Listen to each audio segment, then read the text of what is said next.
Hey, this is Sathu, the coach from G2 Esports. Hello, it's Ferupik, the coach from Vitality. I'm Trill, the coach for EXO Esports. To me, a coach is there to kind of rally the boys. Not only being kind of a leader among them, but also obviously talking about the macro of the game, how a team works together, how ideally they should be playing together, and kind of keeping tabs on that day to day. Yeah, I mean, it's like you need to be more than just like a coach or like just leading them. You need to be like some sort of a dad. Yeah. like you need to do everything around them to like make them play the best they can. Right. Yeah, I agree with that. I think the most important thing of a coach is to be a leader before anything. Yeah. I think there's a lot of personal relationship things that go into the game. Yeah. I feel as though building a connection with your players is always great, but I think being a role model more than anything else, making sure that you can keep them on the right track if they ever stray off of that. Yeah, especially like, in our esport being so young, I think just a lot of the kids aren't super emotionally developed yet. Yeah. So you kind of have to keep tabs on that. Yeah, and I think even for both of us, my player, he's 15. He had just turned 15. He was 14 when we got him, and he hadn't played any competitive games before. He was kind of just someone who played like Overwatch, got really high in that, played Valorant, got really high in that, and then he was playing Rocket League. And I think that's something that this esport has, which is just these young players that you always have to try to make sure that they're building the right habits, making sure that they're not compromising to play the game, making sure that they keep that same lifestyle that'll be productive for them. Yeah, you need to show them the way and be because you have experience, you need to show them how it works, and they need to trust you, because if you just tell them something and you don't show it to them, they will not trust you. Yeah. So you really need to show them on paper that it works, and they'll be like, okay, it works. Yeah. I think that's a great segue into something where it's you guys were both really great players at the start. So yeah, and that was something that I know a lot of these players can look up to, where they were coming up into the scene, and I know that you guys were already up there. You guys were competing along them for some of it. So that's something that I can appreciate from you guys, is the fact that you guys were a really high level player beforehand. I mean, even for you, my dad used to watch, well, he still watches Rocket League, but even he knows who you are. He started getting into it when you were competing and everything like that. And I think that's an interesting dynamic for a lot of these teams, where it's you're bringing coaches from the past that were great players.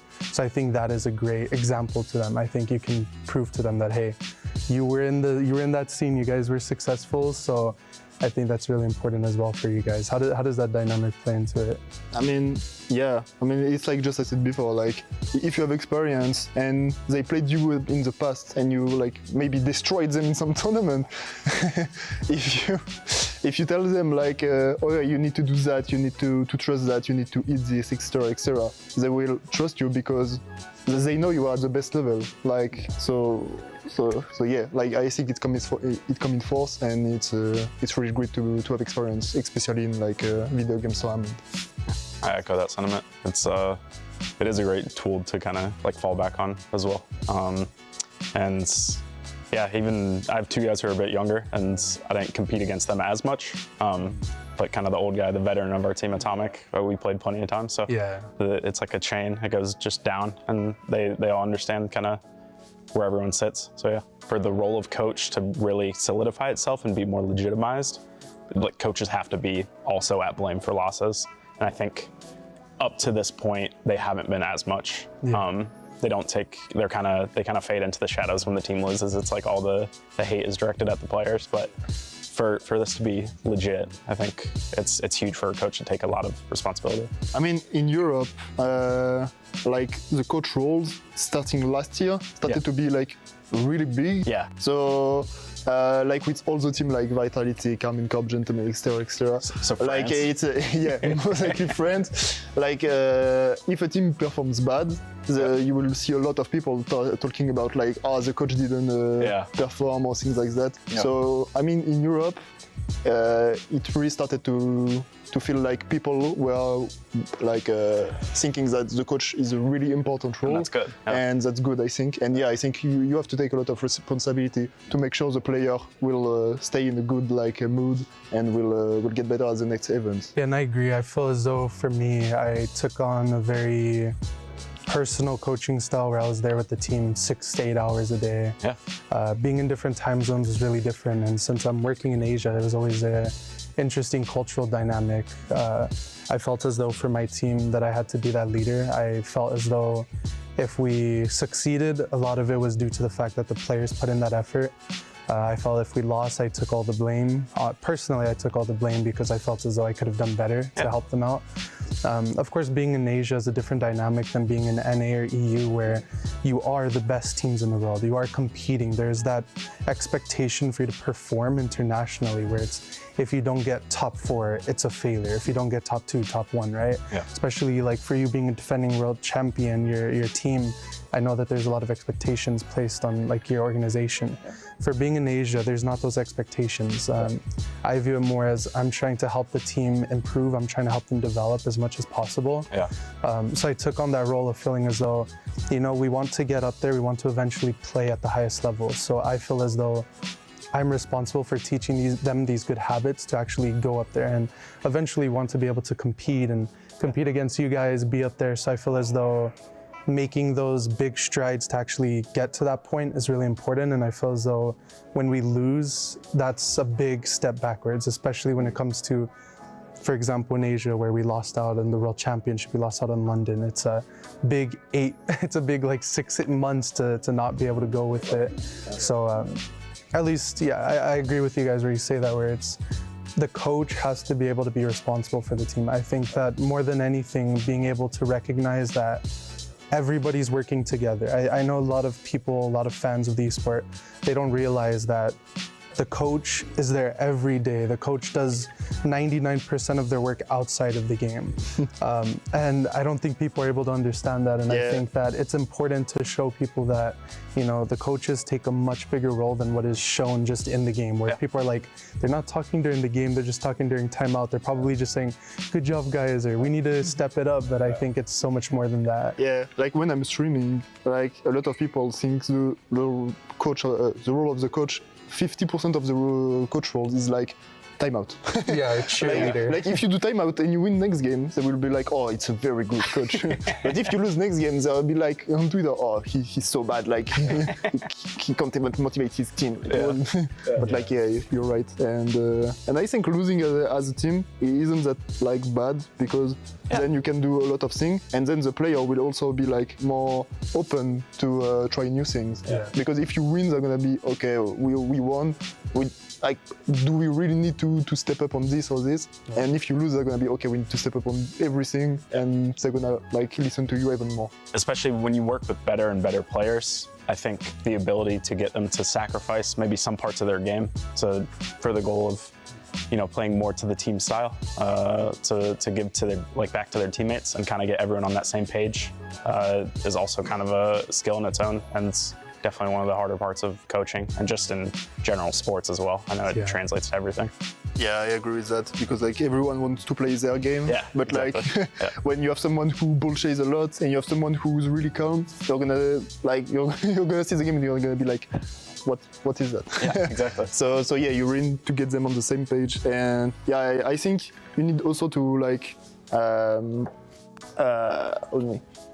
make them play a lot, but not too much to burn out, because like if you tell them to play every day like 10 hours, they're gonna just burn out before tournaments. But like if they play like 2 hours a day, they're just gonna be like not playing good.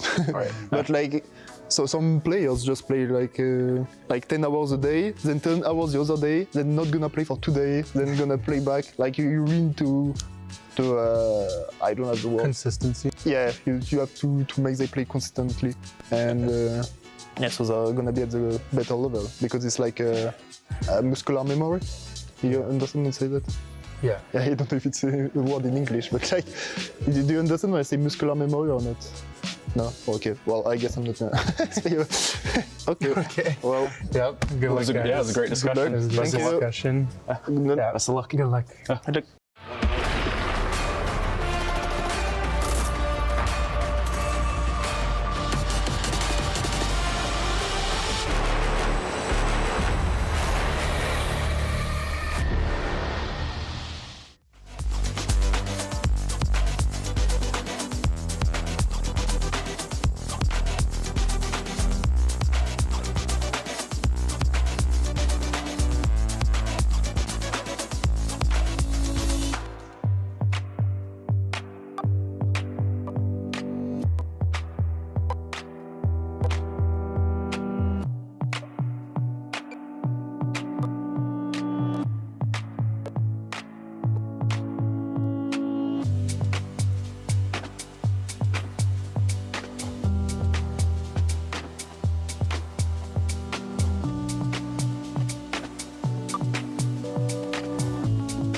Have you got what it takes to get to the top? It doesn't matter how high you climb. To reach the top, even the biggest champ needs a break. So you can recharge, dive back in, and dominate.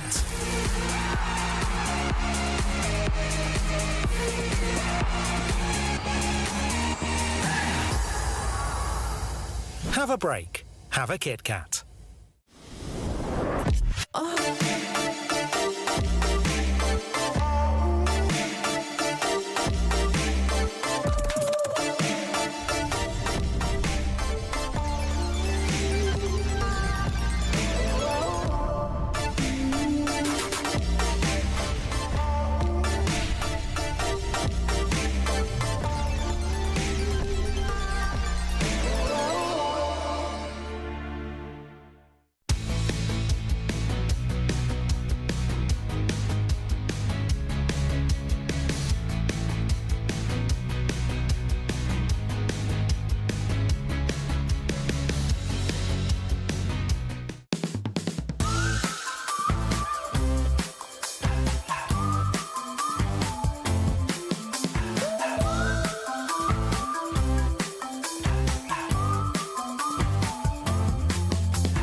Welcome to sunny Saudi Arabia, where the hugely ambitious Esports World Cup is finally reaching its conclusion.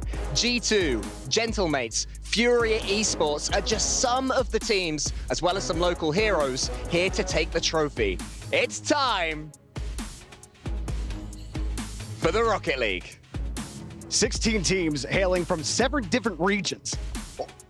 They're competing to be the Esports World Cup champion. With $500,000 on the line, the stakes are huge, unlike this ball. The prestige of having your name etched in the... Why? Etched on a totem in the center of Riyadh is the real prize, though. Every single team gets handed a golden key, which then gets ceremoniously crushed by their opponent when they lose. So, with money and pride on the line, expect fireworks. Can I have my ball back, please? No. Hometown heroes Falcons and Twisted Minds are trying to become the first local team to win here in Riyadh. After a third place finish 2 years ago and a second place finish last year, will it be third time lucky for the gold? Alrighty then. 4 days of action kicks off in just 30 minutes at the Kitty Arena. Pre-show starting, let's get going.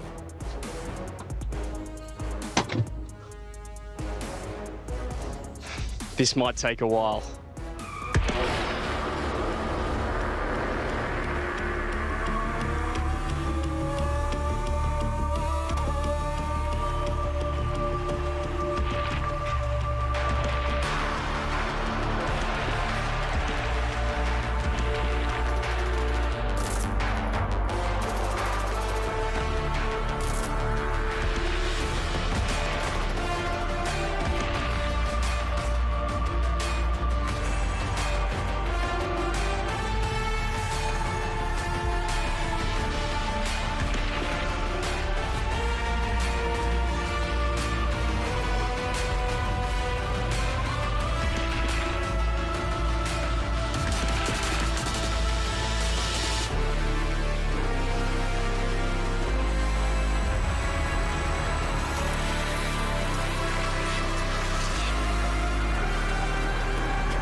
Ladies and gentlemen, with over $60 million, 21 games, and 8 weeks of action, the Esports World Cup is coming to a finale. And what better way to do it than with some Rocket League? I'm your host, LeafX. I'm going to be hanging out watching some wonderful games of Rocket League. But I couldn't do it without some of my best friends. We have James. You laughed at best friend. James and Corelli. I mean, I'm best friend. Apparently not. Oh, okay. Leaf, you're my best friend. Thank you. Oh, I've always been here. Now I feel like the third wheel. Well, we have a lot of space, so you can come up and beat me up if you want. Just cross the space. Don't do that, please. I won't. Okay. Unless you say something I don't like. That's fair enough. Anyways, this is awesome. I mean, such an interesting setup we have going on here to talk about Rocket League. We have a lot to talk about. I mean, Falcons is one of those big stories. Can they do it in their hometown? Well, I mean, we've seen them just make the final in London in RLCS. We've seen them get, that's the second time making it to the final of a major land competition. And this is their home turf. And we have seen, that buff factor even play a factor in some big regions where, oh, this is my hometown, this is my home turf. You get that extra boost. Will it be enough, though, this time? We've been seeing some incredible high-level Rocket League this year, so I'm expecting more of that this event. And like Johnny said, too, I mean, really the hometown heroes here are Twisted Minds playing on home soil. So for them, it's exciting to see them come out and everyone comes to them finally and see if they can compete against the best. And the prize pool isn't the only thing going on. We have the club championships like we've seen before. Let's take a look at an explainer. Introducing the Club Championship.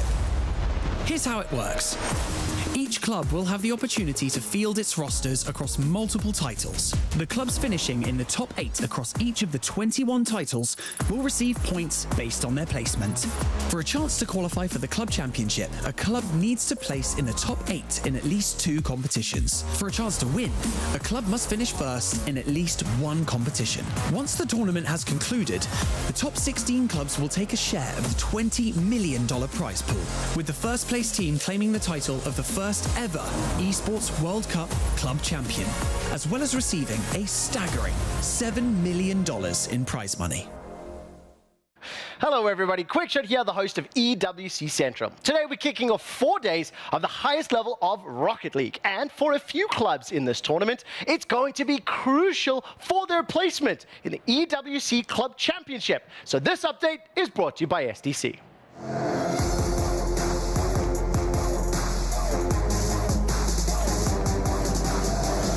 Well, you can see the 4 teams in 4 groups sitting behind me. And crucially, for Gen G, this is the final chance to become eligible for that club championship. The club is currently only sitting on 60 points from their League of Legends team. So a semi-finals appearance in Rocket League is mandatory to even reach the top 16 of eligible clubs.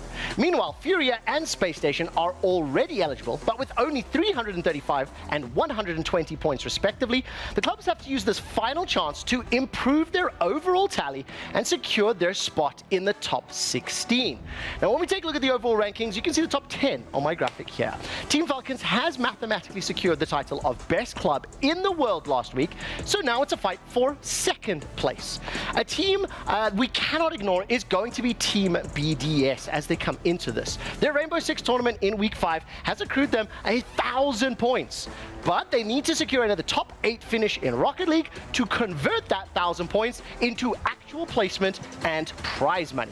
Other clubs to keep our eyes on in the fights for these top spots: Gaming Gladiators, Team Vitality, G2 Esports, Twisted Minds. They're all just outside of the graphic at 710 points. Will they be able to climb? Will they be able to join the illustrious top 10? Well, you'll have to find out by tuning into our show, as well as paying attention to the broadcast. We here at EWC Central will keep you up to date on the club championships ups and downs, the comings and goings. We cover every single game in the final week of EWC. So why don't you come join me, my friends? We do interviews, we play games from 3 until 7, Thursday to Sunday, twitch.tv/EWC and youtube.com/EWC. That does it for your first episode of the EWC Club Championship Update, brought to you by SDC. No, tune into our show. We're the cool guys, right? And well, I did hear Gibbs is on that show. That's true. And I know he's here because I had lunch. Which is why you shouldn't watch it.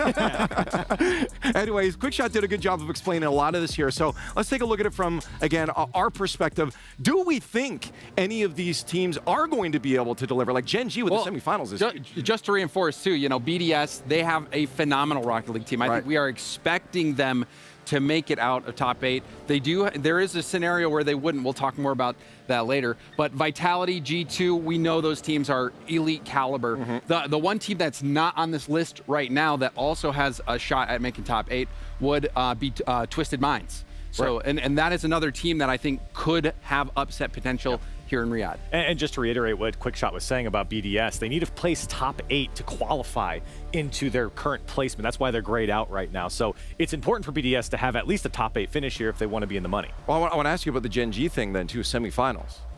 It seems like Gen G is a good team, but it does feel like that's a hard reach for them to hit this leaderboard. Yeah, well, I was talking a little bit, we were talking about some of our underrated players earlier. I don't know if that piece of content will ever see the day of light. Or the light of day. But I did say that I think a lot of people are discounting the impact that First Killer can have. I think Gen G is a team that can win majors. Like they've beaten G2 before. You know, like many times. G2 has won a major. Gen G has that in their toolkit, so they certainly. Well, let's talk about the format because, again, it's less forgiving. You were mentioning this a few times before. We've seen in the RLCS before. Where's the Swiss? Yeah, no Swiss here, right? Is there no round robin? Oh, it's just double elim groups to single elimination playoffs. This is so brutal for teams to only have 2 lives, and then you're also at the mercy of who's in your group, what seeding you get. That it's just so unforgiving, but it's great for the viewers. The high stakes gameplay. Brutal, unforgiving, but simple. Double elimination groups, all best of 5s, single elimination bracket, best of 7s. No, I like it. And a lot on line in this cutthroat tournament, too. As we take a look at the prize pool, we have 500,000 total for Rocket League with 200,000 at the top. Not a bad stop in between other tournaments, Corelli, as we continue through Rocket League season. Yeah, not too shabby, I'd say. And, you know, This is, I mean, obviously $200,000 is a lot of money for first place, but this is a very big win, I think, for whoever comes out. You know, when we had Gamers 8 in previous years, it was crew battles. Right? In the Esports World Cup, now we have 3v3. Yeah, I think the level of prestige has been upped so much. Now at the Esports World Cup, you know, with the prize pool, with the format being simplified, it is 3v3s. That is standard competitive Rocket League. But then that whole other layer of the keys and the trophy and the club championship, this is so much bigger than any event that we've seen before. So the pride that you would get from winning an event like this is off the charts as well. Hey, why don't we keep talking about that then? Because it's not just about the money. Take a look at this. Esports World Cup is a unique tournament and will have a very unique trophy system, consisting of keys, game trophies, the Club Championship trophy, and the totem. Introducing the key. This symbolizes a participant's right to compete in Riyadh. Each team or player will receive a personalized key consisting of the inner key and the outer frame. Winning a competition earns you a game trophy. A champion's key will be inserted inside. The frame will be placed into the totem, a physical block on display in Riyadh, serving as a progress bar of the Esports World Cup. The totem will remain in Riyadh as a chronicle of the Esports World Cup history. Those who get eliminated throughout the competition must give up their keys and see them crushed. Their broken keys will be tossed into the totem and encased in resin, symbolizing those that tried to win but fell short. However, as an additional privilege for winning, each game's champion gets to select 3 opponents' keys to be encased in the base of their trophy as an additional, more personal prize. Losers will go home with their keys replaced with a token that marks where they ended their journey. Witness history unfold at the Esports World Cup. We are here with the Esports World Cup 2024 totem, and you can already see that pretty much every single esport has been filled in so far. Currently, the #1 spot, Herc, is filled in by Falcons. However, we've got a lot of Rocket League still to play. Oh, yes. As you can see at the bottom of the totem here, there are 4 games left to go, but 4 days left for Rocket League in particular. And speaking of that, yes, this gorgeous World Trophy belongs to the Falcons. However, the rest of the top 10 or so can get shuffled around a bit with our Rocket League teams here competing this weekend. I gotta say, I mean, there's this one spot, and we've talked about it before, Gaming Gladiators is in the top 4. They have the opportunity to do something funny and mess a lot of stuff up for people. Do you have a team that's like gonna go crazy for you? I'm looking at BDS, I'm looking at Vitality, a couple that are already there, milling around the top 8. There's still those 2nd, 3rd, 4th spots with lots of money still to play for, though. Yeah, there's a lot of stuff to go down. This is literally day #1, so thank you guys for hanging out with us. We're gonna send this one back over to the studio. I gotta say, one of the coolest things at this tournament, hands down, has to be that. There was a lot of thought that went into so that. cool. Yeah, there was a lot of thought that went into that, and I think it's just cool. Like it is, like you said, it's just it's cool thing. Is it not like, cool, if Corelli? we were competing, I would put your guys' broken keys, crushed keys into my trophy. I honestly feel honored. Out of all the other casters that could have been. That is a little bit. And Gibbs. And Gibbs. I But think it's cool. Gibbs They goes got in everyone. this whole pulverizer to like crush the keys and bend them, and the players can like press the pedal. That's right. But it's not about us, of course. It's about the 16 teams that are here to play some Rocket League. These are your attending teams. A lot of familiar faces here. Couple mix-ups on rosters and some unfamiliar teams. Yeah, so the Nikasi Ballers, that is another sub-Saharan Africa team. You might recognize Cams from Bravado. I've seen him on the world stage before. And then EXO, that is the former Elevate squad. And Kevin Sphinx. And then also ZPS. ZPS, someone we've seen a lot in collegiate Rocket League, who also had a good run on the pro side here in North America. And then there's a few other surprises. Yeah, I mean, we've got some staples, right? You have your big teams like Furia and Vitality and BDS and Gen.G and Falcons and Gentlemates, but you also have G2, no beast mode, notably. Right. NAS is on that team, and of course you have in Group D, bottom right of your screen, Chiefs has Jorius. Former teammates, M80's here. Maybe, Well, kind of, in a way. Yeah, but in a way. Jorius is jumping on the OCE team Chiefs, so there's actually, I think, a lot of exciting matchups just with new players joining these squads. Oh, no, absolutely. We're going to talk about G2 in a little bit, too, but looking at the attending teams here, I mean, we might be spoiling it because we put in our expected winners later, but I mean, looking at the rosters coming into this, it's been a little bit of time since we've seen some gameplay. Who would you guys kind of have maybe as that front runner to champion here? Obviously, Falcons. I think for me, it's definitely 3 teams. We got Falcons. Great opportunity for them. They've been in form. Gentlemates always have to be in the conversation. They are a LAN team like no other. But then G2, I still think is a contender. They are a threat. And from what I've been hearing about how scrims have been going for them and how the games have been going, NAS has been fitting in quite nicely. So I still think that G2 is another contender. Do you agree with the G2? I think they're still going to be good. I don't know. It's tough to judge off the scrims. You know, I hear scrims go great for a lot of teams, and then they finish last. So but you also have the sub boost, which we have seen and it's still in G2. Rocket League. And here's the thing. He could be like Turbo Pulse. It's still G2, so they still got 2/3 of that major winning team. Take a look at the schedule too, so maybe we can get some thoughts on some early matchups here. We have a lot of games to get through today, through tomorrow, the next day, and then finally that championship Sunday. But today, yeah, a lot of matches. 8 matches on the docket. That first one will be G2 Limitless. We'll talk about later. But James, what are you looking at? So the one match that I was looking at, we were talking earlier about how BDS was grayed out. They need 2 top 8s, right? Well, the big matchup for me in their group is that Power matchup. Power has that upset potential. They are they've won all the online qualifiers in their region for the RLCS. They've made it to the 5th round of Swiss. So on these international LAN competitions, they have been very competitive. So I don't think BDS can sleep on them. But that is the matchup that I'm looking to, because that is going to determine whether or not BDS makes top 8. Another match that I think you should turn your eyes towards is Twisted Minds. I was just about to Vitality. This is the hometown team. In their hometown, playing against Vitality. I mean, there's got to be a little bit of a buff there. The audience will be behind them. Oh, definitely. That's for sure on stage. And yeah, Nupo, like, he is incredible. He is so talented. So I think it'll be a little bit of a shootout between him and Zen. And that's what I'm hoping we get at least. Yeah, at least a good game, but it is world champs on the other side you have to look at. I mean, middle of the road 2 teams. We talk about teams like SSG. I mean, that's a household name, but also feels like we haven't seen some heights. What are you thinking about a team as our last match there for SSG? Yeah, I think SSG is expected to do pretty well here. I mean, they're a team that, you know, has kind of sat around the 2, 3, 4 spot in NA, depends on who you ask, and they certainly have a ton of talent. We've seen that multiple times throughout RLCS this season. They have a great first matchup to kind of get into things against Gladiators. I think they're the expected winners there. But for Space Station, you know, you have a lot of teams here that are kind of the upper echelon. Space Station's right at that cusp. Hey, well, we've gotten your matches of the day. Let's take a look at CJ's. I'm hanging out here in the player lounge, day number 1. We've got the major champs behind us as well, G2, but we're here to talk about not those guys, the Jamil Motorsport match of the day, and that's going to be the Chiefs taking on Gentlemates. It's going to be an absolute banger. Why do you ask?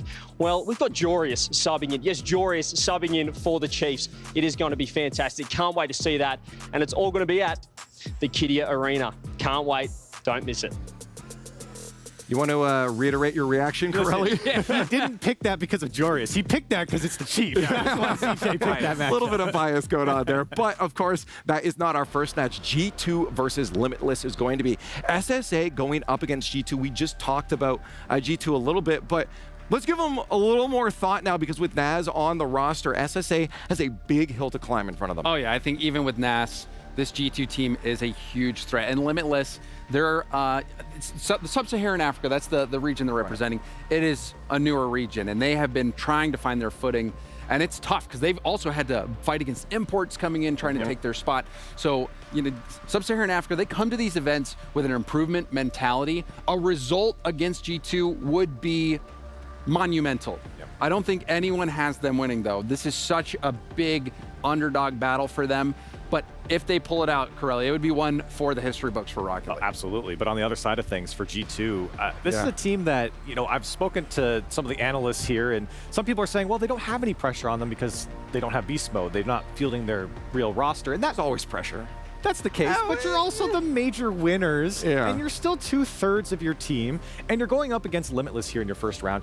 The expectation is that you're going to do pretty well here, and for, as you were saying, for Limitless, they're coming out, they want to make a statement against G2. Who cares who the third is on G2? Limitless getting a win here at all would be a massive win in them for South SSA and for Limitless. Well, I'm curious, you know, for G2 coming in with that sub spot, there's no pressure, we know, but would you rather maybe a roster that is a little more of your caliber to test out Naz in this, or do you think SSA is a good start for them to get warmed up? I mean, I think that comes down to the mentality of the players. But for me, you know, I like a warm up. I like coming in, getting a win under my belt, feeling like things are going well, just getting, and it's even just getting used to playing on the stage.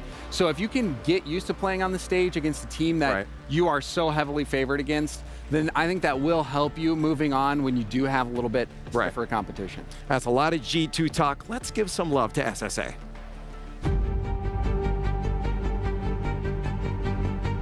I would rate SSA as probably the second last region, the second worst region. I do strongly believe that we are a better region than APAC, and that's that's saying like, not an import APAC team, because I think all of the current APAC teams that are represented at international events have generally been with an import or maybe even 2 imports. So I think if it's just like straight APAC versus straight SSA, I do believe we are better. If you look at our region, for example, our player base is very small. So for us already, we've been the best team for many years. So practicing down into our region isn't very beneficial. And when we look outside of that practice, there's pretty much nothing. We can play European servers on 180 ping, but that doesn't really help. So, the alternative is actually going to these countries, which is, very costly. And so we pretty much rely on, these type of events to, gain that superior practice. So the smaller regions with the smaller player bases and the lack of practice opportunity that they have is what, creates those gaps. It's very tough to change anything as it is. I think for our specific region, we would ideally have to sort of create like some kind of gaming facility or base, maybe in Europe or North America, where players could go and use that facility. If they've become good enough in South Africa as is, or in Sub-Saharan Africa, they could then go to that place and then start, to jump into the ecosystem of Europe or North America and start gaining that practice. The main thing is just time. I think in a few years' time, the level should close for sure.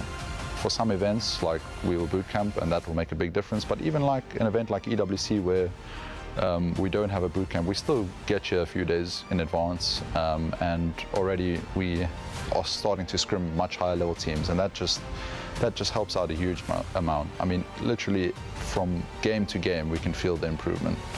So it's all of those factors come together, and it helps us a lot. Just keep grinding. It's tough at the moment, but if enough of you guys keep the hard work going, eventually we're going to have a proper SSA team one day that makes big runs and contends for winning these types of events. And I'll be very proud of that day when it comes. So yeah, shout out to all you young kids and just players in general. I hope you keep at it, and I hope to one day see you make our region proud.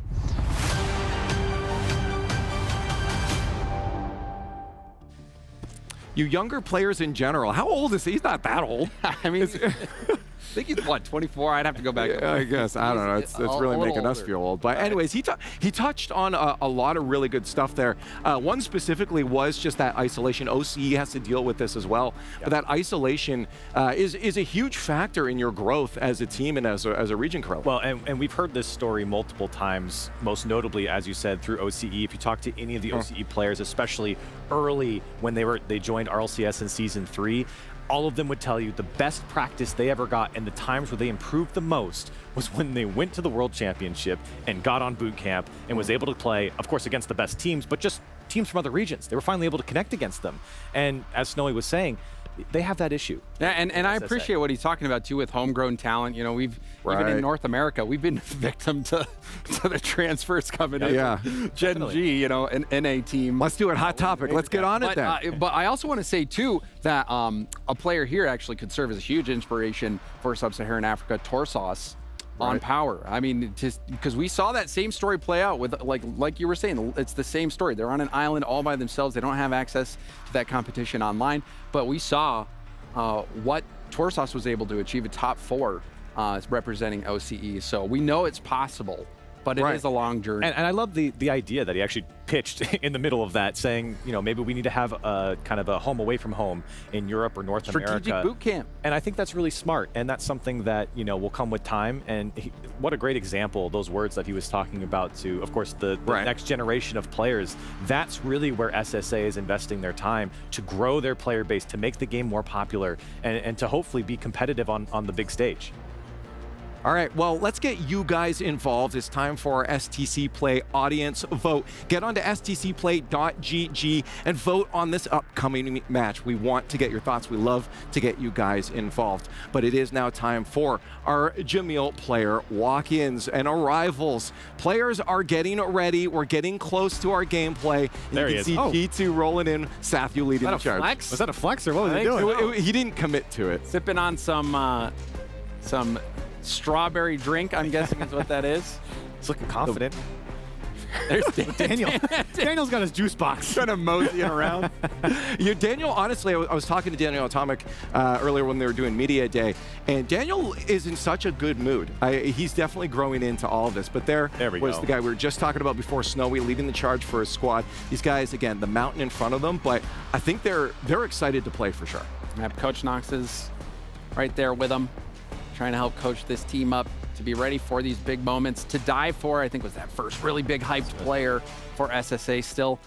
He has another opportunity here to fit that mold, Corelli. Right. Yeah, and I hate that, when we come on, we talk about SSA every time. It's like, oh, it's improvement, and we're expecting to lose. The thing is, though, for SSA, they have some great players. To Die For talks about when he goes to other regions, he crushes it in ranked. It's not that they can't compete here. They need to put it together on LAN, and I think for them, an opportunity like this is massive, and you can see they're going to come into this dead serious about winning. Oh, sure. G2. I'm very curious, though, what mentality shift they have to use, because we talked about before, Swiss is something that they're used to, and you don't have those extra lives. You only have one more after if you do lose this one to G2, and you're also on a bigger stage than sometimes you see in those group stages at an RLCS. So there are a lot of extra factors, James, for this squad that G2 might have an upper hand in. Yeah, they might, but it's tough though, because G2 has some factors that also play to them, like where they've got nothing to lose. I feel like both of these teams really have nothing to lose. G2, because they have a sub, they're not fielding their main roster. But for Sub-Saharan Africa, they've got nothing to lose because they know they're the underdog in this matchup. They know it. I'll just say, I feel like G2, if they did lose still with NAS and 2/3 G2, I would kind of be like, that's a little weird. I mean, you're talking about scrims going well. It would be a surprise. It would be a surprise, and there's still an expectation for me for G2 to do well, no matter what, beast mode or not. But the pressure, I feel like, is not at the same level. Sure. They won't be held over the same type of fire, but still. But still the fire it'll be a little warm there. Yeah, I'm genuinely curious about the gameplay we'll get out of G2. I mean, is this going to be high-flying Daniel just having fun right off the bat? Are they just going to be sending it? It seems like the fans do think that G2 will take this, but even with the 6% troll vote that you guys mentioned before, that's still pretty good for Limitless. Yeah, I mean, like we were saying, you could have G2 facing 3 puppies and 6% would pick them, maybe even a little more for puppies. But 22% is actually a bit of a surprise. I think Limitless, it would be, maybe the craziest upset that I've ever seen if they could beat G2, I think. And a well-earned one, too. Like I said, I think Limitless comes into these things dead serious and strictly business when they go up against big teams, because as we said, this is their biggest moment to get the best type of practice. So, beast mode or not, Limitless comes And we've seen crazy upsets before on the international stage. Mainly, I'm thinking back to the Pioneers when they knocked BDS out of the major in London. So, that, I mean, it's possible. Like, it's possible. We've seen crazy things happen. Well, we still have just a few more minutes before that kickoff happens, so I want to get your predictions. We saw what they thought. I can only presume that you guys are going to land on the same side, because I obviously am too. Yeah, I think I would be a little crazy to not pick G2 after watching them with 2 of the same players win the major, and then NAS, who was a menace in the Swiss stage in North America. Yep. This is still a very, very good team. I'm expecting G2 to cruise in this series. Yeah, I have G2 as well for all the same reasons and for the obvious reasons that we've been talking about. I just want to talk about NAS real quick, too. Yeah, because I think that I mentioned to James before the show yesterday, I was saying, if Beast Mode never existed and G2 picks up NAS, I think a lot of people were saying, hey, that's a good move. This is a really good pickup. This is kind of exciting. So, in that sense, I think that G2 comes into this kind of not trying them out, but just getting a player that I think might slot in pretty well with G2, and that is yet to be seen, obviously, but I think it's kind of exciting. What style are we going to get? What are we going to get? Right, and so with Beast Mode out of the picture, to see NAS get this opportunity to have this caliber of teammate, to see what he can really do, and not to say that he didn't have great teammates before, but obviously major winning teammates here. Okay, better quick question. Is Limitless going to get a game off of G2? Yes. I don't think so. Okay, well, you guys let us know what you thought. We have our first match here at EWC on its way. No more talking. Let's play.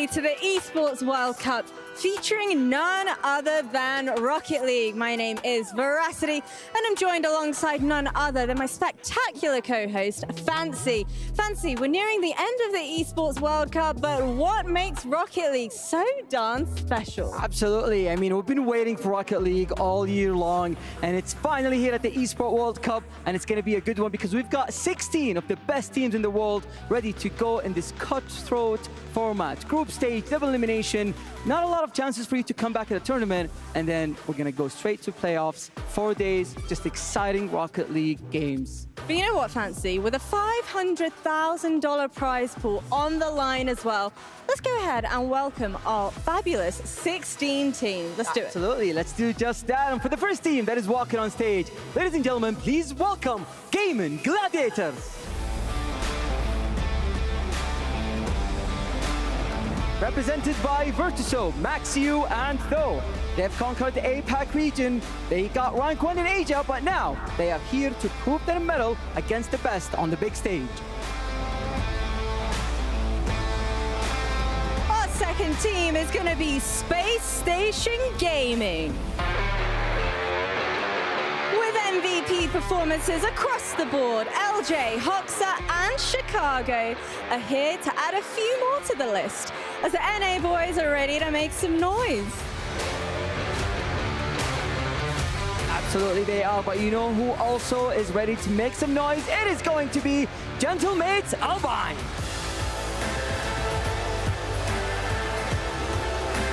They are fielding Itachi, Seiko, and Juicy. This French team is a force to be reckoned with, and they are favorites to win the whole competition here in Riyadh.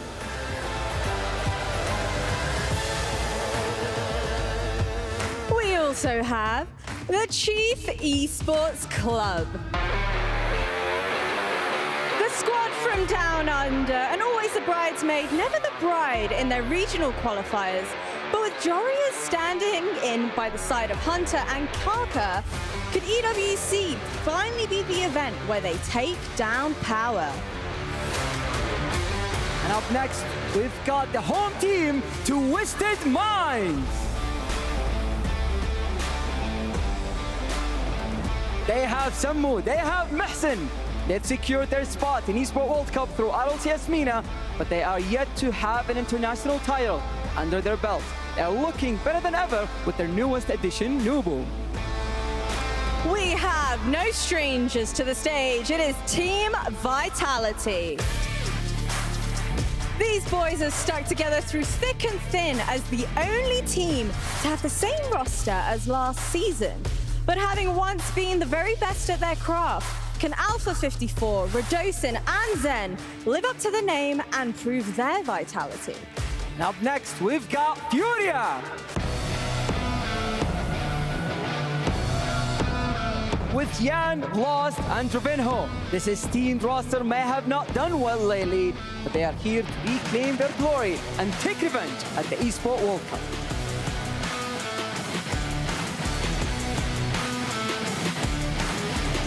Next we have Nkosi Ballers. Representing South Africa, they might be the newbies to the event, but don't go sleeping on them, because they're here to bring out the big guns. It's Cams, Snoozy, and Guns.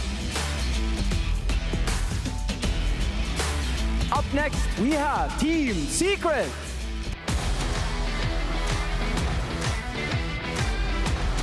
With KV1, Brad, and Mota, they represent the South American region and looking to reclaim international gold here in Riyadh, especially after getting top 11th in London. It's time to bring some spice to the stage. We've got Gen G Esports. Having once had a taste of victory in 2022, they're looking to reignite their spark once more with promising results in NA qualifiers. It's time for apparently Jack, First Killer, and Chronic to walk the walk against international competition. Up next, ladies and gentlemen, representing the Esports World Cup champions, Team Falcons!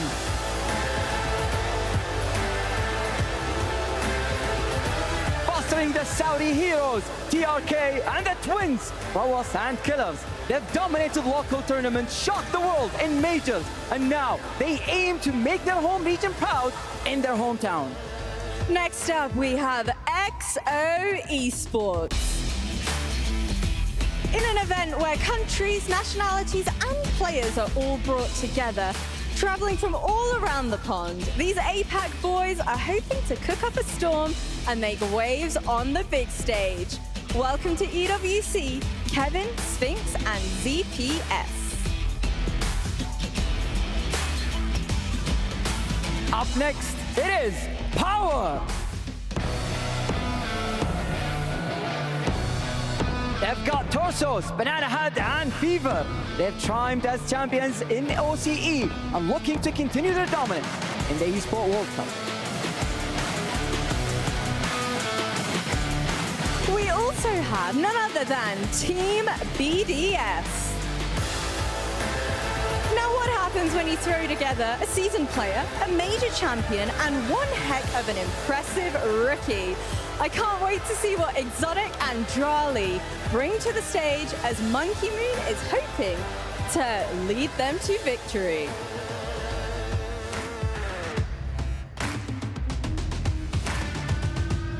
But you know what, Fancy? Quick maths is taking place right now. That's only 14 of our 16 teams. That's right. We have 2 more to bring out. That's exactly what we're going to do right now, because our next competitors are up for our opening match here at the Esports World Cup featuring Rocket League. And for our first competitor, please welcome G2 Esports.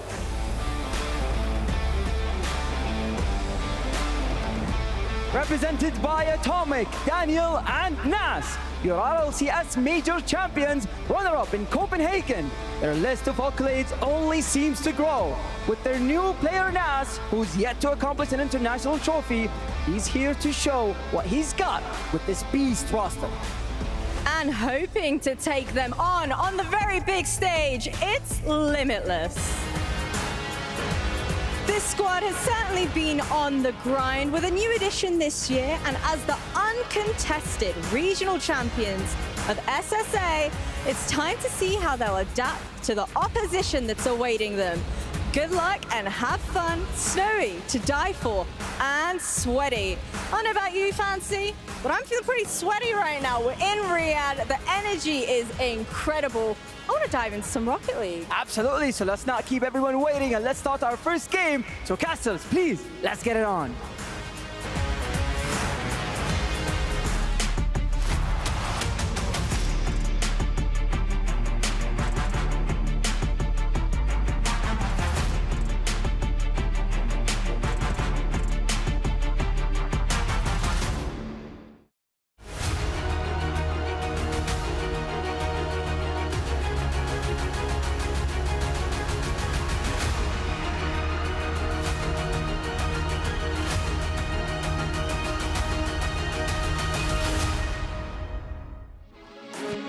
Everybody, welcome to the Esports World Cup 2024. I am Stumpy, joined by the wonderful Hercules, and we are here to bring you the first game, G2 versus Limitless. And I think, Herc, that the desk was a little bit in favor of G2 there. Oh, just a tiny, teensy bit. I mean, at the end of the day, G2 is still G2. Even if you bring in another player, you still have 2/3 of that original roster that have completely dominated the entire world for the entire season. But I do want to talk about that player being brought in, Nas. This is so unheard of, so rare for a team at this high of a caliber to be bringing in a third to just let them experience the event with them. Yeah, Beast Mode, unfortunately, for anybody wondering, it's not going to be able to be here. We will be seeing him at the World Championship in like a few weeks' time, like 3 weeks or something, which is so exciting. Currently the best player in the world, but G2 are down him at the moment.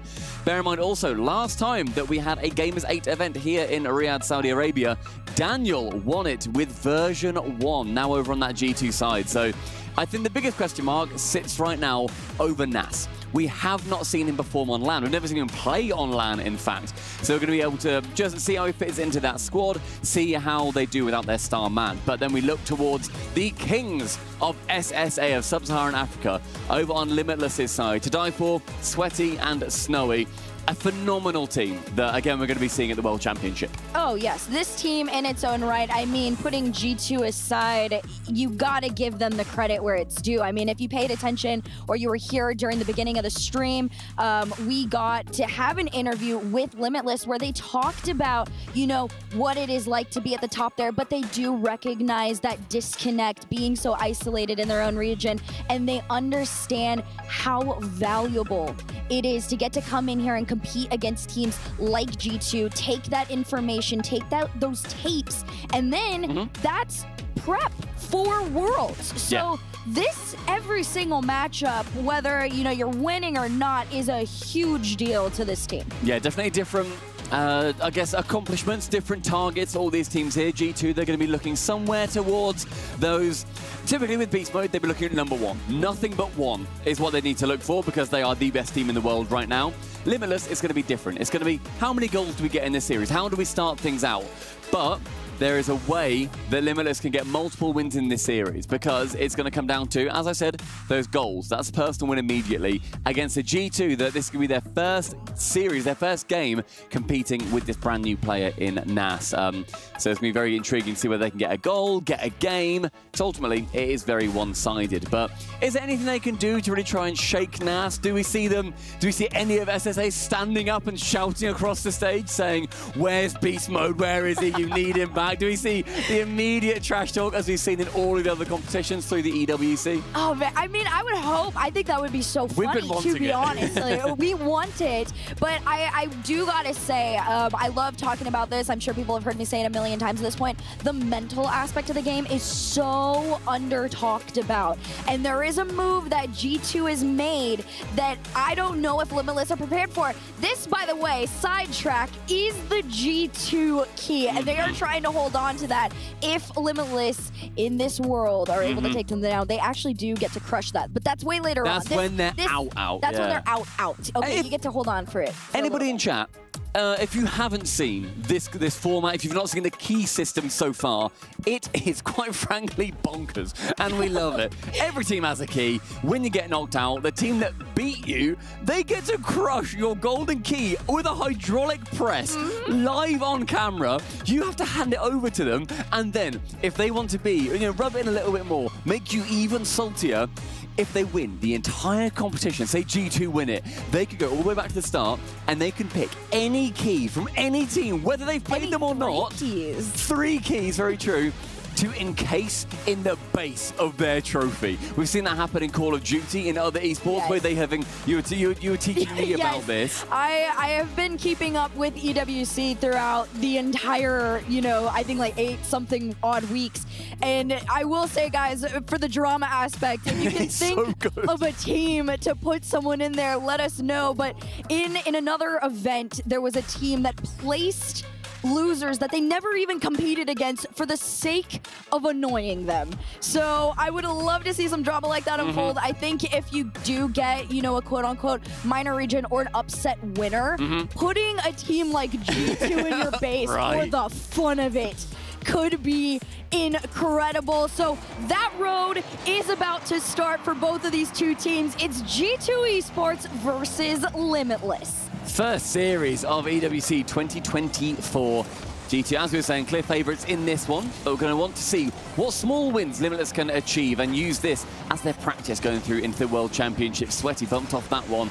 And I think right now, we're going to be seeing G2 really figure out, okay, how on earth do we play with a player who isn't B-mode?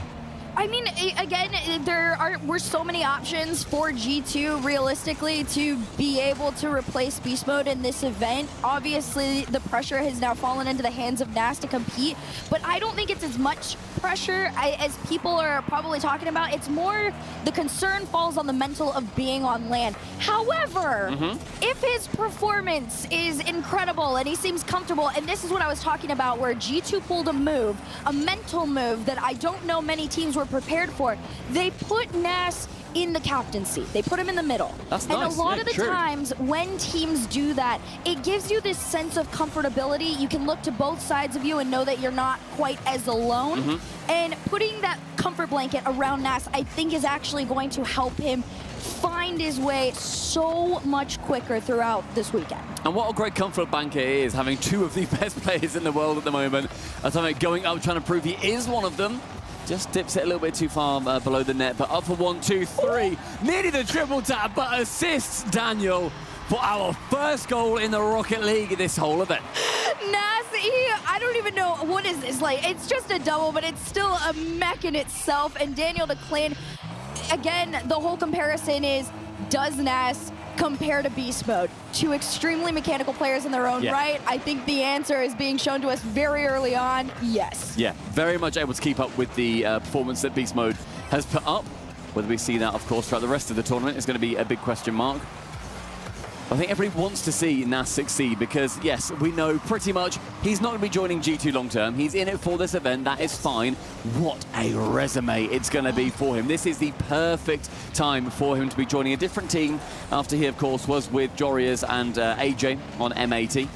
They couldn't make it out of the quarterfinals mentioned. I think, what was it? 5 out of 6 events. And then the final event in the RLCS, they didn't make it out of Swiss, didn't quite make it to the quarterfinals, but a stunning player in his own right. A central pass, though. Nas, the second for G2, this time assisted by Dan. The feed back and forth now on the opposing end of it, but my gosh, like you said, I mean, it's just this crazy resume that you're building for yourself. The fact that he was the one chosen for this, and this is what we're getting in the first 2 minutes of his very first game on LAN ever. Okay, mind you guys, this is ever. He's only 17, young gun coming into the RLCS.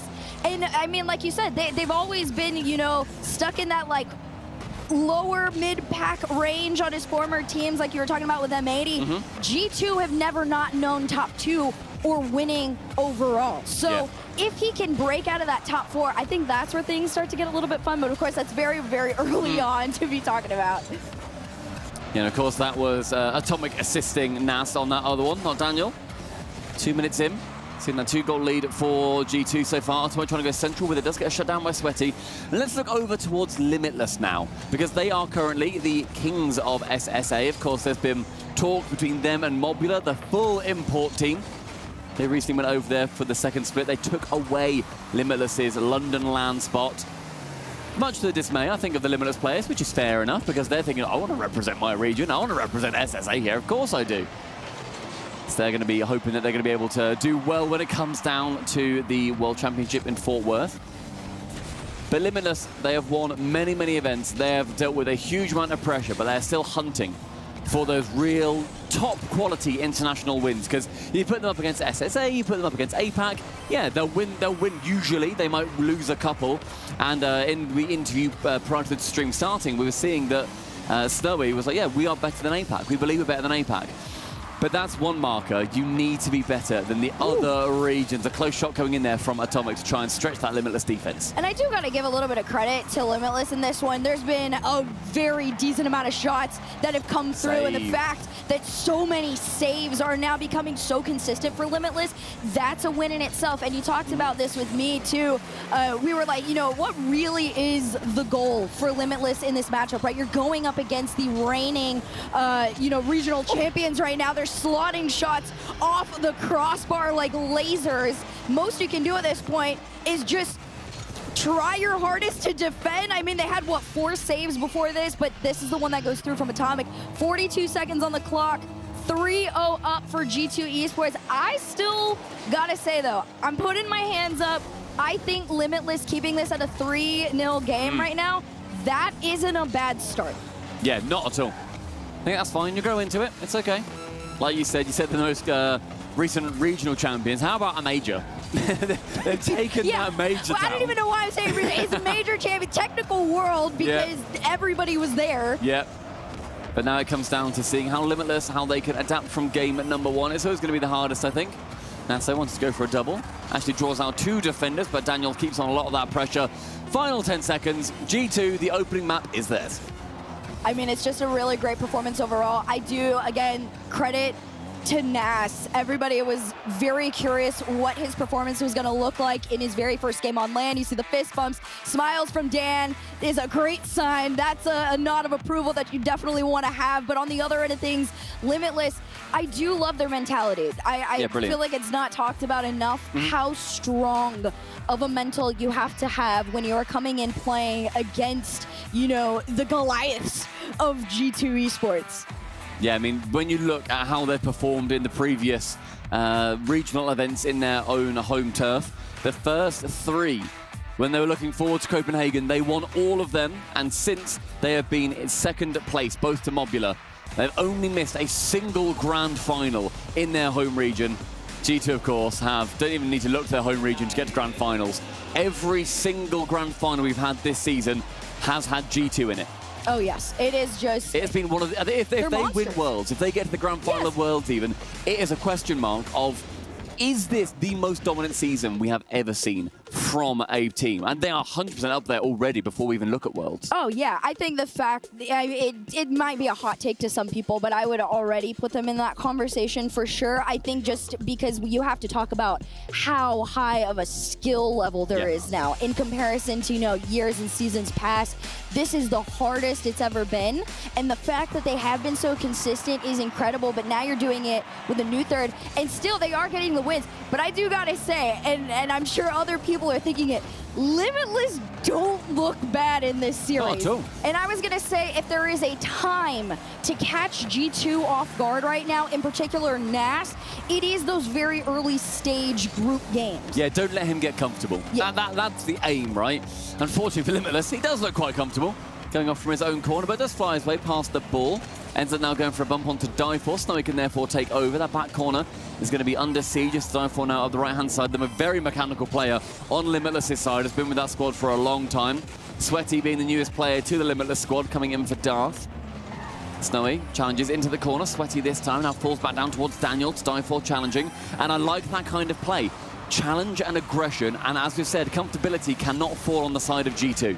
Oh, absolutely not. All of this falls onto Limitless to find something that makes them uncomfortable. And I'm sure, I mean, you've got Sathu as your coach. He probably very quickly caught Nas up to speed on, you know, the pace of play that G2 are usually at. But on the flip side of things right now, Limitless defensively have looked incredible. They've stopped a couple of these passing plays. They tried to get the beat out on Daniel just now, but Daniel still just a bit too much. His touch on there kept them at bay and in their own half here, but 3:33 on the clock and a wide shot towards net means Limitless have done an incredible job of keeping this completely scoreless.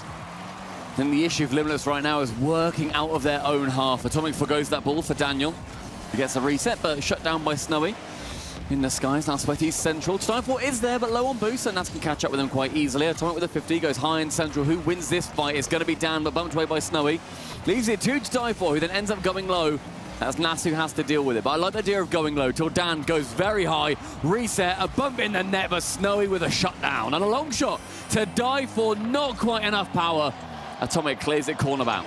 And there's been a few times I've seen this where G2 is almost on that fence about keeping that third man fairly deep back. Having Atomic in that very, very deep third is more usual to G2, but Nas in particular I've seen stay a little bit closer to the midfield line, and I think if Limitless can spot those moments where you can catch them off guard just a tiny bit, could be easier to make these clears and turn them into transitions. There's an attempted one. The bump keeps it out, and off of the post, Limitless are the first to score in game 2. First to score in game 2, their first goal of this entire event, and against G2. Not gonna lie, Sweaty did his best to miss that one. Hit the post when it was right in the center. But regardless, they all count for one. Fancied bonk in the woodwork on his way through. Halfway through game number 2, and here in the Coliseum, Limitless draw first blood. And this is what I was talking about, having those moments where you're understanding where to push up, where to catch G2, just a teensy tiny bit off guard, but I loved the full attack at the end. Everybody pushing up together at the right time, but same can be said for G2. Daniel completely on his own off the post of his own ball at 2 minutes to tie things up. There's Atomic then moving in to try and get some bumps, but to be honest, to Die4, committed far too early to it. That's something you need to look out for. It's going for aggressive plays is all well and good, but if you're third man, mate, and your second man has not quite got himself back behind you, you are not able to go. You need to just slow down the opposition. You need to make sure that, okay, you're going for a challenge, but you're playing it safely. To dive for, he dives in as third man, not what you need. G2, they draw themselves level with 2 minutes remaining. I like the point you're making too. I mean, like we've said before, for Limitless, it's all about the small wins right now, right? They got that first goal on the board. They found a way to get through. But like you said, learning when to play it safe against this team is going to be the bigger one. There was an attempt to get the catch out there. Daniel, though, attempted to get a touch on it, falls to the hands of Nas. He's just going to throw this one out. Could get collected by Limitless. It does. Dead ball here. And I do like this level of aggression from Nas. He's done a couple of quick cuts to try and keep these plays going. So for G2, it's been fairly smooth since they've gotten that first goal here in game 2. It's a miss, though, from Daniel. Relatively open, Snowy rather. Great chance to score on a pass central. I like seeing the different ideas coming out from them. Sweaty first man to it. Great speed. Beats out Atomic. Nas now using all his boost to get it out of the way. Snowy, a miss in the midfield, but we're seeing a lot of communication from them. We enter the final minute. And G2, they're going to need to press if they want to take down this second game. 1-2 central. An attempt for a bump, but Snowy dealing defensively brilliantly. No connect on it. I mean, there's another attempt here to make a waterfall play if possible, but G2 actually look a little discombobulated, and that is so rare. Snowy playing the slow game there, got the save, but Nas ultimately is there to clean up. You saw the push at the right time, and at 35 seconds left, G2 to steal the lead. It's Limitless, though, with that lead early on. Yes, they're going aggressive, but I think G2, they're so composed. They've got some of the best composure that we have seen this season, especially, where they deal with things, I think, relatively quickly. As soon as they hit an obstacle, they can normally get around it. Every now and then, of course, they're getting second in all of these grand finals that they end up in. But most recently, they've been able to deal with it, and Nas has been a fantastic stand-in so far from what we've seen. Limitless need to get one more of 50 from Snowy, then boosts low, but Atomic does keep that one low as well, so it bounces awkwardly. No one to challenge Daniel in the air. With 10 seconds left, you need to push to dive for the man to start it. One last attempt at a play, but G2 is going to keep this one away from them.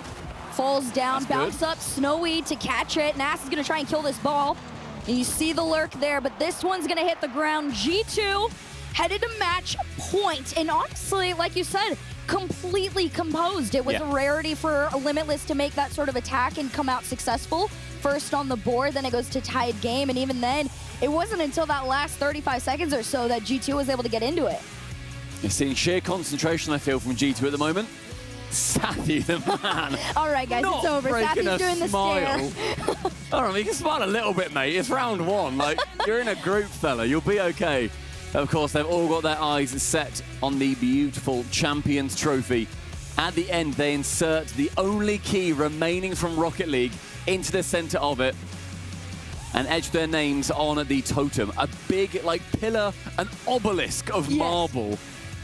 It's beautiful. It's insane to see in person, and I'm sure you guys are going to see it here. I think they've shown it through, rendering, but when you actually see it, it's ginormous. And, well, you know what? Speaking of ginormous, the Giants Great of G2, they've gone crazy. Limitless, going crazy in their own right. I mean, you guys got to admit it to yourselves.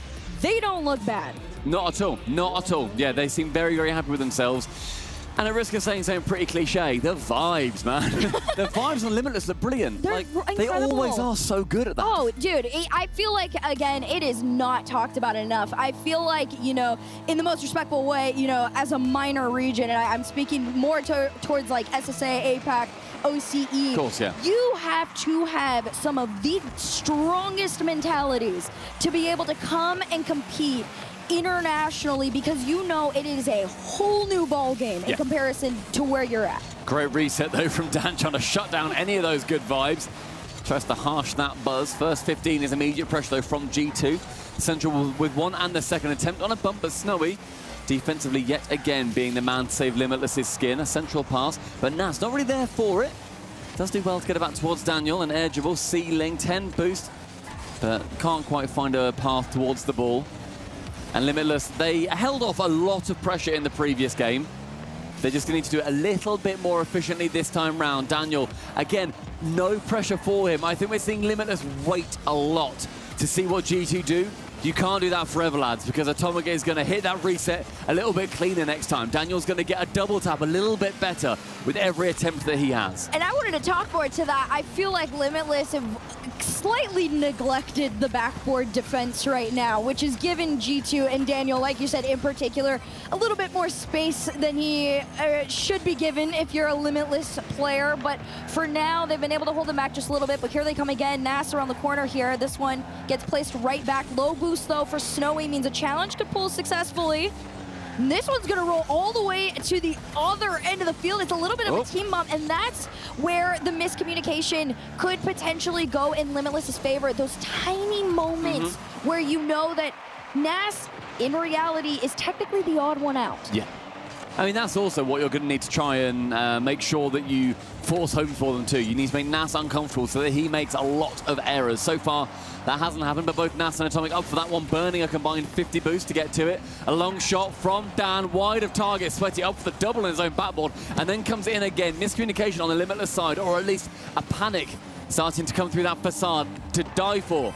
A shot flying wide of target. A lot of boost on G2 side to push for a counter. One from Daniel. Great pre-jump from to die for to keep it away. Slowly headed towards that second half of the game here. Nobody has been able to find their way through. G2 trying to change that, but Limitless to send them racing back home to defend. Snowy versus Daniel. Daniel, enough control to keep this one down, but it's two players from Limitless that pushed on him. And the player that everybody's been waiting to see, can he get those bailout moments that Beast Mode is able to do so much for G2 here?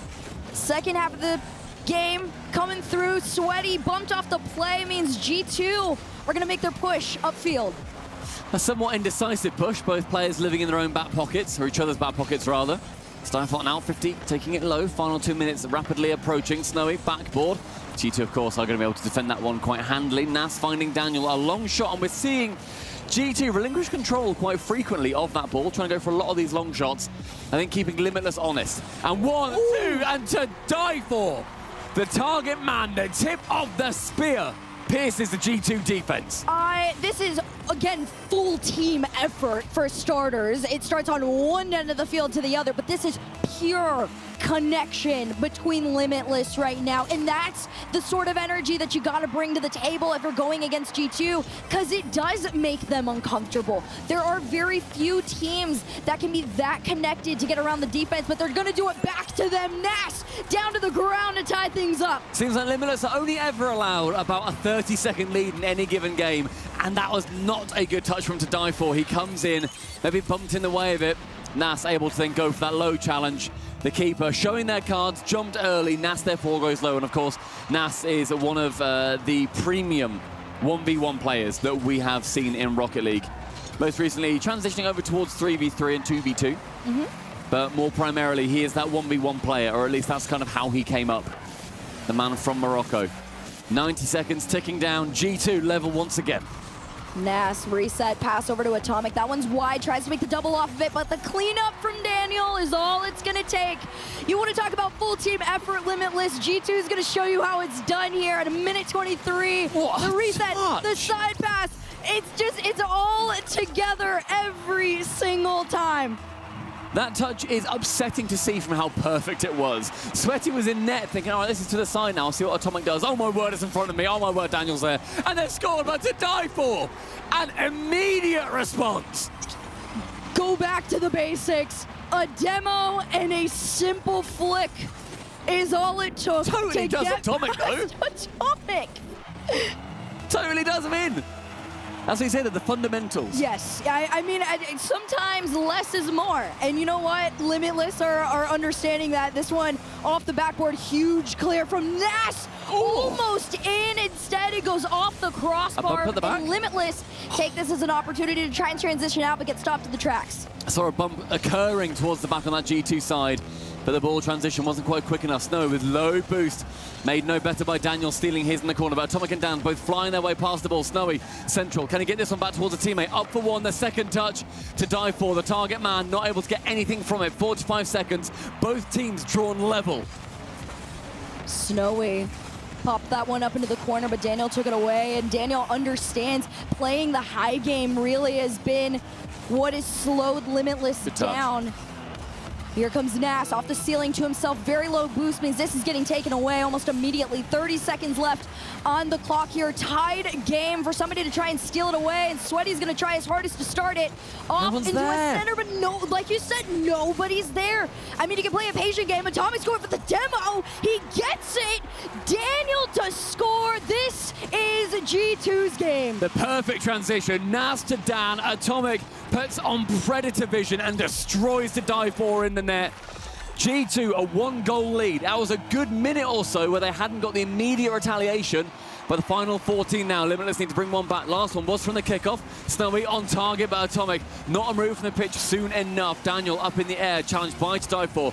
A strong 50 in favor of Limitless here, but Sweaty relinquishing control. This ball now has to be kept up. Nas back ball, the double is there, saved away. Sweaty control now. This one's in though, of course. It's ending with Daniel, the one that honestly, he started it all. This is our Mechie man of the team, but you know what? Props where it is due. Congratulations, G2 Esports, first series win of the weekend. I mean, you couldn't script it any other way, but I gotta give flowers to Limitless. Yeah. They looked incredible. I mean, their heads are still held high on this Game one. I mean, Series one. It's not bad. It's just the beginning of the weekend. You're all good, boys. Don't worry about it. They're, of course, in a group on the other side with BDS and Power. So it's, I imagine it's going to be going down to Power, going down to meet them in the lower bracket semis. However, Power, previously over at the major previously, they took down Oxygen, one of the top teams over in Europe. But before we see any of that, it's Limitless. Fist bumps and handshakes between them and the G2 boys, but G2 coming out on top. And to be honest, a pretty chill performance from them. I think a great series for them to really get into the mindset of, okay, it's not beast mode, we have Nas, and this can still work. Oh, yes. I think G2 understand, you know, that they are definitely playing a little bit of a slower game just for the sake of having that cleanliness on the field. Course, yeah. And that cleanliness is going to result in a lot more of a comfortable game for Nas. We saw that when things got a little bit more picked up, Nas got a little bit more uncomfortable, but as the weekend goes on, the name of the game for G2 has always been progress comes from patience. And you know what?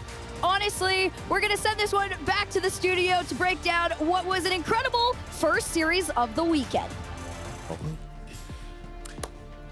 Well, of course, it was close to what we'd expected. I mean, a good little bit of a fight from Limitless there, but there was a lot of mechs. It felt like they just couldn't keep up. Oh, I mean, yeah, you could see that at times the level difference was there, especially that last play. That flip reset from Daniel was really nice. But Limitless actually had a lead at one point in this series. So, I mean, I think Limitless came out here and they've surpassed my expectations, even though G2 came out and swept. Corella, you had them taking a game.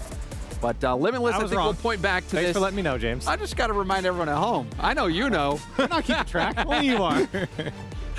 I think the biggest takeaway for me, if I'm Limitless from this series, and you're going to see it in probably a lot of the goals that they get scored on, is that they couldn't control the boost of this game, and G2 just started to sprint downhill, and you could see how much space G2 had, and that's something that I think we criticize every team for, but a lot of these goals, you're looking at the boost totals, and Limitless just has nothing to put a hand up. And also the other thing I think they'll take away was the successes that they had, especially going for those bump plays. Hercules said it, sometimes less is more. And they had a bump play into a simple flick, and it was, you know, they converted it against G2, who's more, or is one of the more stiffer competitions that you're going to play, or one of the harder teams. So Limitless, they had this, they learned, they didn't get the win, they didn't get a game win, but I think they're going to be walking away with some valuable experience. I think too, you know, and I think it was Herc who said it there at the end, you know, G2, they're getting their feet wet into this tournament. They, you know, have a 3-0 here over Limitless. But I think on the other side too, for Limitless, they're also getting their feet wet. They're understanding, you know, the level of play that they're going to be going up against. And I think they knew that coming into this, but I feel like now they really know, like, a team like G2 is going to be tough to beat. Yeah, and I think, you know, they had some really good defensive moments as well, where I thought they were going to concede a goal and they were able to step up and get that stop. But in the end, it's what I think many people expected. G2 taking it over Limitless, and they'll be moving on to that qualifying match. As you see, G2 moving on, and we do have 1 life lost for Limitless, again, as expected.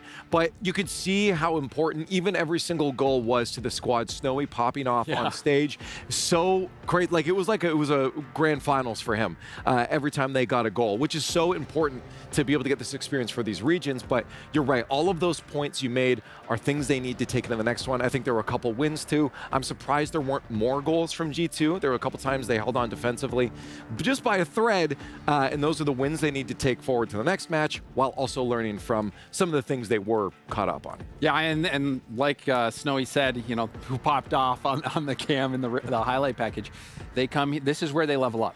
This is where they level up. This is where they make leaps instead of just those small strides. They make leaps in their ability. Yeah, and I think, you know, listen, this was not like defense simulator for Limitless. There was opportunity here, and that's a big deal for them. And that's not something that, you know, we can always say about, you know, newer regions that we've seen in RLCS. We have so many that have joined us, and I think SSA has shown continually every time they've shown up to LAN improvement every single time. But as expected, Limitless does fall, and G2 moves on through that upper part of the groups. We have so much more Rocket League to get through, so we're going to send it to a quick break. On the other side, we have BDS versus Power.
You ever wondered how a Hollywood movie is shot? On a Sony. You review it on a Sony. And how do you make that sound epic? You record it on a Sony. Lunch break on a Sony. So why wouldn't you watch it on a Bravia by Sony?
Rocket League carries on here at EWC in Riyadh. One match down, plenty more to go. You see now rolling in BDS. I'm Leif. I got James Bont and Corelli with me. These guys are one of the ones to watch out for, James. Oh, yeah, and a reminder, if you were here for the beginning of the show today, BDS needs a top 8 finish to lock in that top 8 placement in the club championship. So all eyes on BDS, and this is the matchup they have to be careful of.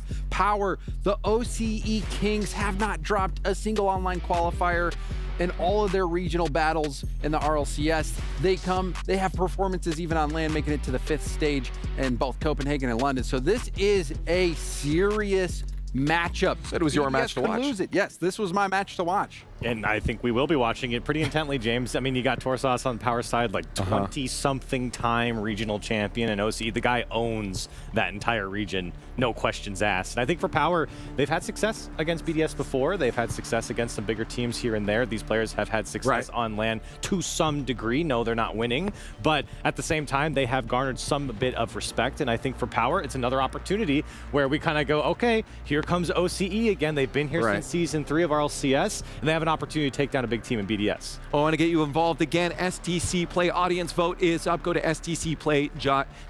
While you're doing that, we got a little bit of info about power to go through.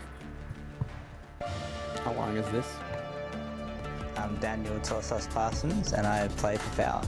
I'm excited to play here in the tournament. I didn't make it the first few times, so I'm pretty excited to actually play. I think realistically, we're hoping to achieve is it 9th to 12th, I think, at least, which is a win over Limitless in our group. You know, we've got G2 and BDS as our other 2 teams, which maybe the 2 teams we'd least want to have in our group. So if we get a win over them, it'd be pretty cool then.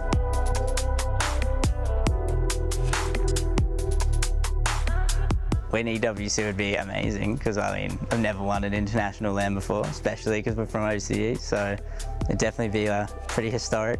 We play as a team very aggressively, which not many international teams do, like very aggressively, to our detriment, in fact, in like other LANs. So I feel like we can definitely keep it up, but hopefully the aggressiveness will catch some good teams off guard. I'd say to anyone sleeping on us that, you know, every time we manage to get a random upset against a good team, so like we're always a chance. I just love Torsas first. It's the humble and realistic approach to things. Yeah. We've seen him for how long now, competing at the top level, and he's always an entertainer, but you can't forget the fact that he is a serious competitor. Yeah, he's talked about upsets before, and then also, you know, Banana Head coming onto this team. Banana Head has experience going up against Monkey Moon. He sent Monkey Moon home at the Copper Box in the season that BDS won the World Championship for RLCS. So they have the players to do this. Power has the ability to do this, but you know, it's going to be a huge challenge because BDS is a very good team. You want to take that, Curly? I was going to say it was 64% for BDS, and yeah, they got it.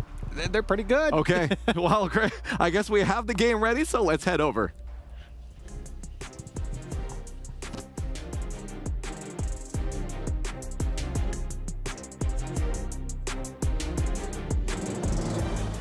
Thank you very, very much for that, boys. Now, Fancy, Limitless certainly put up a fight, but I want to focus a little bit more about our next matchup. We're going to be having Power versus BDS. And the last time these 2 teams faced each other, it didn't necessarily go in way of Power, but London was a surprising result for many. Absolutely. I mean, BDS, we all know the roster. They've been going on for like 10 months now, and they always seem to struggle in LANs, and they haven't been able to find a win in an international stage.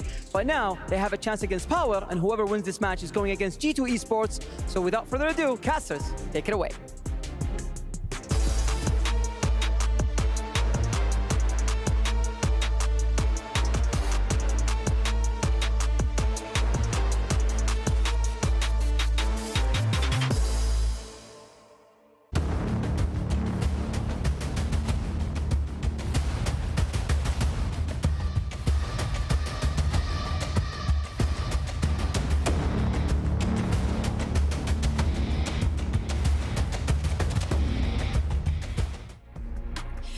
Well, welcome back, you guys. We've got another crazy matchup for y'all. This time, they are going to be the likes of Power and BDS, two incredible teams in their own right. However, one of them has been causing some mayhem for Europe, and I'm talking about Power. This team has been a thorn in the sides of EU since we last saw them. I mean, the most recent time that we have seen Power play against Europe, normally I think we'd say, oh, you know what, it was a close fought fight, it went to 5, but unfortunately Power lost. Nah.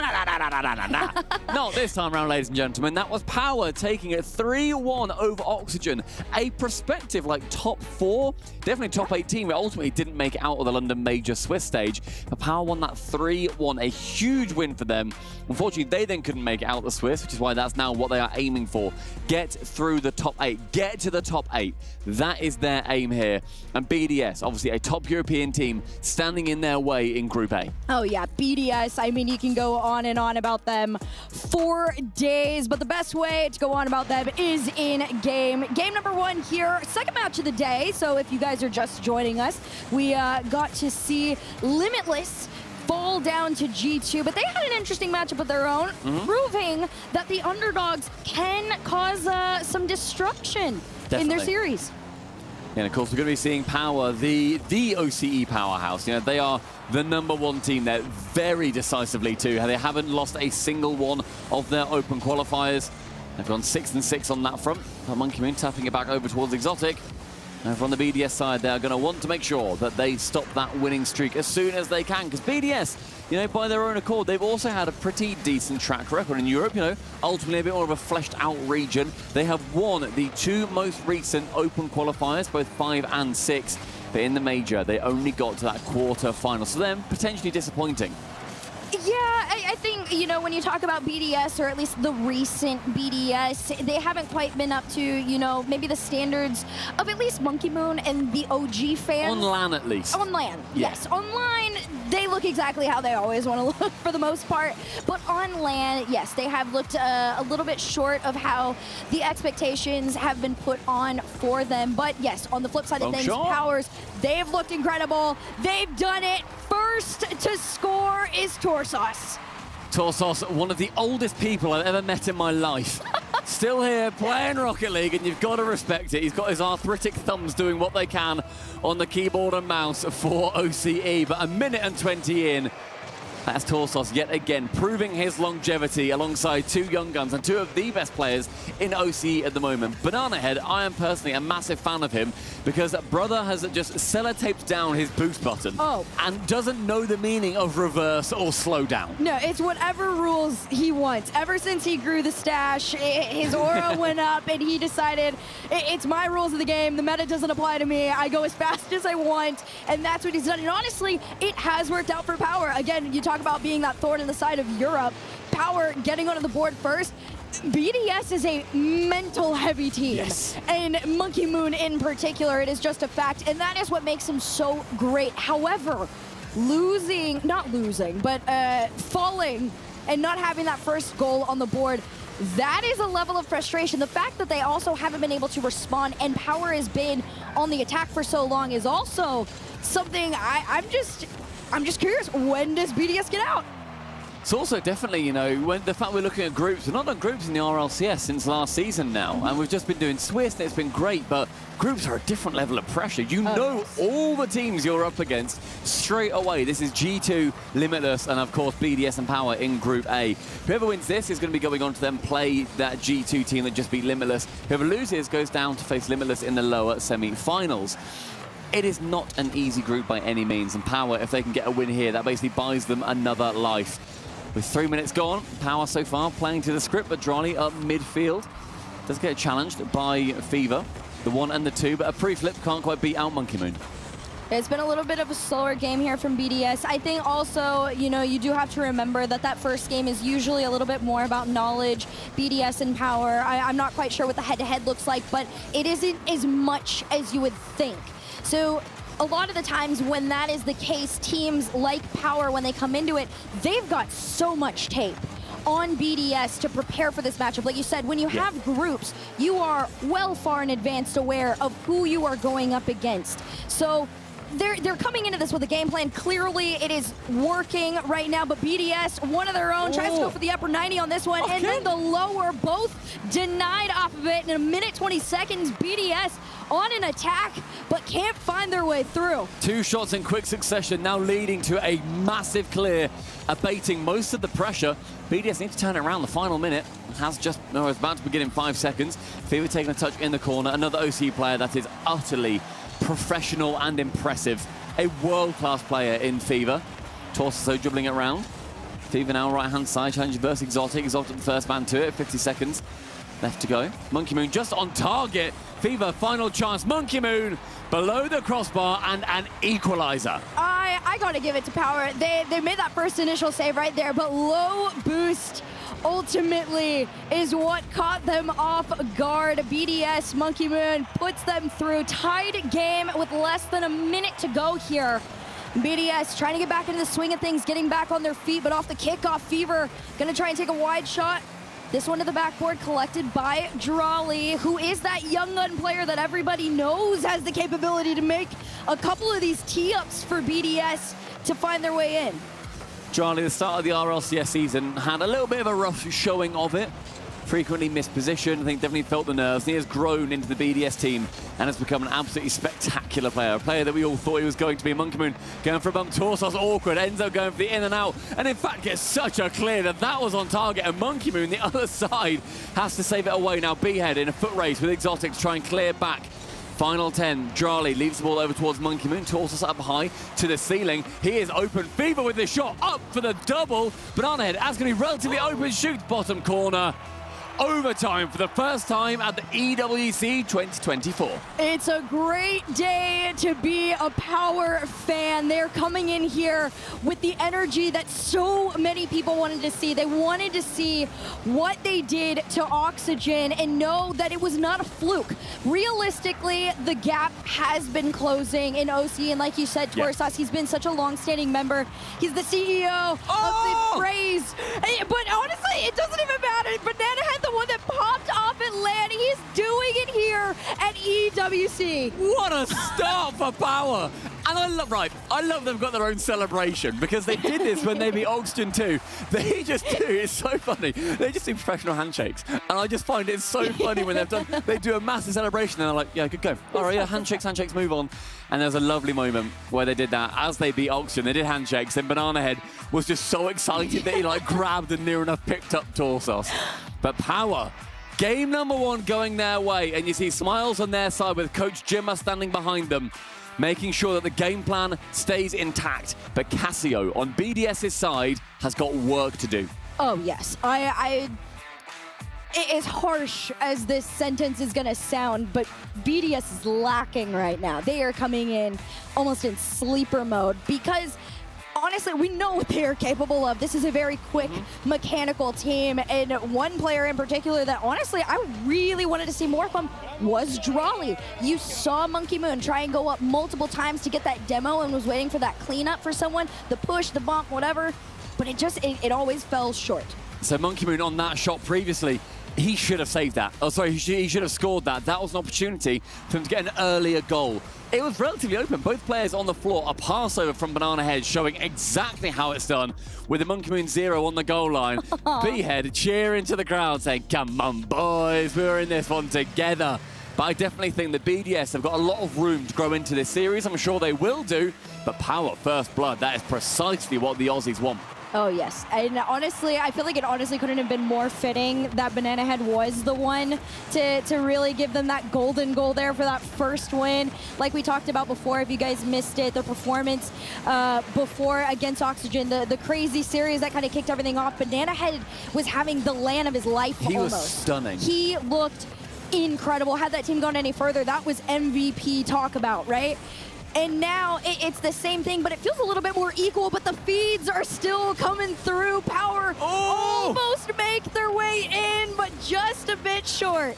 The pressure from Power is building up almost to bursting point, and BDS manages to keep those walls firm. No goals flying in just yet. Charlie back corner, but gets challenged again. Torsos is there, and a little bit of nonsense nuisance play from all the Power boys, keeping BDS scrappy and honest. I like this lurk from Jolly, but he's very aware he's on low boost. This one to the backboard, great disruption touch there. And Exotic gonna try and work together with Jolly, but Power's doing the same. They're giving them the taste of their own medicine. They're going for those quick touches to stop these plays in their tracks. Torsos trying to slow things down, but Monkey Moon just a bit faster to that ball. 3:46 on the clock. Power, they've been on the attack for quite some time. Finally a clear for BDS and some breathing room in their favor. You never see BDS held back like this by a team that's realistically not in Europe. Like normally, you know, it comes down to Vitality or Gentlemates to finally take them down. Because BDS, their pressure is absolutely sublime. Monkey Moon actually forcing 2 players out from Power. It's going to be something that Power need to make sure they keep an eye on. Just send one to it, that's okay, because BDS otherwise will make sure they just go for a safe 50 against 2 of your players, and suddenly it's a 2v1. Exotic up for the pre-jump and 2 commit to it. Will the immediate counter come through? It does, in fact, but Fever, low boost, meets a Monkey Moon on his way to the orange half. And he tried to get a touch onto Monkey Moon even to get him out of it, but the control is still just miles away from them. BDS trying to keep this one blue side here.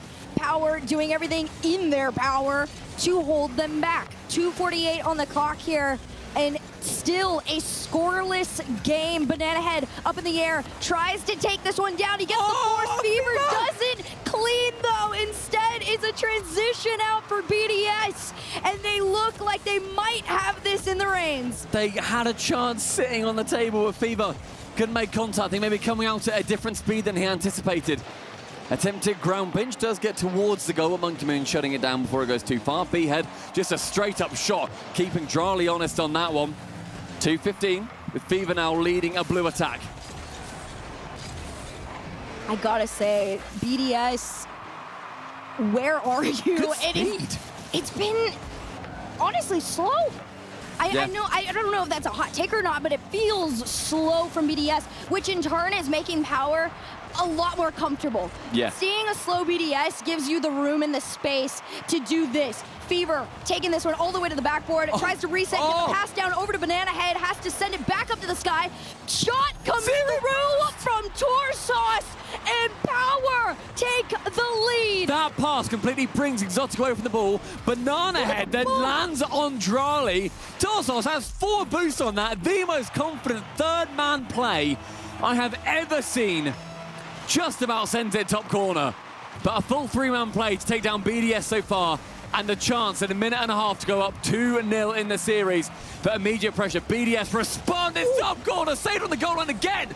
Torsos keeping that ball clear. The saves continue to come through. It's not going to stop here, though. Monkey Moon over to Drali. Banana Head beat him out, and this one goes back in the favor of BDS. It's a wide, slow shot collected by Fever. And Power, they understand the position that they are in right now. They have that lead. You can play extremely solid defense against BDS right now, which is an uncomfortable position for them to be in, because you've got a minute. That's it. It's a tied game. Drali, he finds his way through finally for BDS. It's a poor touch from Fever, leaves Banana Head in a horrible position, and Charlie full advantage. Brilliant movement from him to make sure that he gets contact on that ball. And I think BDS, biggest thing they need to do is just try and outspeed Power at this point. Right now they are losing those foot races time and time again. A good pinch, sends it long, but it's just actually possession over back towards Banana Head, who then goes, sends it a little bit too awkwardly central. Torsos saving it top corner. It's so funny because usually you're having the conversation I'm about to start in the opposite way, which is BDS has to find mistakes in Power's defense. Yeah. Which they did once just now. They found their way on in, but it's not going to be handed to you again. 35 seconds left on the clock. They're trying to make that push up. You see Drali doing the lurk in the mid there. They're going to play a little bit of a safer game here. You don't want to do too much of a high risk reward situation here, especially against a team that you potentially could be falling down to match point. 20 seconds off from another overtime. Monkey Moon removing one player from the pitch, that veteran in Torsos. Sent long from Fever, finds B-Head. Now B-Head just missed. Now Monkey Moon up for that one. Central Drali.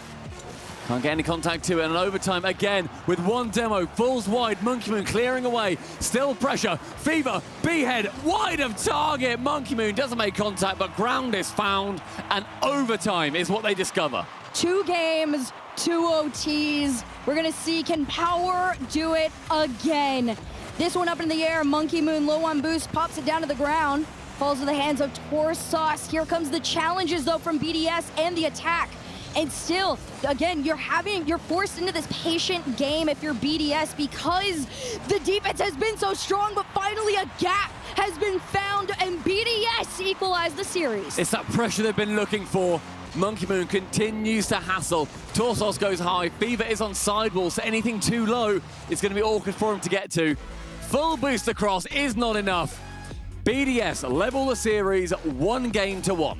And great placement on that last shot as well. I mean, you couldn't have put it anywhere better. That low game, right call on it. You see coaches gonna start giving the speeches. This is a very crucial moment. Yeah. Because whoever wins the next game, you're in swing game potential. I'm not gonna discredit Power by any means and say, oh, if BDS win the next one, it's 100% in their favor. No. They earned that OT win. They had to work for it. And you know what? I'd like to draw a parallel here. Okay. Everybody think back. Think back to the London Major. Think back to Power playing Oxygen.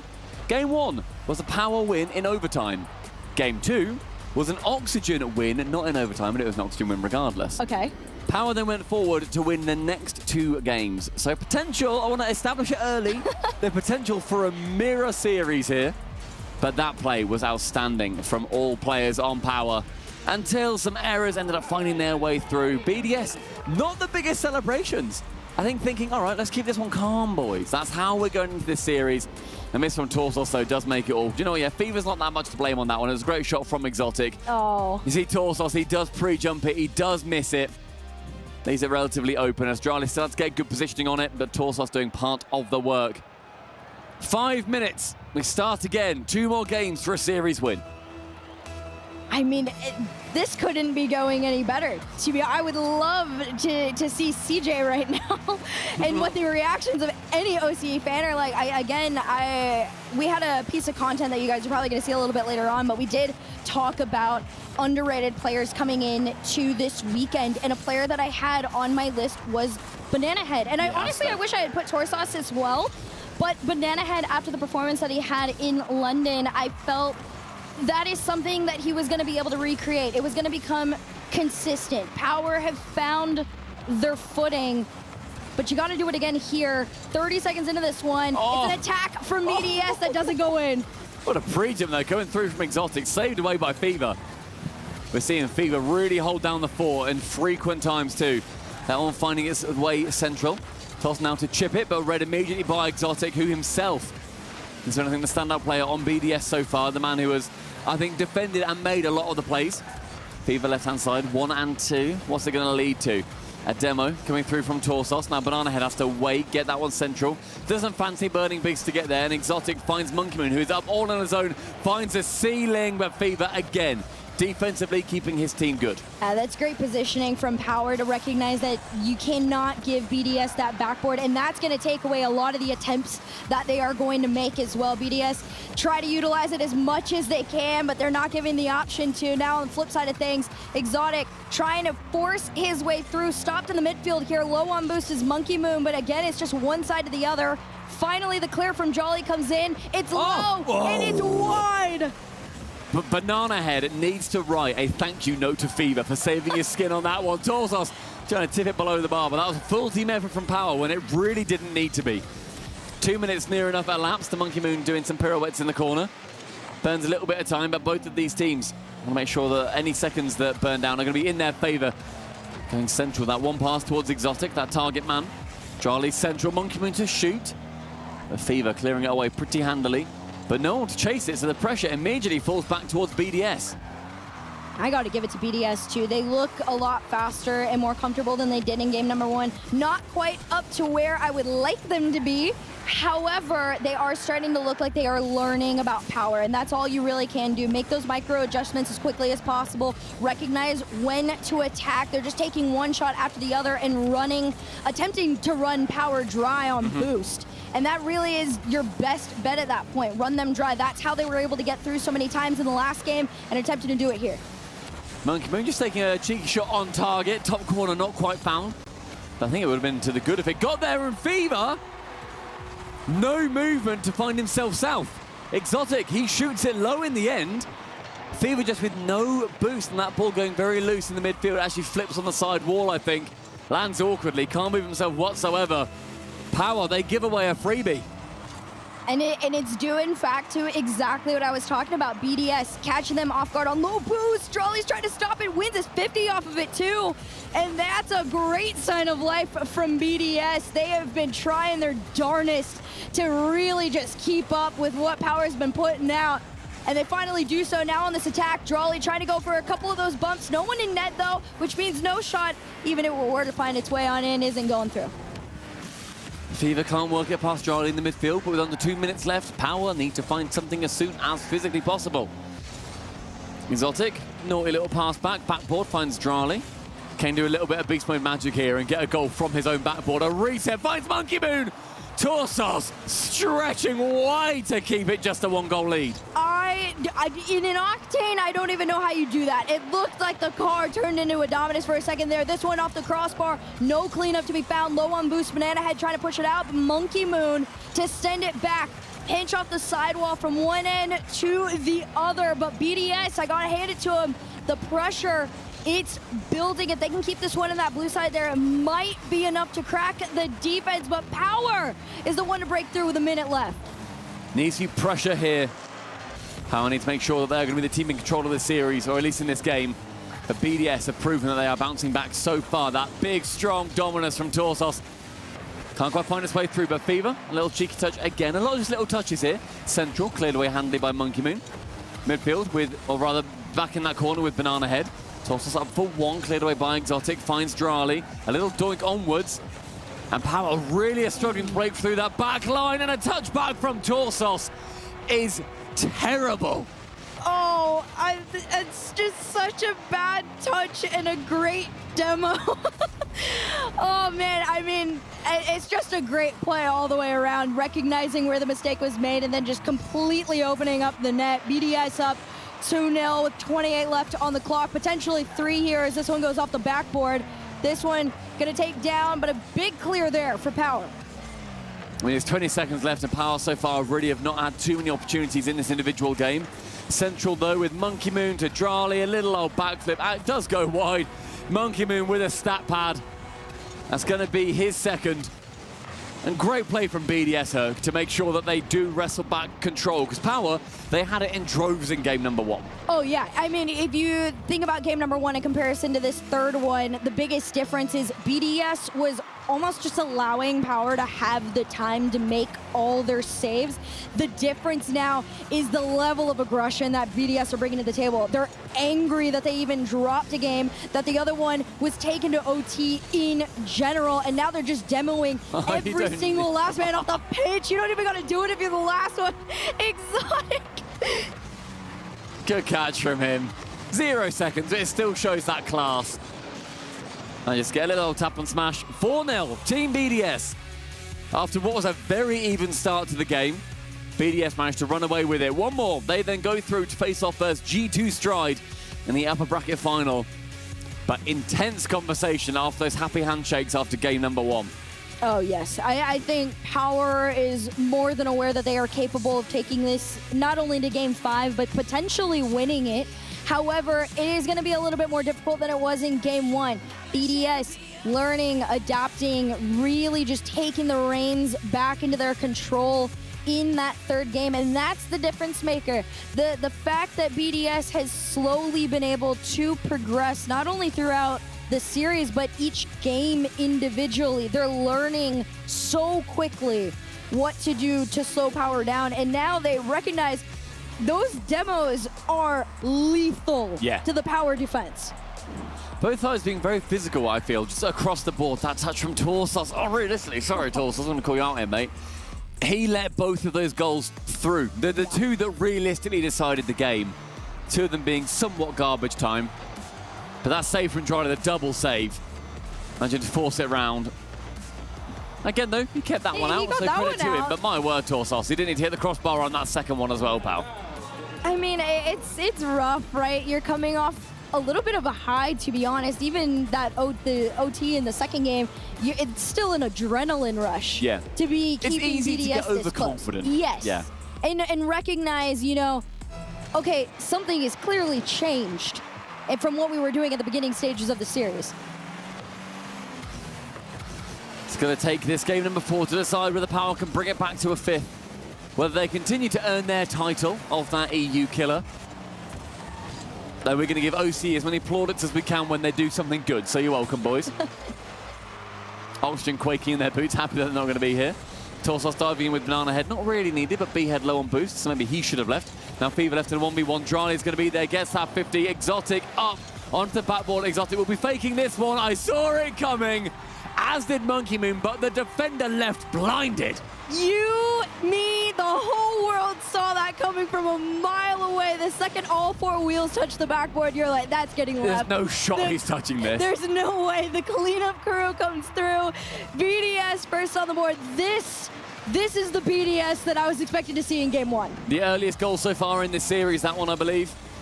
In about 30 seconds.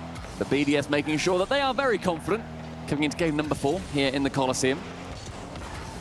The Exotic now challenging with 0 boost. Does still get the dunk, but B-Head central. Drani had to wait on the goal line to clear that one away. Torsos 100 boost, burns half of it. Burns all of it, in fact. Forgoes it to B-Head. Fever a little bit too late to it. 1, and then the second is unsuccessful. And a long shot, a worm burner towards net. They're shut down. 1-2. Back to Fever from Torsos. All these passes shut down as and when they apparate. It's so rough because this is very reminiscent of what we saw in game 1 from Power, was them finding each other and connecting so well, but... Hello. You know what? Hello. I take what I said back. Banana Head peeling the defense with 1 pass from Torsos. He manages to outspeed 2 of them. Neither defender realizing quite where that ball was going to be coming in and how much juice it had on it. Torsos helping it all the way through. I would say right now that is redemption for his previous sins. Yes. Yeah, it's a good pass. We'll give you that one, pal. We'll you're back to level. You're back to level. You're at 0 again. That 0 is insane. 3:30 on the clock, though, and BDS, they have been responded to, which I don't think they were expecting an answer to come in so quickly. But Power, it was a little disconnected at first. Finally, they found their way in again. Although this time is going to be a little bit different. Monkey Moon's touch goes up to Exotic, but low on boost. Most he can do is try and make it clear. Monkey Moon to try and finish this one to the backboard there. Cleanup is high. No third. It's a big clear pass over to Banana Head. No boost to work with. An attempt at a really slow back flip, and this one off the cross. Less than 3, and you stay even. That was completely open, and the bar is dented for no reason. We approach half-time. Both teams level. I can't. BDS has really just ramped up the pace right here. An attempt at a pinch to get them to the clear out, but no. Power, as time is going on, is getting boxed in to their own half. As time is going on here, finally, Fever to musty them out of this one, but not enough sauce to keep them there. BDS, every flip in sight is getting them closer to that net there. Cleanup comes in, Monkey Moon is through, and BDS go to 2. It's Monkey Moon yet again, that star player for BDS in this game. Set up by Exotic, again a fake. The Power defense not quite knowing who's going to be going for the ball. Smoke and mirrors. BDS earning that lead, 1 more. And as we've been saying, they'll be going through to face off first G2. And it's not very unexpected, of course. I think in most safe predictions you would see it going that way, but you can't count out Power anymore. The conversation has been started for a while now, but really after the London Major, everybody has recognized that Power is closing the gap on the rest of the world. We've wanted that for so long. Yes, and it only took, what, like 5 seasons? Oh my, I'm so sorry. You know what? BDS are good, aren't they? They're really good. They've done real well to squeak out of that one. Wow. Fever going in for quite a miraculous 50, I would argue, especially when trying to block against the counter. Maybe should have waited back a little bit. But now BDS clear by 2, minute 44. Opportunity though for Power. They've been coming. And with these demos, they're going to become even more awkward with BDS to defend against. A double whifty. Exotic up for 1, the touch is down. It's awkward to save, but Fever can clear. If you're Power, this is where you kind of just start running the high risk, high reward plays. You push up field and you hope to connect on it, but BDS are playing the high game. They're taking it away. Demo comes on in, but it doesn't matter. Monkey Moon had all the control in the world. I think it was to air dribble this one down and float it in. No one's up. No. Like, Well, okay, it's no boost for Torsos in that situation. And he was bummed. He was bullied on the ground. This poor guy, he got beat up. He did get beat up. The old age pensioner wasn't quite able to get anything from that. No contact made. Johnny up for one, a little tap and smash, unsuccessful on that occasion. But 3 goals to bring back for Power. After being scoreless in the third game, they managed to wrangle 1 back. But that game 1 performance seems to have been somewhat fleeting as BDS have turned it on much more like a machine. They wound up, they got it going, they got the cogs are moving. And looking pretty decent as they do so. Yeah, they definitely not too bad. Nothing to lovely pass. Shake your head about. They found an opportunity and they took it the infield and straight on in. Puts them at a 2-goal deficit. 46 seconds on the clock. It's possible. I'm giving you that. It's doable. When we see how quick goals have come in this series especially, Power got one off the kickoff earlier. Well, they have the same chance. They do lose it back corner, which is great for Banana Head. With control, it's the second one to it. Pinches from the ceiling. Instead, it just gives control straight back towards Monkey Moon. And we are going to be seeing a lot of booming that ball back into ridiculous places from BDS to maintain control. But Drali up, tries to meet up with Monkey Moon again to try and poach a shot. Oh yeah, right now, name of the game for BDS is Monkey in the middle. Instead, that monkey is Power. And that ball is not in their favor. 18 seconds left on the clock here. Monkey Moon just trying to waste time and does so successfully. Even a no touch on that one. Kind of catches Power off guard a little bit there. And 8 seconds left on the clock. Too little, too late. This one almost goes in and completely ends it there. But BDS, a rocky beginning in this series, finally find themselves again as they take down Power 3-1. A quality Power, I would say, in the end as well. Yes, you know, they won that first game. They couldn't quite take games 2, 3, or 4. But realistically, they came off that high from beating Oxygen, and they continued that into game 1. I think game 3 was their weakest. They didn't get a goal in that one. That was a 4-0 in favor of BDS. They weren't able to get too much from it, but they didn't go scoreless in the 3 others. So BDS, very good play from them, but I would say that Power, don't count them out just yet. You know what sucks for them, though? They've got BDS and G2 in their group, and it does become harder as you work their way through, because you'll then be facing off against the loser of G2 and BDS a little bit later on if you can beat Limitless. That is just crazy to even think about. I think obviously for them, they're going to be taking it, you know, 1 game at a time, but they did their best. They tried their darndest. I think honestly, you know what, if you think about it like mathematically, like Oxygen's like a top 8 team. They went what? They took a win off them. You take BDS, you take a win off BDS and take them to overtime. That was pretty much about as far as I was going to give them, and they did it. Yeah. So not a bad series whatsoever from Power. I'm excited to watch them throughout the rest of the weekend, but congratulations to BDS. Yeah, BDS taking that first series for them here at EWC 2024. That is enough from us. Let's hear what the studio has to say. Probably lots, to be honest, because it started off looking so good for Power. I mean, Torsos was on fire there, and then something crept into the mentality and BDS took over. Well, I mean, Hurt talked about it a little bit. It's just, you know, learning the matchup as you go along. I think, and Torsos just saying in his interview that they're a very aggressive team. BDS was able to adapt, soak up some of that pressure, and then capitalize on the boost steals, and also they're so good mechanically. You saw the flip reset for Monkey Moon.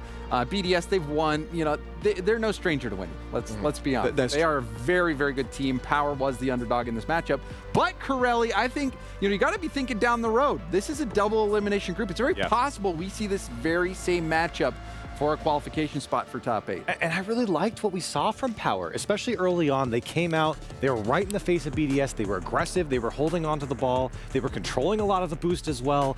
And then it just seemed to peter out. Well, there were a few errant touches, you know, there's just the missed touches from Fever, the missed touches from Torsos. Sure, but I think For Power, it just felt so one-dimensional. It was like, this is our thing. We're going to do it really well, and they did. And then when BDS adapted, as James said, what else do you have? I mean, Torzov said it too. He's like, sometimes to our detriment. To our detriment. That's all we did. And I mean, he knows better than everyone here. But I mean, and he's right. I mean, they're so aggressive, and when they can get into that flow state, they start moving around so quickly, and they kind of get into that OCE whirlwind. They're really good, and they can beat teams like BDS. And, you know, he even mentioned it before we got into the game. He's like, you know what? Sometimes we show up to these things and we take down big teams. And you can see what happened, and you can see how they could do that. They just couldn't hold on to that for the whole series. Right, yeah, no, and you see the disappointment in the faces at the end, too. Is that you know that this squad wants those wins. The question is, can they get it later? I mean, that's something we'll have to wait and see. G2, BDS, they'll be playing in that upper for that qualification spot. But whoever, you know, looking at that match, I think, you know, it could go either way. BDS could take down G2. We might see, you know, an interesting matchup down there in the lower. But I think Power proved that they can beat BDS by winning that game. So it's anyone's ball game. And they want it too. And honestly, you can tell with their comms. I think we actually have a listening too. Come on! Oh, boys! Come on, boys! Come on! Zach, get around it. Let's go. He jumped out, by the way. Yeah, no. I just love listening to James. Don't leave me hanging. Come on, sorry. What was that? What are we shaking? You didn't see Torzov shaking hands? Oh, okay. We're gentlemen out here, James. We're gentlemen. Gentlemanly from Torzov. I'm sorry. That was great. I love the hype, though. They, you know, they care. They do. That team has so much personality. They have so much personality, but they back it up. I mean, they've been getting some quality wins. They brought it. I mean, in that first game win, I think it just shows that Power can beat BDS, given the opportunity. They might be able to, because you know, on both teams, this was not the highest pressure moment because you have that extra life. You know, you're still, and you're not eliminated yet. You're not through yet, so it's the least pressure that they're going to feel. So under the pressure cooker, that's where we'll see teams really prove that they've got. A lot more teams are going to be under the pressure soon. But first off, I've seen CJ kind of wandering around. I kind of want to see what he's been up to. Oh, he's me. I'm leaving. Nice. Yeah, go. Oh, come on. Great goal. Mid. Keep that enthusiasm, that intensity up. I just want this win so bad. Yeah, that's what we need to keep that up. We need to keep it going. We're going to lock in this win. Corner. Wait, are we recording? Yeah. We're super forward. Good win. Where are you? Nice. That's what I am. Oh, I missed. Lots of two good. The microphone.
Nice!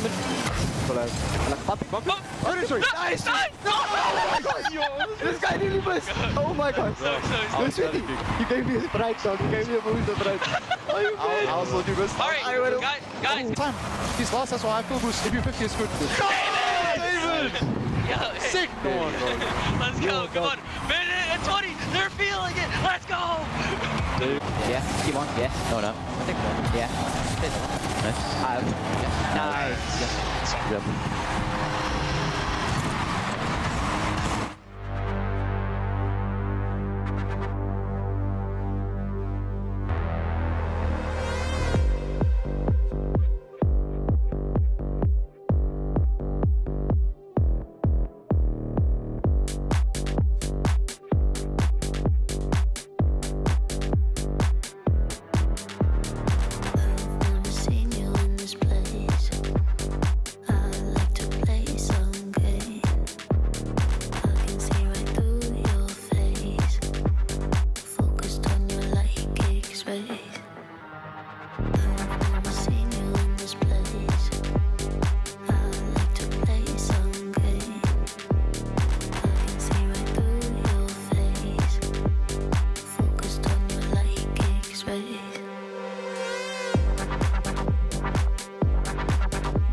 Esports World Cup carries on strong as ever. 2 matches down with 6 more to go. I'm Lee, still here. I'll be joined with a couple of familiar voices. You'll know them and you'll see them in a second, but it's Cheeves and Jorby. How you two doing as we see the players get ready? It's a great day here at the first start of the Rocket League tournament. It's been a lot of fun. It was good to see Power start off strong, not good enough, but we get to move on now, so I'm looking forward to it. Yeah, I mean, I'm excited to watch more of these group stage games play out. You know, we're only at the very start, so it's only going to get better as time goes on. We'll be talking about them in a second. You can see the next matchup already. Spoiler alert, it's Falcons versus XO. But let's get some thoughts on that, because Falcons coming into this matchup, obviously, Cheese and Jorby are one of the favorites, you know, some hometown heroes here. There's going to be so many fans cheering for them in the stands while they're on stage as well. XO, definitely a lesser known name coming into this matchup. Yeah, they've got their work cut out for them. From my own experience, I just played my first few games of MENA Rocket League while here in Saudi Arabia. Let me tell you, they are very fast, they're very good. Yeah. And I am terrified for XO, I think is how I can phrase that. That's great. But as we said, that next matchup is going to be a doozy. I mean, EXO facing off against Falcons is something probably for them that is exciting. At least if I'm EXO, I'm saying this is a really good opportunity to get a taste of the best. And I'd rather, Jorby, disagree if you want, but I would rather do this in the upper part of the bracket where I still have the second life. Let's get a whooping and then go into the bottom with that experience. Of course, you know, you might get some valuable tape and right. Where are all of our flaws? Well, all your flaws are about to be exposed. One of the best teams in the world. I mean, these guys, they compete literally with the G2s, sometimes better than G2. Remember Gentlemates versus Falcons? That wasn't that long ago. That was world class. I mean, you know, it's great that EXO are here, and like you said, in the upper bracket. Good to get this match out of the way first, and maybe it'll help you in the lower bracket. I'm already calling their death here in the upper bracket. Well, it's probably also going to happen in our STC Play audience vote. Make sure you get onto stcplay.gg and get your votes in for how you think this match is going to go. To be honest, we've seen some of the underdogs get a lot of votes from the fans so far. I mean, even for Limitless, I believe it was 22%. You got to pull for the home squad, you know? Well, there's also Kevin's also on this team, and Kevin is That's true. He's a culture icon in Rocket League, so I don't doubt that he himself is going to pull a lot of votes here at the start. We give it the, I think what we said was the 6% troll percentage error rate. Yeah, the plus minus, the error, room for error. 6%'s not bad. Consider like if it's like across the board, that's not bad. That's not bad. So let's talk about this matchup because it's coming up very soon. Falcons have to obviously get this win. We think they're going to get this win, but just for our sanity and I guess consistency, they have to win this one. There's no way EXO does, but I don't know. It just has to be that way. Yeah, I mean, if you're Falcons, you want to come out here, you want to make a strong showing, first match on stream, and again, my first time playing in a completely different setup than what I'm used to at home. I have to give a ton of credit to players for coming out and playing in a live environment, totally different setting. Like, it's all the little things add up together to make things feel so different. And I gotta say, I've never seen Falcons look terrible in a LAN environment, so huge credit to them. So I expect them to start off strong. This is the hometown tournament for Falcons, and I think with this match in particular, why not have some fun with it? I want to see some pre-jumps. I want to see some freestyling. Ross, one of the best defenders in the world. Don't play defense. Come on, don't play defense, Ross. You know what? Go for the double reset musty. I want to see it, okay? Clears, just cook. It's that easy, okay? EXO are going to give you space. Is it that You're going to starve them. It's just going to be fun. Cook. Can we get some fun freestyle from Falcons? I know they love to play that way. They're going to get the space. They're going to starve them. Hey, just saying. We can talk all we want, but let's hear from TRK himself.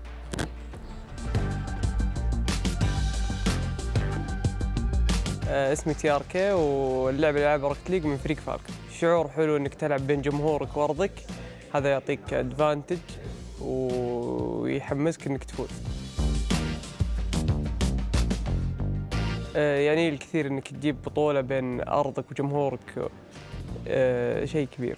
فريقنا طبعاً يشتغل يومياً تدريبات وسكريمز ومرة مستعدين للبطولة بشكل كبير. نفوز على الكل. لا طبعاً وراح نثبت لهم في هذه البطولة لأننا الفريق الأفضل. دام فالكون جاب كأس العالم البطولة هذه ما علينا ضغط.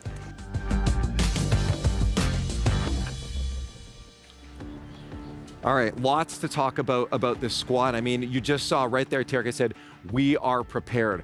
But I also remember them saying that back at that last regional for the RLCS, and they didn't go the distance. Now, they were in the finals, which is an absolutely massive That's pretty thing. close to the Right, it's very close to it, but they couldn't finish it I also off. think I remember a 7-game thriller against Gentlemates, something, you know, another team that... Right.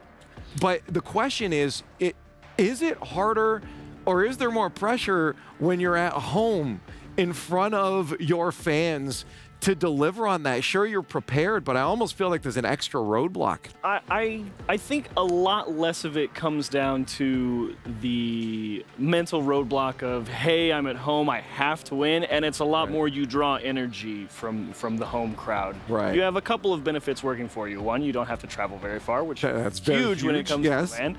And two, you know that you walk into a live setting and everyone's by default pretty much going to be cheering for you, and that energy really does make a difference because you thrive off of, you know, the cheers, the yells, the shouts, and everyone saying, let's go all the time. You really do settle in a lot faster when you know everyone's with you. I mean, look, TRK's on a trading card here, okay? You can literally get, cool. Like, these guys are huge here, especially in Rocket League. And oh, you walk outside, the amount of branding for them everywhere. There's a whole building that says Falcons Nest. Falcons Nest, yeah. Okay, they own the place. Like, of course they feel comfortable. When you're at home, you feel good. You feel a little lazy. You know, sometimes a little lazy, a little relaxed is exactly what you need. And Falcons have proved, even when it comes to high pressure, low pressure, it doesn't really matter what circumstance you put this team in. They deliver a performance that you think, wow, that team could go the distance every single time. Falcons have proven to us with the Twins and TRK that they are always going to be a threat no matter who plays them. Now, I know they're not in this matchup, but I'd have to give that same argument then to G2 for that chance to loosen up and play. And they did just beat them. That is a factor that's going to play to G2's benefit as well. They have Naz in, and they can kind of just relax, have fun with this. They also have that benefit. No, it's huge. I mean, knowing you don't have your full roster, you do kind of be like, okay, there's no pressure if we lose. We know nobody's going to be disappointed in how we play. They're going to be like, I didn't have their whole roster. So, you know, you're like, cool, let's just go out there and play some car soccer. And it tends to work out pretty well. So for Falcons here, I mean, I guess what's the goal and what are they going to need to do well?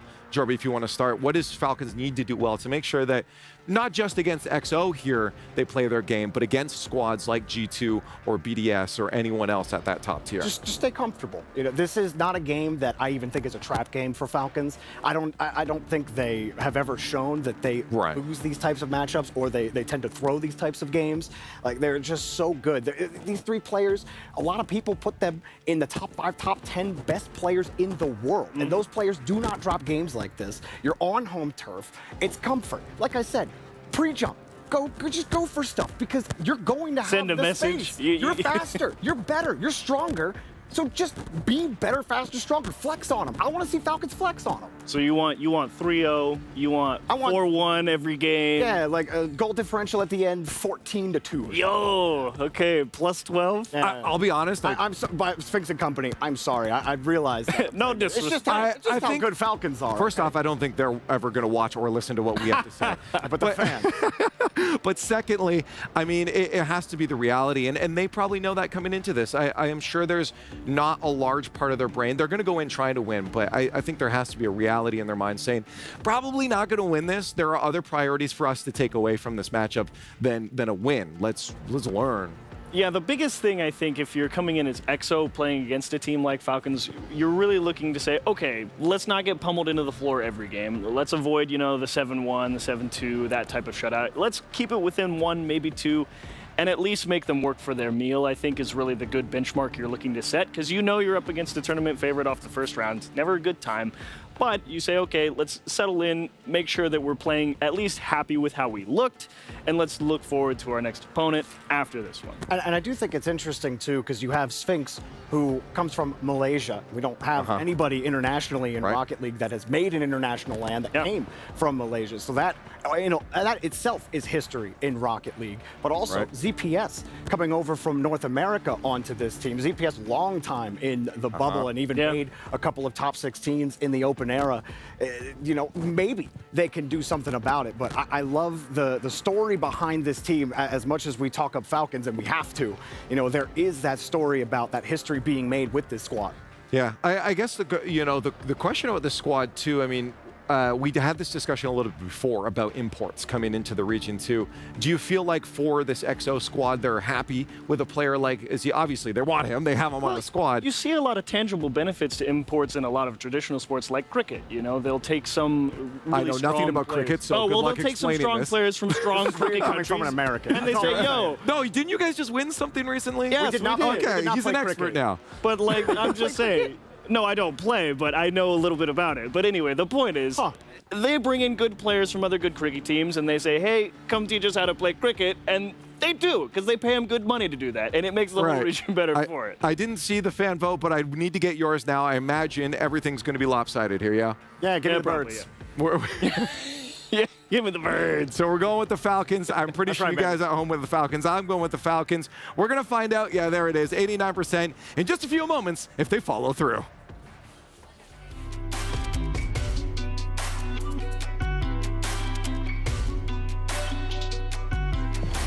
Welcome back once again, everybody, to EWC, featuring none other than Rocket League Fancy. I was believing in the power dream. My heart broke just a little bit for them. Yeah, honestly, it's always a struggle with power to do well on international stages. But you know who also had a similar story? It's XO Esports, and they're going against Falcons right now. They do well in regionals. They might not do well in internationals, but Falcons are on 19-win streak.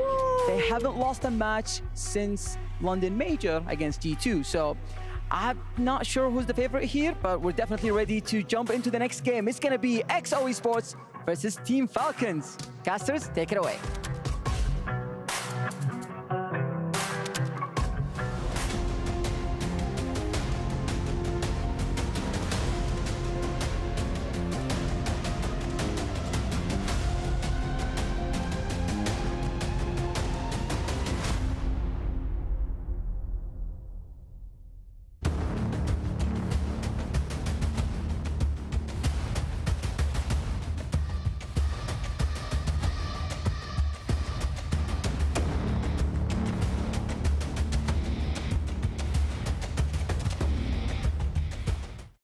We've got APAC versus MENA. I'm James Bott here with Corelli. And Corelli, I've actually been surprised at how close some of the earlier series have been as well. These are the matchups you expect to be one-sided due to seeding, but everyone has, I think, been playing pretty closely. Yeah, who knows what we can see from XO Esports. I mean, the desk was talking about it. You know, what will we get from them against a very formidable Team Falcons?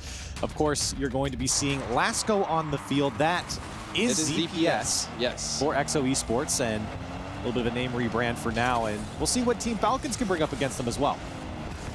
I think many people expecting Falcons to win this one. They have that favorable seeding, and they have been brilliant internationally. Haven't been able to take the whole shebang, but maybe that will all change here. And they've been close, James. They've been close in the RLCS a couple times, a couple trips to London. They have been a bridesmaid, never the bride. And for XO Esports, I think the player to watch, if you've been paying attention to the APAC region, Sphinx has been a goal-scoring machine and has been so much fun to watch on the XO Esports side. In fact, he's the #2 goal scorer in the region, right behind Virtuoso. Will Sphinx be able to get some space to work those mechanics we know he has? Right now, we do see XO with some possession demoed off the ball. Sphinx trying to move in the 50 from TRK right back to Lasco. Lasco up against Killers. Killers! You see the flip reset on the 50. Wasn't able to power that ball through, but a good attack. XO holding up so far. Yeah, certainly are. And for Team Falcons, you're seeing a lot of aggressive playstyle come out. Players staying behind the ball for so long. James just mentioned Killers behind the ball, taking low 50s into flip resets to just stay in front of the play and making sure that XO Esports, they don't get out so easy. Roas down to TRK. Oh, that pass found TRK, who had wide open land in front of him. Something that XO Esports are going to have to realize is that some of these touches from Falcons, they're bait. They're getting defenders to jump after it, and that little passing play, Falcons were always able to get back to it and play it across the box. They're up 1-0. It's also a double commit there from XO. Someone with no boost diving in, and then the defender who had boost in that also diving in. They thought they could get there, and they just can't. They don't realize how fast Team Falcons are going to be. And how on point that pass was. Easy tap in for TRK. And that's the real, I think, talking point for XO is XO Esports is how fast can they get up to the pace of play. Team Falcons, they're going to come out extremely hot, as they always do. The last major in RLCS, they were regarded as one of the fastest teams, if not the fastest team. Certainly the favorites, or one of the favorites here at this tournament.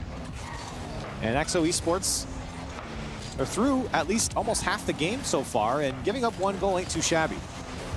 We also know that these players on the Falcons, or Team Falcons rather, they know how to play defense. If you remember the Twins and that Rule 1 performance in Boston, that overtime.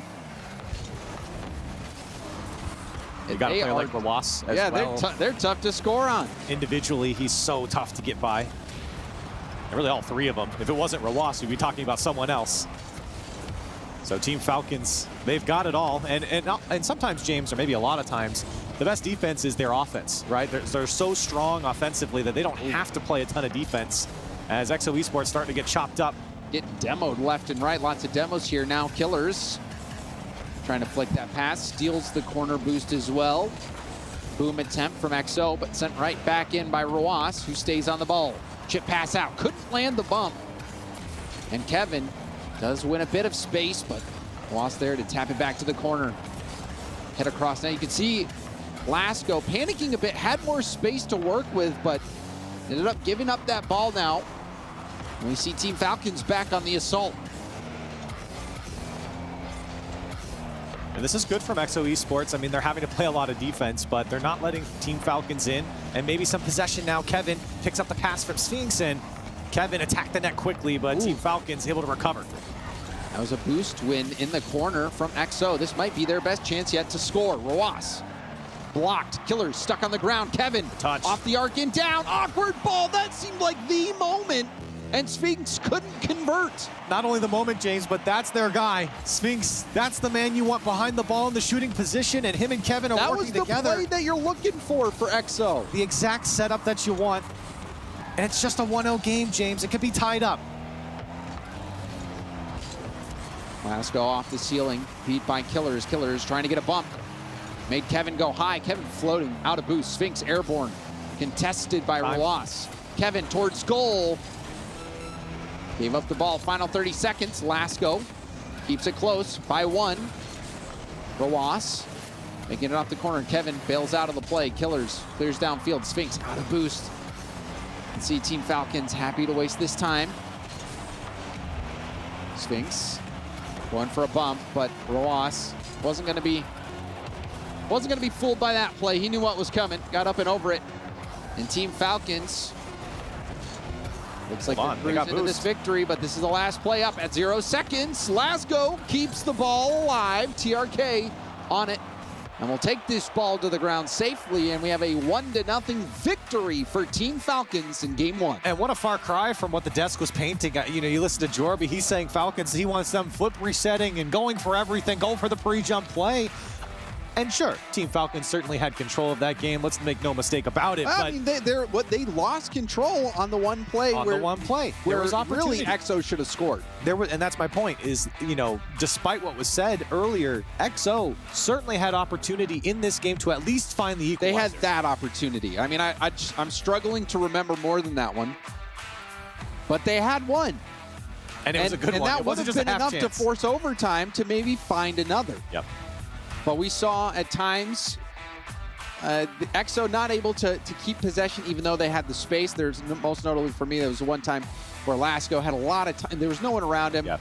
Panicked a little bit, gave up the ball. Needs to be able to rely on team comms or maybe even coach comms to help recognize those moments when you do have the space and take it, because you can't afford to not take the space at this level. And that's the frustrating thing, I think, when you play up against a team like Team Falcons, or at least the pace that they play at. You kind of get caught up in the motion of the game, the pace of the game, and you're feeling like you have to make the play downfield. You're feeling like you have to move forward, when really there is that time and space to take advantage of. And you feel like, oh, I'll never have any time to myself. Right. Like they're always going to be on top of me, and then no, it's not the case. There will be those moments where if you have space, you must take it to be able to get that little bit of extra opportunity for your team. And that's why I'm saying for XO, I mentioned earlier, XO Esports, this is the type of series that this is one in which they have to learn the pace of the play, the ebb and flow, when it speeds up and when it slows down, most notably. But right now we are speeding up out of control as Team Falcons find the net first. The only goal last game was a passing play. This one, another beauty. The twins connecting, telepathically communicating on that play. Gorgeous. Team Falcons don't waste any time getting on the board in Game 2. Couple of cheeky little kickoffs coming out from XO Esports. This time it does fall into their possession, and Kevin at least gets one pinch off the ceiling, but back into possession for Falcons, and off the post and in for Roas. Let's roll this back, Corelli. Take a look at the tape. Roas goes up, tips it forward, immediately positions for the dunk. I think for XO Esports, that's a shame to let that one go in. The first goal, great from Team Falcons, great team play, but the second goal there, I mean, they walked it straight down Main Street, and XO Esports might give up a third. This one skating by. But Team Falcons, they want more. Another pass to Killers. It's right down the gut. And this time, EXO Esports jumps in front. We're not even a minute in, Corelli, and we're seeing Team Falcons already have another good chance there. Their passing is pristine. They're finding each other without really breaking a sweat. It looks so effortless for Team Falcons, but is that an open net goal? It is. Sphinx gets EXO the first goal of the series. What happened here, Corelli? Well, it was wide open. Team Falcons vacated the center of the field. No one was home. Ross had no boost to get back, but I saw Sphinx. He was like, okay, all right. He's just take the shot. Fine. That's some good vibes coming out from EXO Esports. Finally get on the board. A good look. Team Falcons certainly making a rotational mistake. Maybe they just got a little too complacent. That would be a fun one to take a look at on the replay. But regardless, EXO scored their first goal of the series. And now are one goal away from tying it up. Almost have the lead extended for Team Falcons, but that was a nice block from EXO, who tried to battle out of their own half. Sphinx into the middle. TRK there to boom it back. TRK won't get the second touch, but did land a bump. Rawas pop up. Kevin first to it. Demo at the midfield from Sphinx, and then the press to the backboard by Lasco, who didn't get that boost steal on the corner, and that's going to fall into the hands of Killers. And some good time and space falling over to the EXO Esports side, and they're taking advantage of it. We talked about it, James, in intermission. Bringing that ball down, maybe taking advantage of some slower defensive maneuvering from Team Falcons. I saw Sphinx try and take it from the sidewall and keep possession on the ground. Rawas, he's doing his work through EXO Esports, but Falcons, I think, are giving a little respect over to EXO Esports here. They had a blistering start to the game, Team Falcons. Cooling off a little bit. Infield pass broken up by Rawas. Kevin was patient. Sphinx now looking for a 50 on low boost. Will stay on it at 0. What can Sphinx do? Tries to 50 it. Back to Kevin. Kevin tried to take it airborne, got shut down by Rawas. Ooh, tough spot for Lasco. And EXO Esports are able to get back, but not without losing a couple soldiers in the box. Situation here. And TRK looking for someone, and no one was there from Team Falcons. Killers up to Rawas. Double tap from Rawas, and that will be hit off the goal line by Sphinx. Team Falcons on the attack again. TRK to the backboard. Rawas. Double. Trying to make things tough for the defense. Kevin taking space, looking to see what Team Falcons give him. TRK racing in. Sphinx a little late to the play, and that is going to lead to a goal for Team Falcons. I still think it's good from EXO Esports to try and bring this ball down. Kevin was trying to buy some space, make that defense respect him, but they didn't. They took that ball away and turned it into a quick counter. Team Falcons right on top of it, and a 2-goal lead. An insurance goal for Team Falcons coming with just a little less than 2 minutes on the clock. Off the ceiling and backboard, well read by Killers. He'll go for it again. Kevin, pass attempt down, but Ross hits it up the gut. Lasco off the backboard, now Lasco into the middle, but Sphinx was too close to the play to take the shot. Now he's got no boost. He's got to just throw it over to Kevin, and a couple of half chances if they're able to get the shot off from EXO Esports. They moved that ball across the box in front of Falcons. Falcons really didn't put up much of a fight. They said, fine, we'll wait till you take the shot, and it never came from EXO Esports. TRK, this could be a moment. Lasco get their first no. TRK beating them in that foot race. Sphinx against Killers. Killers fakes him out, takes the ball, jumps up and over him into an air dribble. It hits off Lasco, heading towards net. Lasco does turn and control the ball to hit it out in time. Some good wherewithal from Lasco, kind of getting bumped into that air dribble, and he popped it towards his own net. And here comes Team Falcons again. EXO have to be prepared as Rawas did not get the touch he thought he was going to get. Lasco running low on boost now after that play. Somehow got that boost from TRK. I don't know how that worked. TRK. Oh, my. Pass, and then the tap down. Team Falcons, they're on a different level right now, Corelli. Yeah, you can see the left side of the field so weak for EXO Esports. and the pre-jump as well certainly doesn't help, but no one was there to mark the play. And when Team Falcons use each other down the field like that, the defense is kind of stuck backwards trying to catch up with the play, and XO Esports falling apart.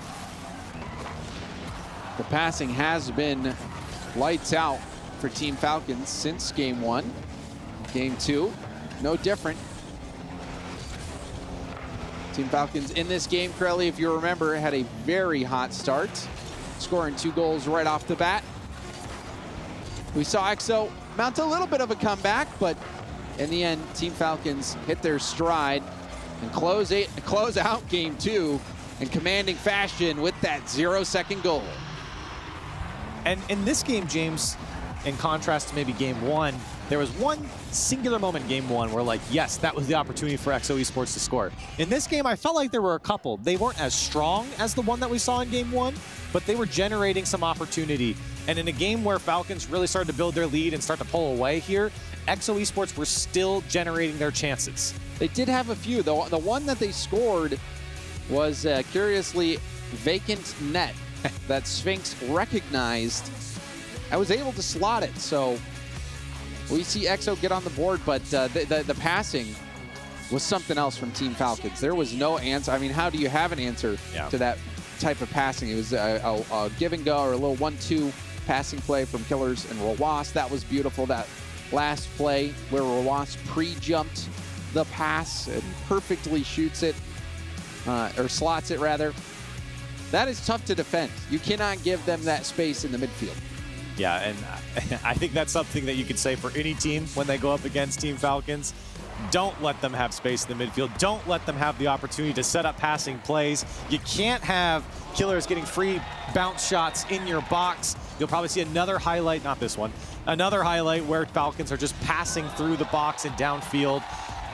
It's tough for any team to keep up with their pace. It's why they're one of the best teams in the world. We'd say this about anyone, not just XO Esports. Team Falcons, they're an elite level. Chased off the boost. Rawas was chased off the boost, but focusing more on dodging the bump than he was paying attention to where he was in rotation. So that did lead to that 1 goal for XO, but look at this. Rawas is already upped. That is just disgusting. They are a special team, Team Falcons are, and there's a reason why they've been so close to a major championship in RLCS multiple times. And they've certainly looked like the best team in some of these tournaments. They just haven't been able to put it all together. They have come so close. Maybe this event here, the Esports World Cup in Riyadh, is the moment they finally reach the pinnacle. Rawas, pop up to TRK. TRK off the ceiling, going down. I was holding my breath, Corelli. Still am. It's tough to get that angle, but Killers also has another backboard that's free, and Rawas comes through again, and XO Esports, they cannot allow that space to Team Falcons, and they eat him up. So he threatens getting the flip reset double at such close range, but leaves it for Rawas. Kevin was so close to getting that touch. That was not close enough, though. That one skimmed off his wheel. And for XO Esports, kind of a disaster start. You certainly don't want to give up one so quickly when you know Team Falcons are going to generate so many more chances, as this one is in the hands of Sphinx, who's trying to put this away. The bump was attempted from Kevin, but Falcons come out. Kevin didn't really have much boost to get higher or adjust on that bump attempt. That was the right play to make. Almost connected on it. Sphinx jumps, wasn't expecting that little touch. Oh, it gets by Killers. Lasco has to do it alone because that demo on that player, that was the option, was to try to pass it across the line, but Team Falcons saw that coming and demoed him, forcing Lasco to play that alone. A lot of individual play coming out from XO Esports. They're just, I think, very one-dimensional right now, attacking Team Falcons. Not necessarily a bad thing, but I think Team Falcons putting on some great defense. XO Esports haven't been able to crack through them. Kevin getting up, preventing Killers from having a solo play on the ball. Killers again shut down by Lasco. There's a demo. Kevin passing over, and Sphinx tried to take it high, but Killers takes it off his hands. Yeah, Killers was getting harassed back towards the goal, and so I think Sphinx thought he had some opportunity to go towards the net and attack it. but Killers broke out, and now Team Falcons on the attack. The backboard used again, faked it down to the box, and no one was there, but the follow-up's late. TRK still got a touch, and XO Esports calmly carry this one out. Kevin will boom it downfield. Seeing many more demos come out from XO. Oh, and that's a big save, swept off the line as well from Kevin. Team Falcons easily could have got their second goal right there. Roas picks this one up for the midfield flip reset. TRK's there, and the shot was just wide. XO Esports nowhere to be found on some of these aerial plays, but are able to turn this one into a counterattack, at least for the moment. Can they get a shot off? Sphinx waiting patiently. No boost from TRK and Killers. It's going towards the backboard again, but it's marked by smart. TRK. TRK had nothing in the tank. Still finds the right spot to be in rotation and makes the hit. Roas in field. Oh, the give and go. A little bit miscommunication there. Killers wanted to go back to Roas, and Roas I don't think was ready for that. XO Esports doing well to keep Team Falcons at bay. It's just a one-goal game, similar to game one. The opportunity's there to find the equalizer. Sphinx, little musty flick towards the net. TRK's got to dive across as he'll make the save. Lasco doubles it nicely.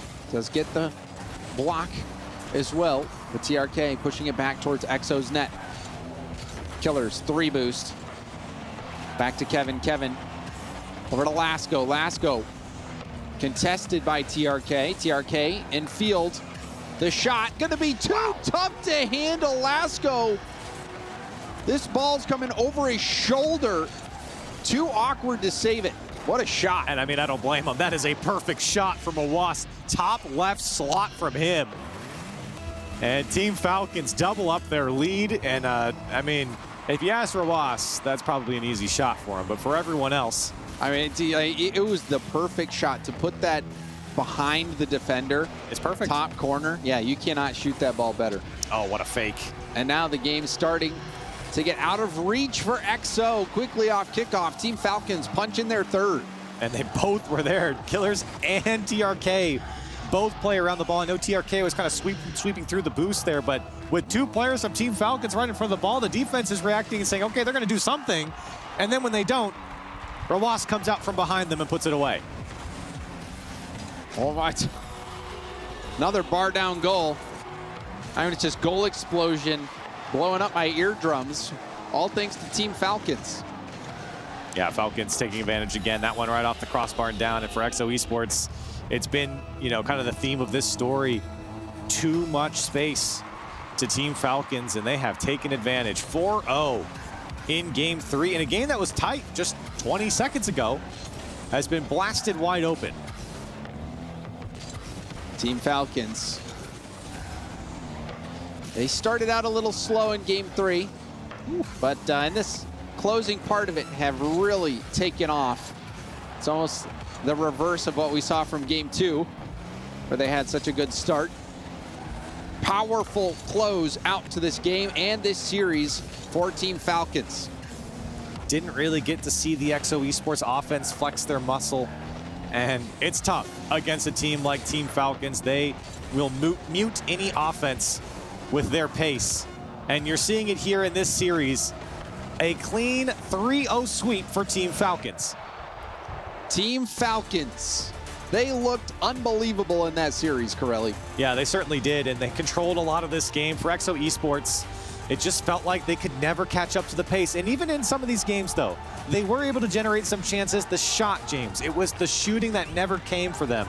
Yes, they put up shots on the board, but they were never dangerous enough to break through the defense. And I think for XO Esports, this is a huge learning moment for them, and I think they're going to take away a lot from playing Team Falcons. Yeah, I mean, what do you learn? How to get beat down? I mean, it was.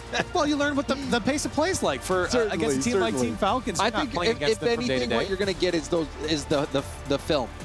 Be able to go back, look at the film, try to see what was working, what wasn't. Sure. But Team Falcons, oh my gosh, the infield passing was so crisp. They looked so good. And to break it all down, we're going to send it back to the analysts. Well, well, well.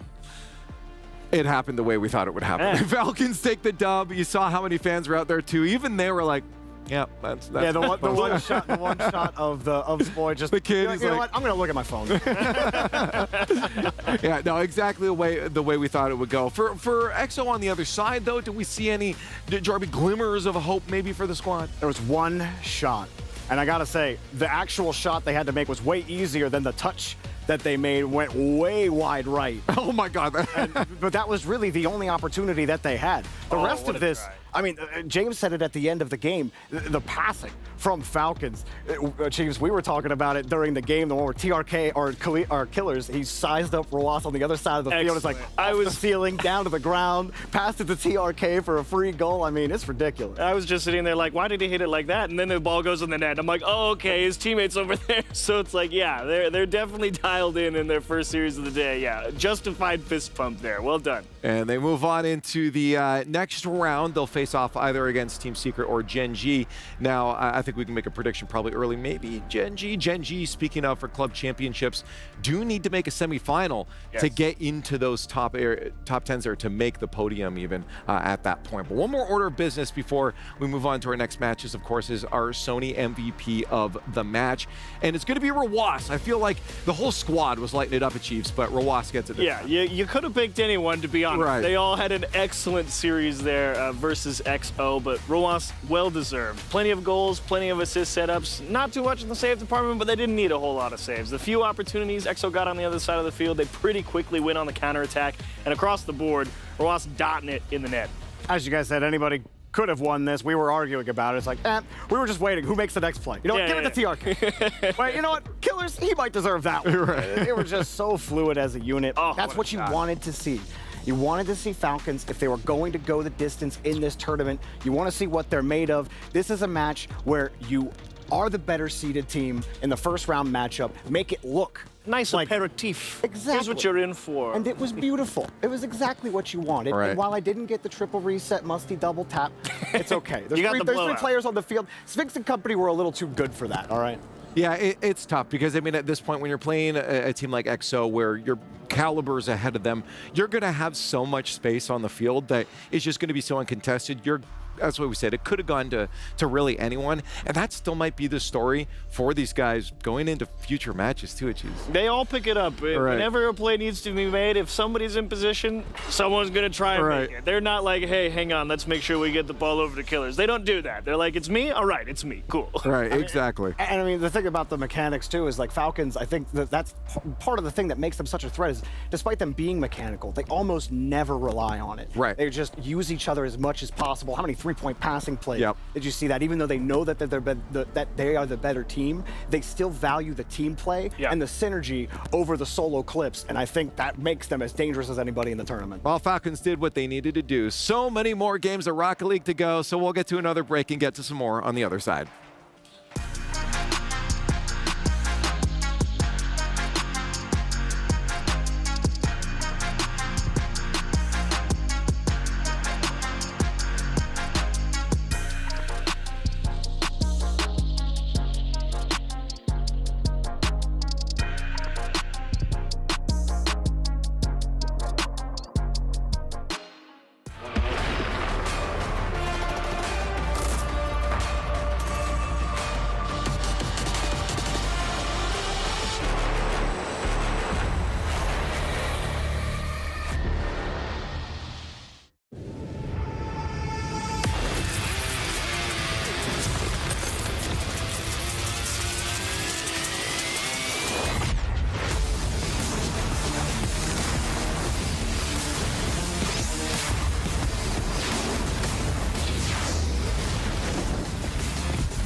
set, go.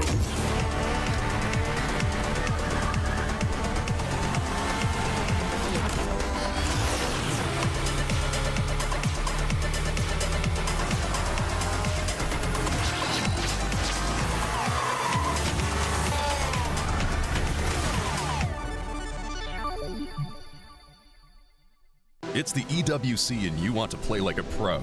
Well, we've got a lesson for you. Axe on. You're fresh, ready to fight and grind those long hours. It's how it should be. Axe off. You're slow, unfocused, and lagging. Do you get it? Let's go again. To unleash your best game, you must freshen up first. Get your axe on. Spray, play, repeat. Axe and Esports World Cup.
Here we are in the player lounge, seeing the teams just unwind and or perhaps get themselves prepared for their matches coming up today. We've got some consoles, we've got some setups here, we've got some Tekken.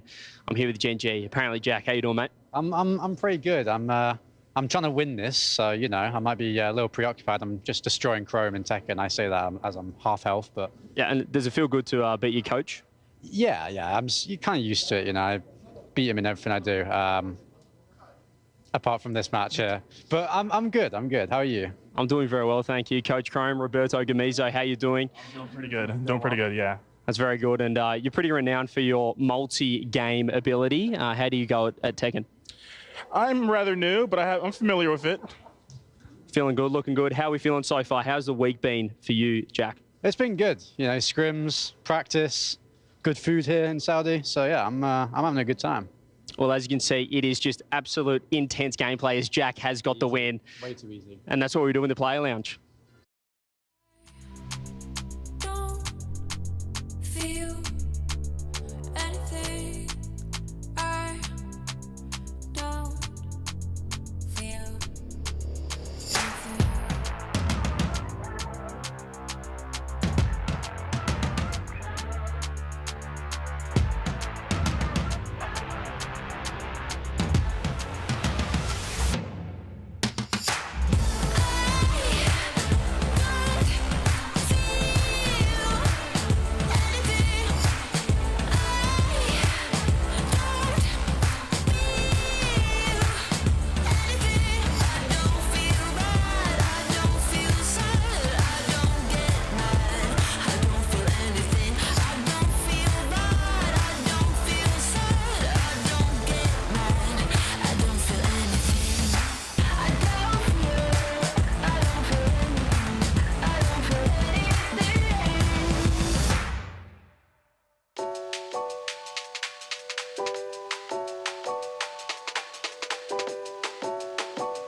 good times that we had is flooding like an ocean.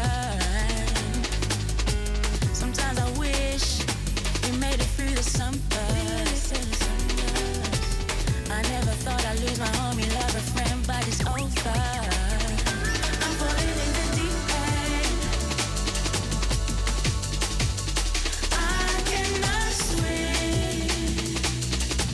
I'm falling fast, falling in the deep end. I cannot swim.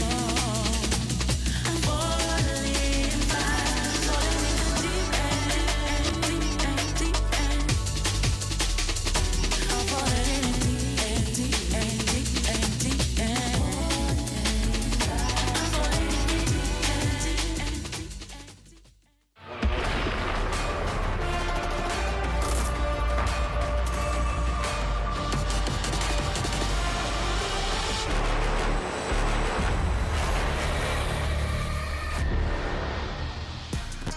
We carry on with the Esports World Cup as we get a couple quick matches out of the way, but maybe this one will be a little bit closer. Gen G and Secret are rolling in right now. I'm Leaf, and I have Jorby and Chiefs with me yet again. Jorby, you see the Sam guys walking in looking good. My man Brad's got swag, man. He's got the hat. He's got the stride. I love it. But of course, Gen G, no nonsense. Jack on his phone. Come on, man. Get locked in.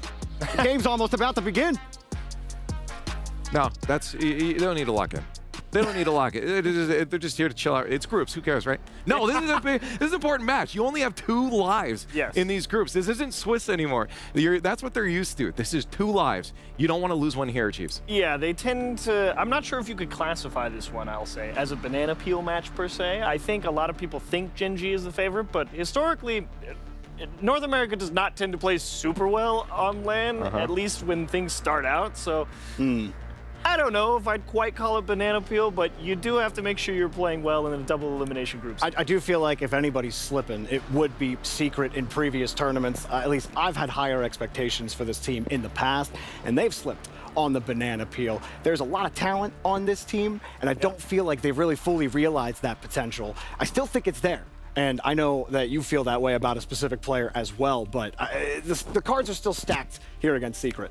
Well, again, as I said, our next matchup coming up right now, Team Secret versus Gen G, is going to be, I think, one of our first kind of closest matchups, in my opinion. From what we've seen so far, we've seen a couple washes as we went through those first. Power did give a bit of a fight in their matchup, but this one, in my opinion, could be a little bit closer. Secret, maybe the underdog coming into this. Yeah, definitely the underdog. And if you're Team Secret, I think the biggest thing is I want to see Brad be out of the midfield. I don't want him to have to cover up defensively, because a lot of times watching tape, I want KV1 to be back there. Let him handle that. Don't make Brad come back to defense. Let him try and fight and keep possession in the midfield. He's got great ball control, and he can really keep an attack going if he's got the space. You've got a great attacker in Mata, great support as well between them and KV1. So I just want Brad to have a solid opportunity throughout the middle of the pitch. I don't want him to play defense.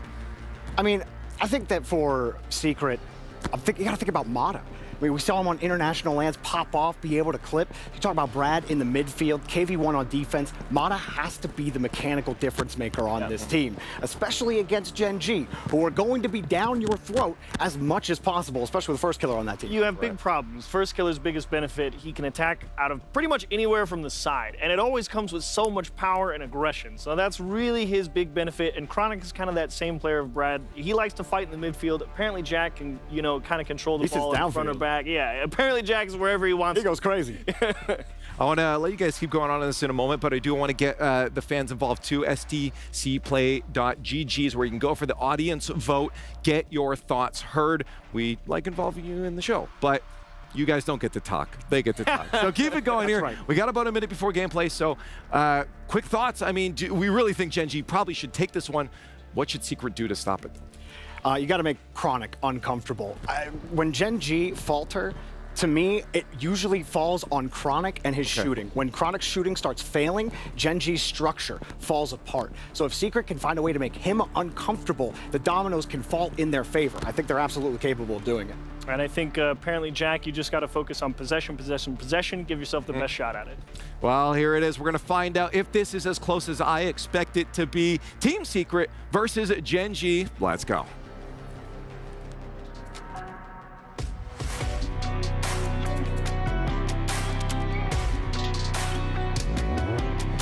Thank you very much, gentlemen. That was an exciting match to watch. Falcon coming on top as usual. I mean, against XO Esports, you would think that they might struggle a little bit, but they looked better than ever. And this marks their 20th win streak so far throughout all the tournaments that they've been playing for the past 2 months. But right now, we have Gen G versus Team Secret. Now, I'm super excited for this matchup. Gen G coming off the back of a 5th to 8th placement at the last major, taking down teams like G2 and even Team Secret themselves. I'm feeling pretty confident this could be the resurgence of Gen G. So let's go ahead, check in with our casters. Hopefully, they'll be able to do it.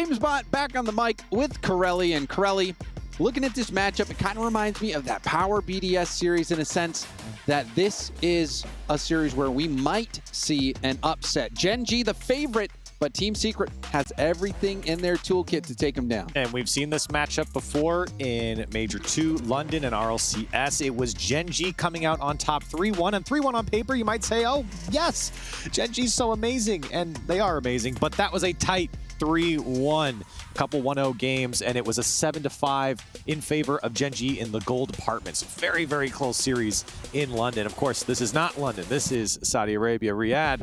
And for Gen G, they're going to have to do it again against a very tough opponent in Team Secret. And one of the best land goals I've ever seen was scored by Mata. Like, Mata, he is a talented player. We know KV1, he's had a top 4 finish with Secret before. Brad, top 8 with Crew on land.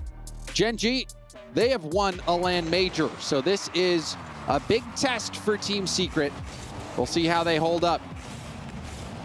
I do like what the desk was talking about. I think Jorby was the one to talk about Mata and getting him going. Jorby saying we want him to pop off here. I think a big thing is getting Mata the opportunity to have opportunity on the ball, but that is the so wrong way, fellas. That's the wrong way. This is a play I'd love to see broken down. Look at what Chronic does. He gets into the middle, he's looking for a bump, but then as soon as he recognizes he to land one, he just makes a play on the ball. It throws the defense off, and they score an own goal. Get on it, Chiefs. I know you're listening. Break that one down for us. And Gen G, what a way to start. That one, of course, did come off a Team Secret player, but Gen G, they created the chaos. And the first 30 seconds, they're on top. Not a play you probably could recreate. No. Now we see another shot. Wow. Scored. Chronic picks up his second goal. This time, he's the last one to touch it as he knocks it in. What a second touch from First Killer, using his flip off the ball to keep that one and keeping the defense off balance. And the crash to the net was there for Gen G. Chronic putting that one away. And for Gen G, what a way to start this series. They are looking good out of the gate. First Killer takes the space, but then leaves it for Chronic, who has boost. First Killer getting a piece of that ball on the challenge. Chronic, I don't even think we've said apparently Jack yet, because I don't know if he's even needed to touch the ball. Does get a pass over to Chronic, who backflips it up to the air. First Killer had an option to go for a reset, ended up pushing it towards net. Gen G strangling Team Secret on the attack.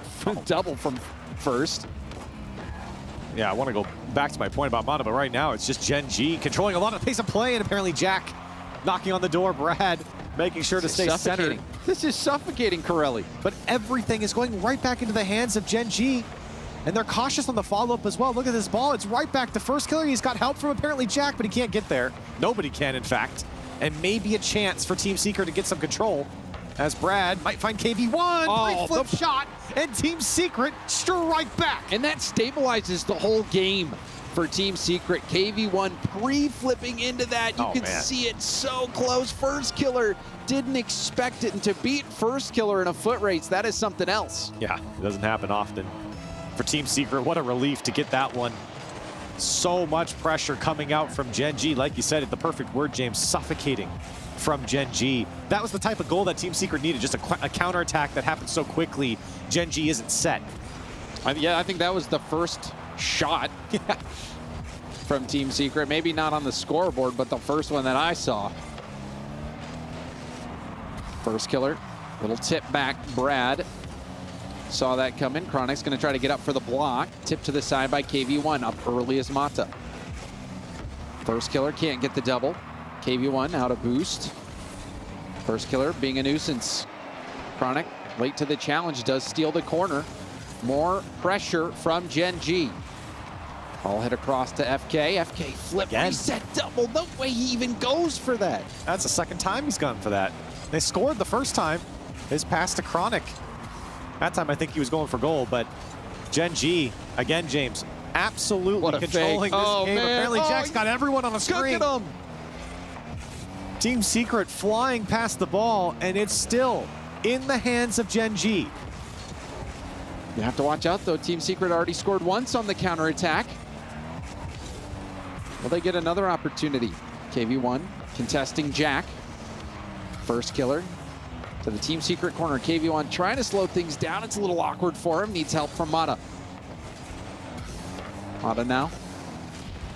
Oh, apparently Jack finds a slim window. Brad doesn't have enough boost to get this safely to the corner. Apparently Jack never leaves the play and gets rewarded. I would have loved to see Brad's POV from this. I think he's a little shocked that he has to make the play, and then he's backwards trying to angle the front of his car into the ball so he gets a power on it, but instead gets nothing and drops it in front of the net. Gen G, despite giving up the one counterattack goal, this has been clinical from them as far as controlling Team Secret, finding each other on the attack, and slowing down the counter from Team Secret. Every clear has landed in a Gen G player's possession, and they are attacking shot after shot, control in front of the Team Secret net.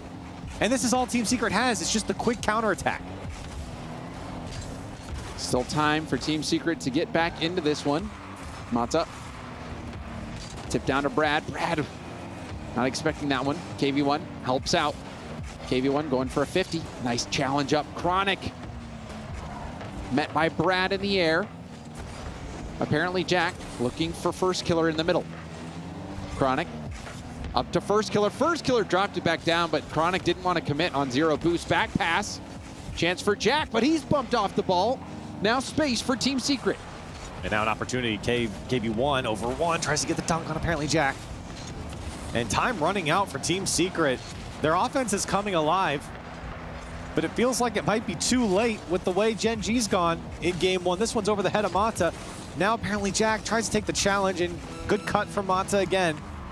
But Gen G, they leave it for First Killer. Placement matters, and a 4-1 lead for Gen G. And the defense, they're stunned a little bit because they think Chronic is going to get touch on the ball, and that, you know, mesmerized the last player back.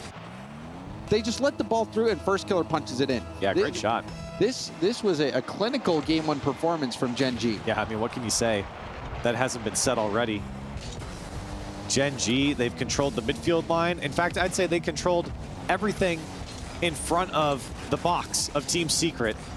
And even then, there's an argument to be made that they've held the Team Secret box, as apparently Jack tries to get a highlight reel. He's got enough boost to make this play, Corelli. We'll see what happens. I'm just going to play keep away. Jack was up for it as well, but this one will finally drop. And Gen G, they have shown you how to dismantle the South American talent in Team Secret. I mean, that was a game that Gen G made look easy. And Chrome, I mean, he better keep beating Jack in Tekken if he keeps playing after that. As we saw CJ catch up with them earlier. He's got his eyes closed, Jack. He's not worried. In the zone. I mean, and apparently Jack, he did have a goal that game. He looked confident, but he didn't really have to do much. In the beginning, it was all Chronic. Chronic and First Killer were doing so much damage. Chronic being a nuisance, getting that first little touch. This goal there that knocked it right back into Brad to force the own goal. And then the pressure from First Killer right to Chronic, who slots it top corner. But then there was that pre-flip counterattack goal. Team Secret was able to bring it back within one very soon, but the overwhelming pressure from Gen G was too much for Team Secret to deal with, and eventually they just broke. And a lot of great shot placement coming out from Gen G. You saw a couple plays ago, Chronic shot that you mentioned off the post to the right side. First Killer finding the left side. So they're painting the frame, and they're making sure that the opposition has no chance on these shots. And for Gen G, can they replicate that again in game two? And I'm curious, Corelli, if we'll see more possession or any possession from Team Secret. There's an early goal. My question got answered early. Wow. Get the possession off kickoff. They get the possession off kickoff. And they put this one away quick, but they really give up possession, James, because they got to go back to a kickoff because they scored so fast. And good for them, because Team Secret, I was going to say, they really only had the counterattack in game one. Now you see off the kickoff a little bit something different from them. They're able to control the first 9 seconds of the game, and they find the back of the net. KV1 scored both goals for Team Secret so far. And now man. Brad adds his name to the score sheet. There they are. Look at this touch from KV1, by the way. Touch of an angel to pick this one up the midfield, and then the bump on Chronic. Brad to clean it up, little kiss off the crossbar. And just like that, 21 seconds in, Team Secret up by 2. Impact play from KV1. KV1 is doing it all right now. Gets that first goal, and then to get that light finesse touch into a team, or into a bump rather, to get that space for your team, that is huge. To give your teammate an uncontested shot, that is gold. So now we really get to see what Gen G brings to the table. Because Team Secret, I don't know, they woke up, they've had a little talk or something, because now they're playing up to the pace of what Gen G's bringing to the table, and you're going to see Gen G dig themselves out of a hole. Saw most of game 1 play out in Team Secret's half. Not so much in the first minute of game 2. Gen G do have it in Team Secret's half, at least for now, but now they've broken out. Mata, flip reset, back down to the ground, trying to go low, gets a demo. Pass in front of net will be cleared off the line by Chronic. Puts it up the gut. First killer forces 2 to jump. Apparently Jack will lob it back down, but Brad had recovered by then. Look out, KB1 trying to give this one back to Brad, and that shot goes high. Gen G, they might get beat yet again on that counter. Team Secret have set it up a couple times now. It's apparently Jack trying to chase down KV1. KV1's trying to make sure this one doesn't get back to first killer, and Gen G finally get on the board. Look at the perfectly timed flip from first killer. Watch this. He jumps and then boom, it's like he was pinching that with the ground. Gets so much power on it. First killer is working hard. He's earning that salary.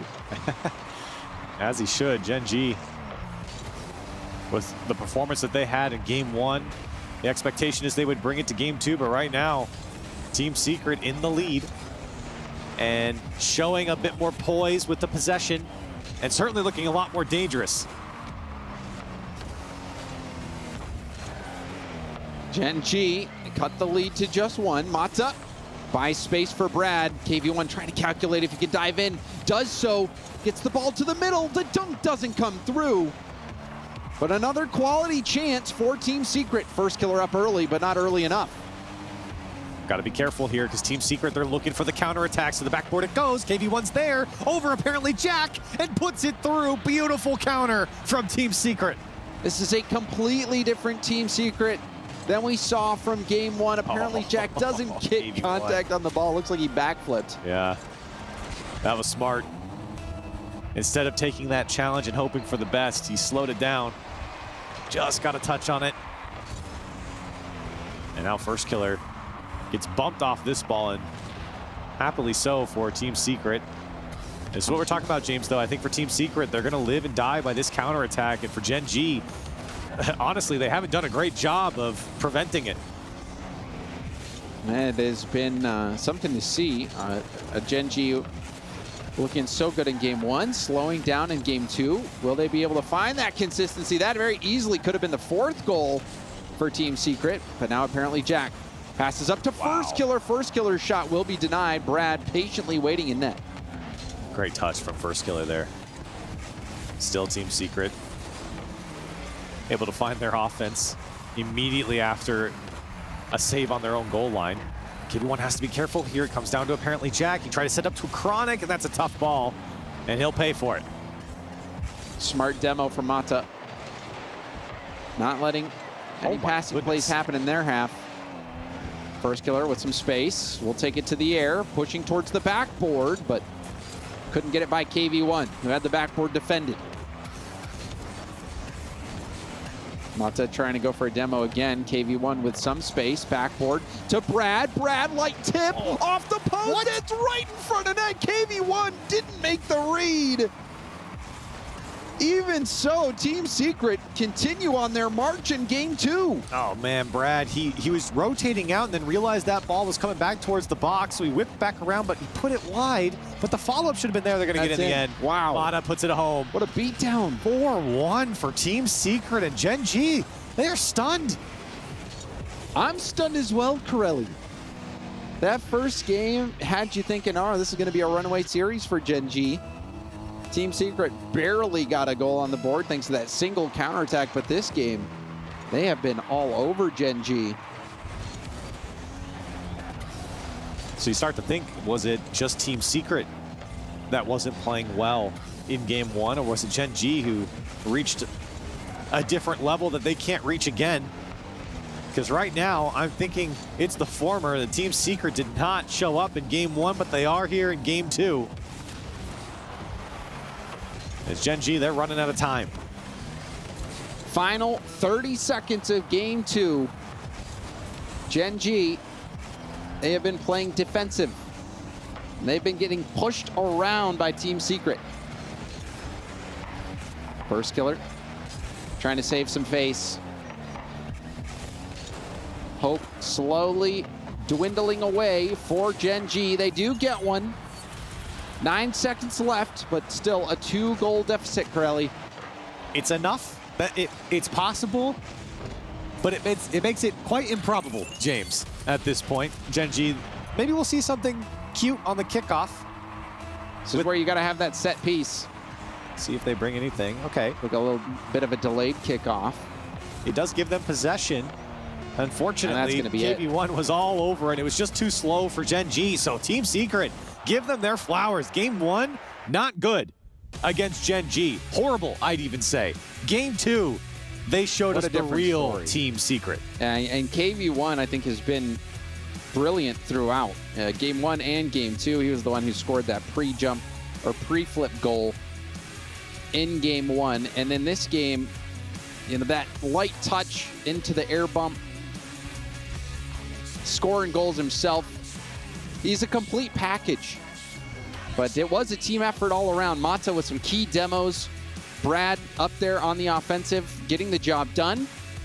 Team Secret all around, looking much better in game 2, and now we've got a series on our hands, Corelli. Oh, absolutely. I mean, the big difference here, you still saw a lot of the counterattacks. You're seeing a lot of these in transition from Team Secret. This play most notably. Great little touch from KB1, the follow-ups there. And I said that's kind of the sword that they're going to live and die by against Gen G. Gen G did not have that same spunk in their offense that you saw in game 1. Oh, what a touch that was from KB1 to backflip himself to delay that ball, bait Jack in, and score that goal. Get that goal, rather, for his team. Another one in transition. It's just poked free by the last man. And Team Secret, I mean, you can see in the faces of Chronic, he's like, man, they did it again. And this is interesting now, Corelli. You know, the first game, very one-sided in favor of Gen G. Game 2, very one-sided in favor of Team Secret. What will Game 3 have in store for us? I think we look towards Gen G to really change the story. So I expect Team Secret to come out with the same pace, and that one, well, didn't have a lot of pace behind it, but will trickle in for first killer. And that pinch, I think, surprising everybody. Mata's like, no way he shoots this, right? I think Mata was surprised. And oh, he did. And that's first killer for you. He knows your weakness before you know it. And for Gen G, they happily sit 1-0 in the first 10 seconds. Gen G immediately in the driver's seat. Back and forth here. What this? It's like they're playing hot potato with who is going to get off to a good start. And it looks like game 1. It feels like there's a Swiss cheese defense from Team Secret. Gen G's walking into the back wall and then dishing it out to their boys. For Team Secret, no one's putting a hand up, and if they are, they're not making contact. Gen G appearing to shake off the dust of game 2 with this start in game 3. 2-goal lead for them early on.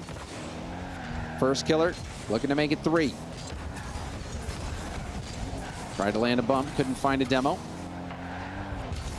Does get a dunk by apparently Jack, who's low on boost. Will still stay in the play. Al now leaves out for Chronic. Chronic trying to slow things down, but KV1 still getting a piece of the ball. Brad up to KV1. KV1 has to actually dodge the ball to let that go downfield. Did manage to steal some boost. Mata. Up to Brad on. Look at that pass. The shot there as well. And you saw it from the defender's perspective, Corelli. I don't think First Killer ever saw him because that's what was on screen. What kind of angle is that? You're watching First Killer, you're saying, oh, this is a pass straight up to First Killer. He's got the clear, and you just never see Brad sitting behind him on his back shoulder. And what a touch from Brad to find that angle. For Team Secret, a good little setup from each other is a play that we haven't seen too often from them against Gen G. Like we've been saying, they've been really thriving in the transition. But this time, even with Gen G set up, Team Secret able to break through, and a beautiful shot from Brad. First Killer. It's the ball leak out to apparently Jack, who's stolen by First. And now First Killer, great first touch. Sets it up on the tee for Chronic. Apparently Jack forcing that through. Maybe it was going for a reset. Just didn't time that flip perfectly. Mata to the air. We'll go for a bump now. Chronic saw that play developing and knew he had to help out. Team Secret, I think everyone was waiting to see where Mata was going to go with that. And now a couple flicks on from Team Secret, gets it out, but Gen G looking to pick up possession unless they get bumped, and KV1's there to crash the net. And even in transition, when they give up the possession, James, they chase it down and ensure a goal. And I wonder if that was a miscommunication there between First Killer and apparently Jack on who was going to make the play on that ball. Apparently Jack had the boost, but First Killer had enough to make a play on it. Gen G break down, and they give up the lead. Team Secret have tied it up, and we are just past the halfway point of Game 3. Aggressive from Brad here, 2v2, and apparently Jack goes straight into Mata. As Gen G still knocking on the door. Apparently Jack, double tap. Oh, Mata only had a pad to get up there. Got the job done. Chronic, read by KV1. Apparently Jack gets to the ball. Brad thinking he might have some time. It looks like Brad also clipped Mata, which will give Gen G the possession. Creative from Jack, trying to punch out defenders from behind. Uh-oh. Mata has an opportunity, wants this one off the ceiling, but it's not enough power behind it, and Chronic gets a booming clear. This game all of a sudden feels a lot more tense, James. Both teams been kind of pushing each other to the limit on defensively, and Mata can't get the touch. Apparently Jack puts it home. I don't think Mata was bumped. I think he just jumped early. So we take a look at this again. Yeah, which maybe a tough read. It's tough to tell what happened off camera. No, I think he was, I don't know, he was trying to get there in time, and I think he just was rushing it. Yeah, he was rushing, guessing where Jack was going to go. He just wanted to ensure that a body was going to be across the net. Oh, and another now, goal. Gen G off the kickoff. Apparently Jack, once again, puts away his second, and Gen G starting to run away with it. I mean, the first game, Gen G was hot. The second game, Gen G was cold. This third game, they were hot, then cold, then hot again. So yeah, it's been back and forth. The ebb and flow of this series has been something, Corelli. Now for Team Secret, we mentioned it multiple times, I'll say it again. Looking for those counters, and maybe an opportunity here. Brad, I think, got bumped going up. Minute left on the clock. Team Secret's got some work to do. But we've seen them do that work, especially in Game 2. KV1 getting blocked out. Team Secret running out of time, but that's a big demo. Can anyone take the shot? Brad, a little slow to the play, does get a nice 50, pops straight up in the air. Chronic is first to it. Mata down to KV1. KV1 will have to come up clutch. Goes for a 50 reset. Good pressure here from Team Secret, but the defense holding on for now for Gen G. 30 seconds left. Team Secret looking for something to drop in a lot of space. He's Mata's up already up to the ceiling. It goes. Mata was looking for another touch, but it's just too much. And Gen G, trying to keep Team Secret out, and they might just do it. Some brave last-second attempts there from Team Secret. The pre-jumps, fun to watch, but ultimately did not work out for Team Secret, and Gen G will be moving on to match point. What a wild ride this series has been, James. And that game in particular. Yeah, it was kind of, you know, the epitome of the macro scale of what this series has been too. Up and down, bad and good, exceptional and horrible, all at the same time. And for Gen G now putting Team Secret on match point, I think maybe even at this point, they haven't won the series for Gen G, but yeah, I would. maybe a sigh of relief. I don't think you can count your chickens right now. Oh, no, but I'm they just saying. They have not hatched. I'm just saying, for how Team Secret came in Game 2, I think Gen G is happy to get this one back onto the rails again. Certainly, but I think, you know, this was a far cry from Game 1 where it was all Gen G. There was at no point in question. This game, you know, Gen G, they scored those 2 right away, but then Team Secret clawed their way back. And it seemed like we might, and that play there was just something else. I mean, Brad on that angle, are you kidding me? First Killer was shocked that that play even took place. And then an equalizer shortly thereafter. You're thinking, all right, Team Secret, they brought it back. They're gonna get this job done. But then we saw Gen G get those 2 quick goals. That one, I mean, those were in quick succession as well. There was that goal where Manta flew by, and then one right after kickoff. And that was enough for Gen G to coast on through. And I think for Team Secret, you know, I think the real question is coming into Game 4. I mean, which one are we going to get at this point, right? Because we've seen really 2 sides of the Team Secret coin.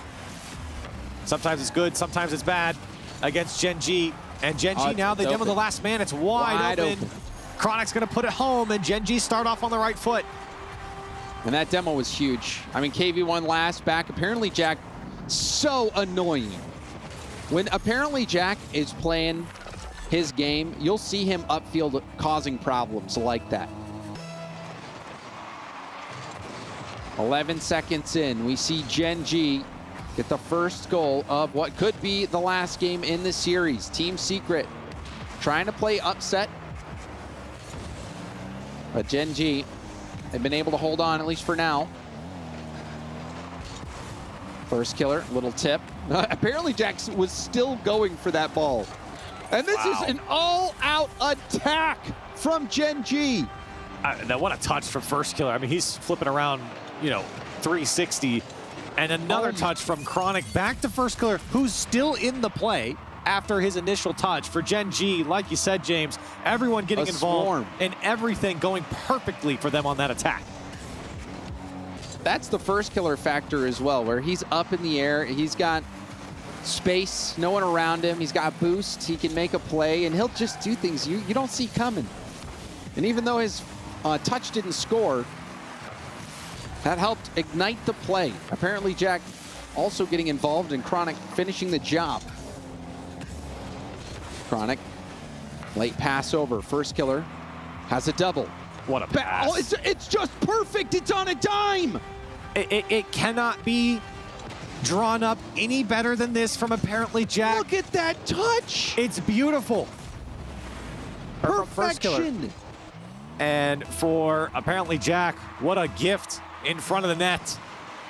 For Gen G in the first minute, it is textbook Rocket League once again. I mean, First Killer, he is just a solid player, Corelli. A solid player? Solid. Maybe better than that. Maybe better than that. And he's showing us why. I mean, on both sides of a scoring end here, you know, assisting and shooting, he has been exceptional. And showing why he's on this Gen G squad and why he makes them better. And now you really turn towards Team Secret. Can they put away shots like this? This one off the crossbar and then the post. Follow-up has to be around Chronic, and it's not there. Oh, never mind. He had 3 boosts. Now he has no boost. Still Chronic making that save. First Killer into a reset. Ball boomed all the way back down to Gen G's corner. Apparently Jack trying to fake out KV1. KV1 floating back down to earth with nothing in the tank. Brad also boostless. Brad trying to bump First Killer, does land it. Gives KV1 the ball. KV1, ground pitch. And KV1 has been the star player for me from Team Secret, and this is a star player play. And I'm surprised that nobody is up to challenge KV1 at all. With the numbers that Gen G had back towards their net, nobody putting a hand up until KV1 lands on top of the ball. And even then, no one was really there. They were playing the shot the whole time, and he makes them pay.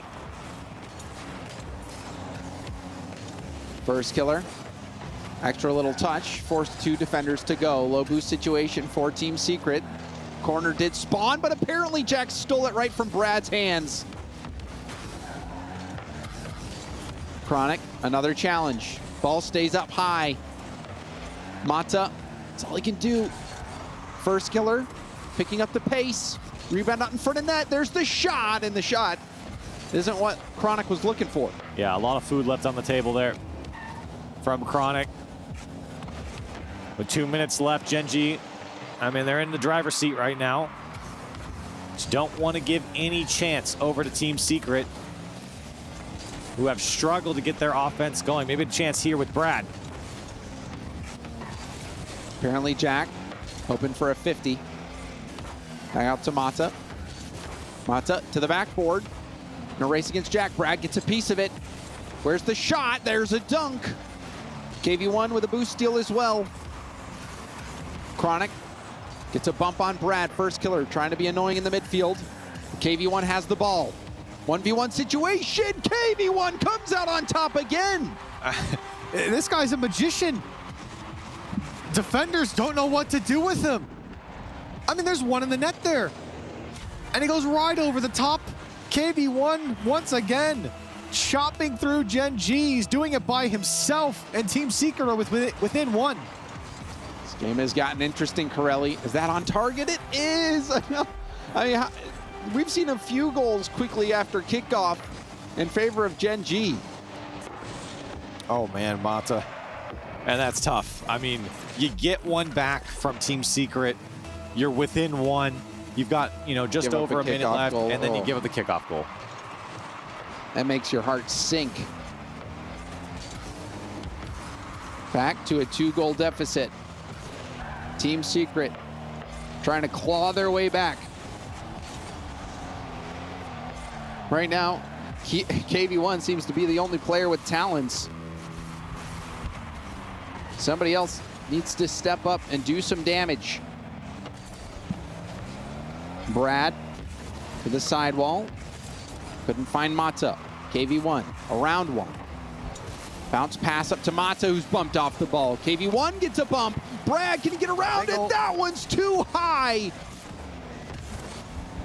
And a good look there from Team Secret. They did everything right. They just didn't have Brad in position, at least quick enough. And now here comes Gen G. KV1 pokes it free, and 30 seconds left on the clock. It's still possible for Team Secret, but it's going to take a lot. And first killer threatening. Apparently Jack up. This one on target again. It goes off the crossbar. Team Secret trying to stay above water, and they need to score now. Final 10. And that looks like it is gonna be it. It was a hot and cold series for Gen G, but in the end, they picked it up when they needed to, and they get the win over Team Secret. And for, I think, both teams, though, it was hot and cold for both teams, in my opinion. I think Gen G, though, showed some more consistency in the end. And that suffocation that they showed in Game 1, that's a scary proposition for other competitors here at the Esports World Cup, because with the way they controlled the pitch and the game, that is very hard to break out. It shows what they're capable of. It shows what Gen G can do when they are playing at their pinnacle, or when they're able to play their game. They are so hard to read, especially when you have first killer up there in the mix. Gen G, they get the job done over Team Secret, who also, you can't count them out either. After Game 1, I was getting ready to write them off, Corelli, but Game 2, that's when we saw the best of what Team Secret had to offer. Yeah, and you know, the devs talked about all the weapons that Team Secret have, and they have a ton of weapons. They're very strong individually. You know, Jory brought up Mata multiple times. I don't know if we got to see too much of his individual prowess here in this game. You saw a lot of KV1. Yeah, and I think that was really the player that stood out for me was KV1, especially in that last game. It could have been so much better for Team Secret had that kickoff goal not gone in. Right. You know, because when you're in that 2-goal trailing situation, you're playing a lot different. So, you know, it was a tough series for Team Secret, but Gen G, they're going to be thrilled with that result. And to break it down, we'll throw it back to Leaf and the crew. Yeah, it was, again, I was hoping for the match to be a little bit closer too, but it was still a good fight, Achieves. It was good. There was definitely a chance there for Team Secret. I am so surprised that it looked so bummed out after losing Game 3, though. I was like, you guys are playing well. Why are you sitting there like, ugh? I'm like, okay, you lost by 2 goals, but that's only because you gave up some stupid ones. You're still playing fine. Go win the next one. I mean, like, KV1 gave us an excellent performance that whole series, and the fact that Secret couldn't find a way to capitalize on that, and I think Mata in the back half of that series ended up being pretty poor. He seemed to he started playing scared against Gen G, and you can't do that. You were playing with authority in Game 3, and then there was one play where he sticks on the back wall. Apparently Jack is sideways in the midfield, and he's playing scared. Why are you going up the back wall? Wait to see what he does. Why are you taking yourself out of position? Now he's just going to pass it to the midfield, and you're completely dead. So there were like little things for Secret, but there were so many times they were in this. Man, nice shot, First Killer. You still got to give them credit. I mean, Gen G, they still put the pressure on. There is something to be said. It's like, you know, you can say you should have done X. It's easy for us, the armchair analysts, to say, figure it out. And I'm with you, Jorby. I agree you should have waited. But you have to give credit. Gen G puts that pressure on you, makes you speed up, makes you pay attention, and they deliver when they have to. They had some tough shots to make. They made them.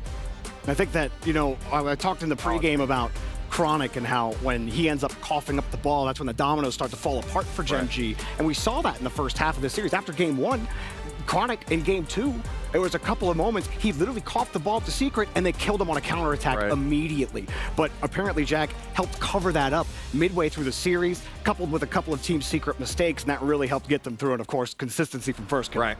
And speaking of First Killer, we got to get to our Sony MVP player of the match. And while I just spoiled it, it is going to be First Killer. This guy was on the ball every single time. He was getting those early goals in when the team needed it and then setting up later on. I think the thing with First Killer is that he is always consistent with creating opportunities. Dangerous. He's not usually the striker. He can, and he's crazy with it, but he's opening up so much space for apparently Jack and Chronic, and he does it all the time. He was all over the place. Let me look at that shot. Of course he can strike. You can see it in the stat line as well. 17 shots over 4 games. The guy is peppering the net. Yeah. It's like, it's not about me putting them in the back.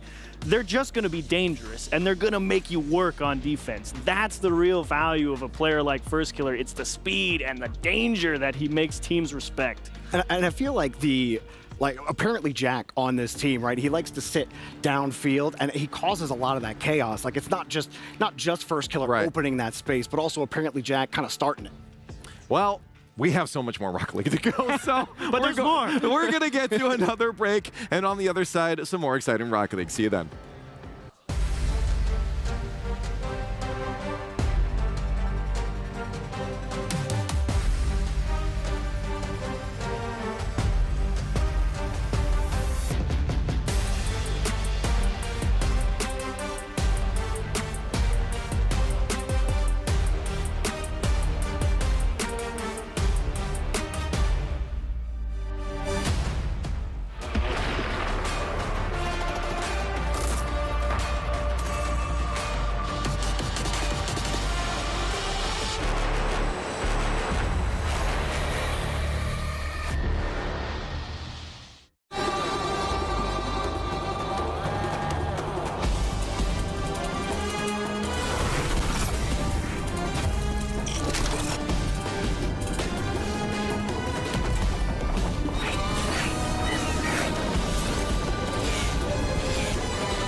لحظات البداية عاشت معنا.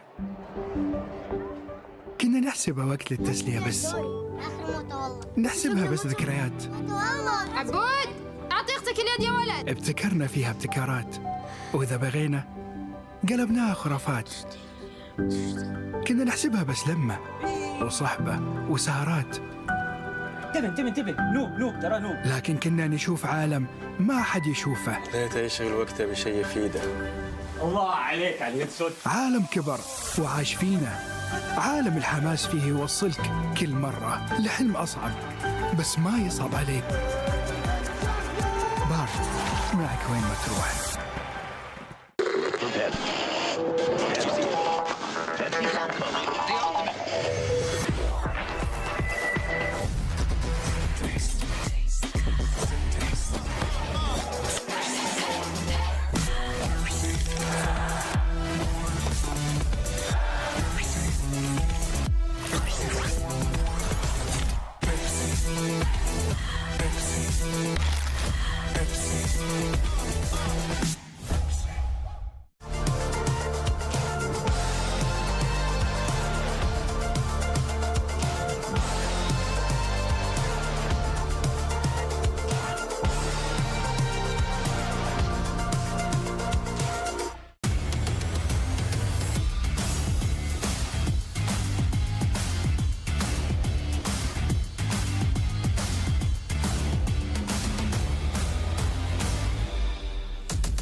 Here we are backstage. This is exclusive access to see what the teams are doing just before they go on stage. So we've got some practice rooms here. We've got Fury in there right now. We're going to take a quick look. Come with me.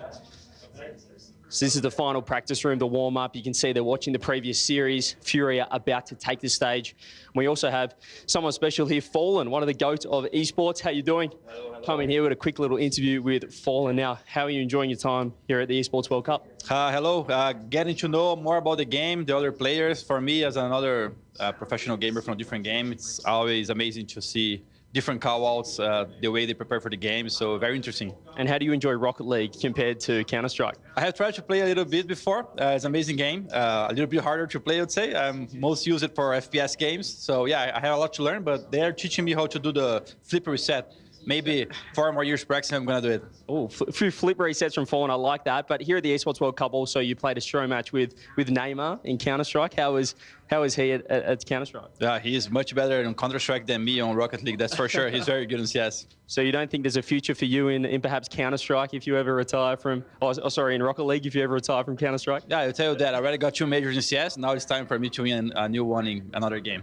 There you go. You heard it here first. Fallen, the next Rocket League world champion. Thanks very much. And yeah, there's a backstage access.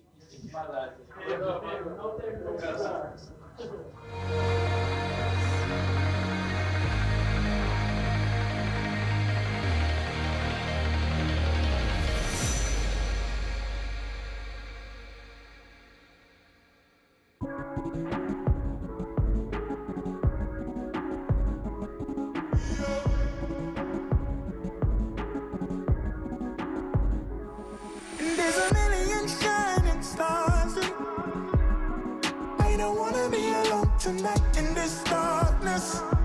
Yeah. They keep on selling us dreams to get this higher. It's in the energy all around us, but it's divine. The sun went down, I made my home. I rested my head on a stone. I see the stairway in front of me.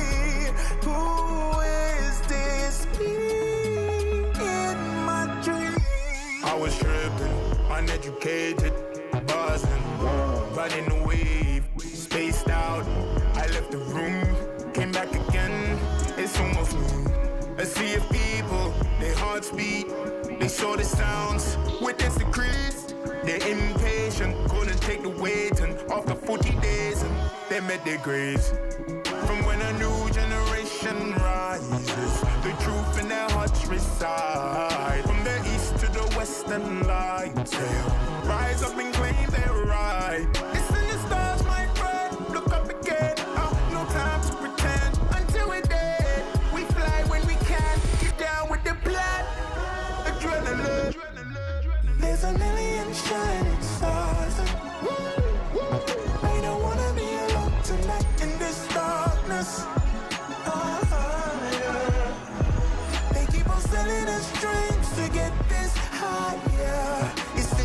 energy all around us. But it's divine.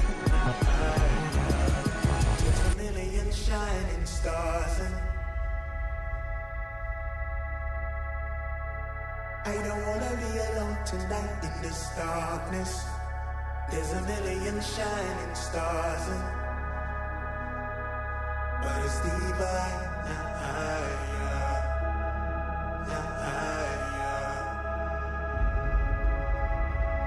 They keep on sending us dreams, dreams. This is the energy all around us, all around us, all around us.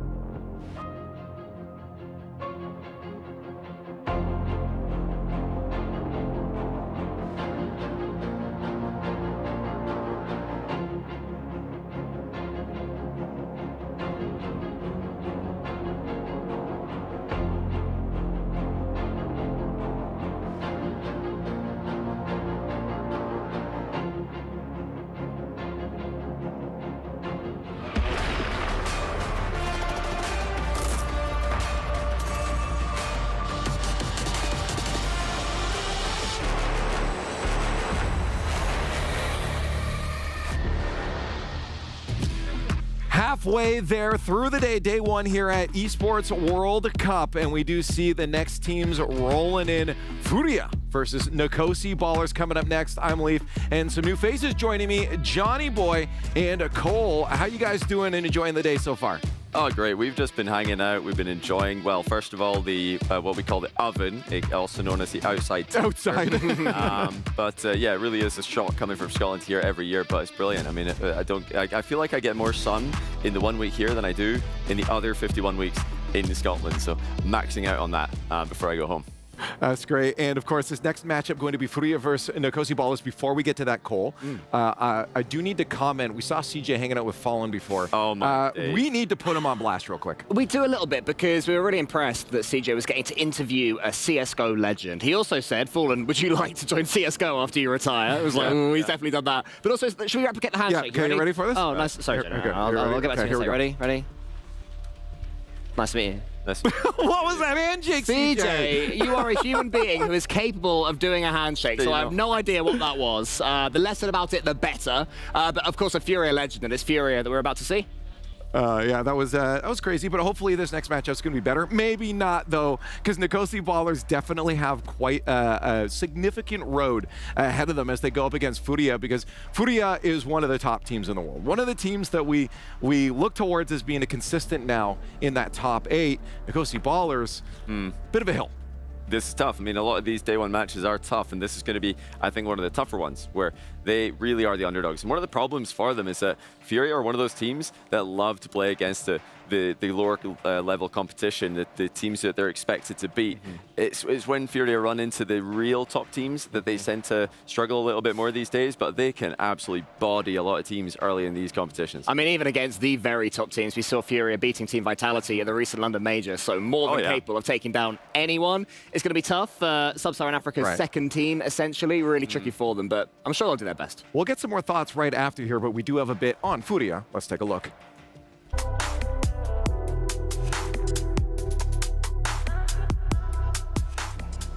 Meu nome de jogador é Yanks e eu faço parte da Fúria. Hypado para ganhar mais um campeonato. Muito treino, trabalhar aí, fazer tudo que a gente aplicou nos treinos e se Deus quiser vai dar tudo certo. A gente tem jogado 3 scrims por dia, jogando por muito tempo e em comparação da nossa antiga região, né, do Brasil, com essa aqui os treinos são muito melhores, então a gente está bem hypado. Eu acho uma coisa da hora, querendo ou não ter uma rivalidade de um time entre outros assim, mas eu não acho que a gente são tipo um inimigo um do outro. A gente só tem uma rivalidade dentro do jogo, mas fora do jogo é tudo normal. Levantar o troféu na segunda vez, um sonho. Eu acho que a única coisa que a gente tem, que ninguém tem, acho que a vontade de sempre de grindar e querer ganhar tudo mesmo. Bom, a gente está treinando muito, então a gente está muito confiante, então só quero que vocês acreditem na gente que a gente vai levar esse troféu pro Brasil.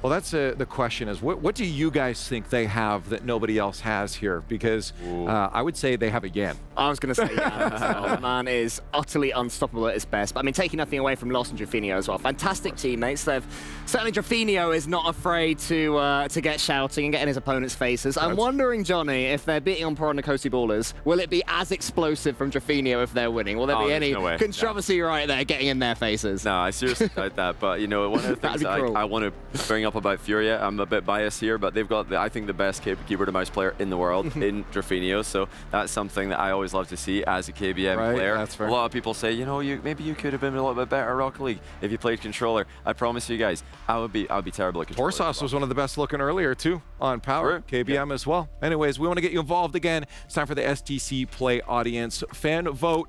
Get that in there, stcplay.gg, and we'll show you results in just a few moments. The audience has been very nice, let's say, to the underdogs. We've even seen with Limitless, I think they had 22% here. So we'll see what they do with Nicosi Ballers, but they do have a nice logo. We'll give them that. They've got a wonderful logo and a brilliant name as well. I mean, that thing is beautiful. This whole screen behind us is utterly wonderful and so high definition. It's crazy. But there they are. I don't know if they'll be wearing the plain white tees out there on stage. We will see. But Cam, Suzy, and Guns, the second highest performing all South African team in the Sub-Saharan African region behind Limitless. So they've had their experience now. You know, Sub-Saharan Africa has been with us for a little while in the RLCS. They have had experience coming up against.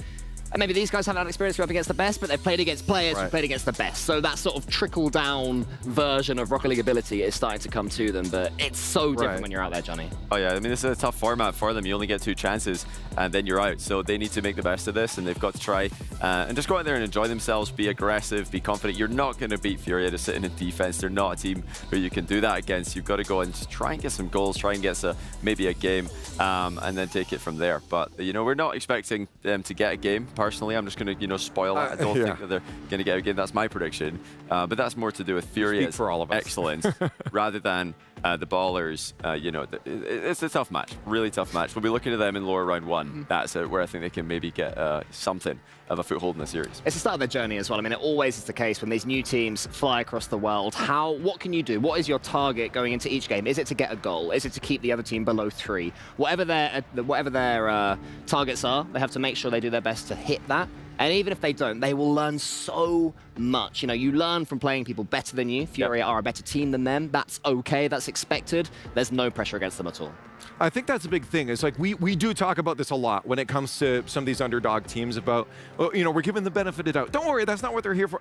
Really, realistically, they don't think they're going to win this either. It truly is just about spreading that experience across these different regions and making sure Rocket League as a whole is evening out across the board. I mean, earlier on, we saw Limitless take the lead, I think 2 or 3 times maybe against G2. G2 equalized very quickly each time after. But to go up against a team like that and score goals and show what you're capable of and play your own game of Rocket League, Limitless weren't doing that at the start of this season. That's their improvement. And now it's Nicosi Ballers' turn to try and take that same jump forwards themselves. Yeah, that's what they've got to try and do, just make those steps in the right direction. I want to see a positive play style from them. I want to see them taking risks. Because if there is one thing Furia are known for, perhaps one weakness, it is, you know, over-aggression. And if they can play aggressively, if the Ballers can just get up early, try and play at their absolute max pace, who knows, maybe they can catch Furia underestimating them, double committing, overextending, and they can catch them really quickly on counterattacks. But you're not going to get those chances if you just sit in goal, if you just sit back, let Furia come to you. You have to go and take the fight to them. They need to defend aggressively. I'm sorry, but they did have the white tees. So no super fancy. It's the start. It's the start. When they win this entire event, I'm sure they will have all the brands on them for next time around, Leaf. That is very true. We're going to find out in just a few moments how the Nicosi Ballers are going to do against Furia, one of Rocket League's best across the entire world. So the only way to find out what happens is to watch the game.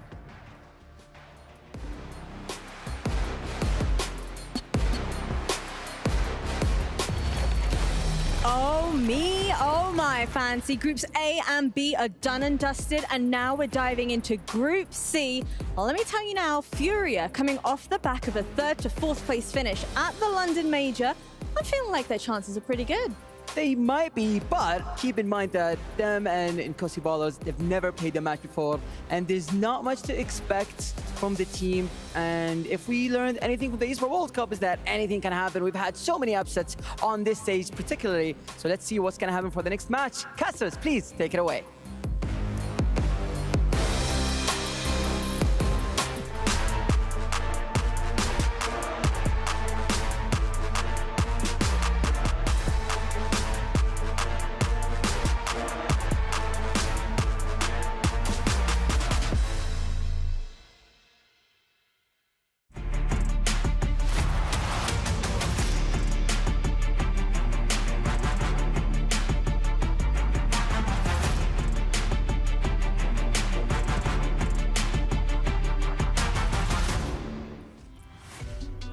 About to get started with Furia versus Nkosi Ballers, and that's kind of set it up for us, Chiefs. This is one-sided matchup, to say the least. We got the best South American team in the world versus Nkosi Ballers, the South African team, and still in development, still trying to get things going. Furia definitely want to get started on the right foot here, though, if they want to go deep, like Yan was saying, and take this trophy to Brazil. Yeah, it feels a little bit like the Falcons match earlier. It's like, all right, if you're Furia, you want to come out here, you want to set a tone. Here's what we expect out of ourselves throughout the course of the tournament. You want to start out strong in game 1. You want to put the pressure on them. You don't want to give them a whole lot.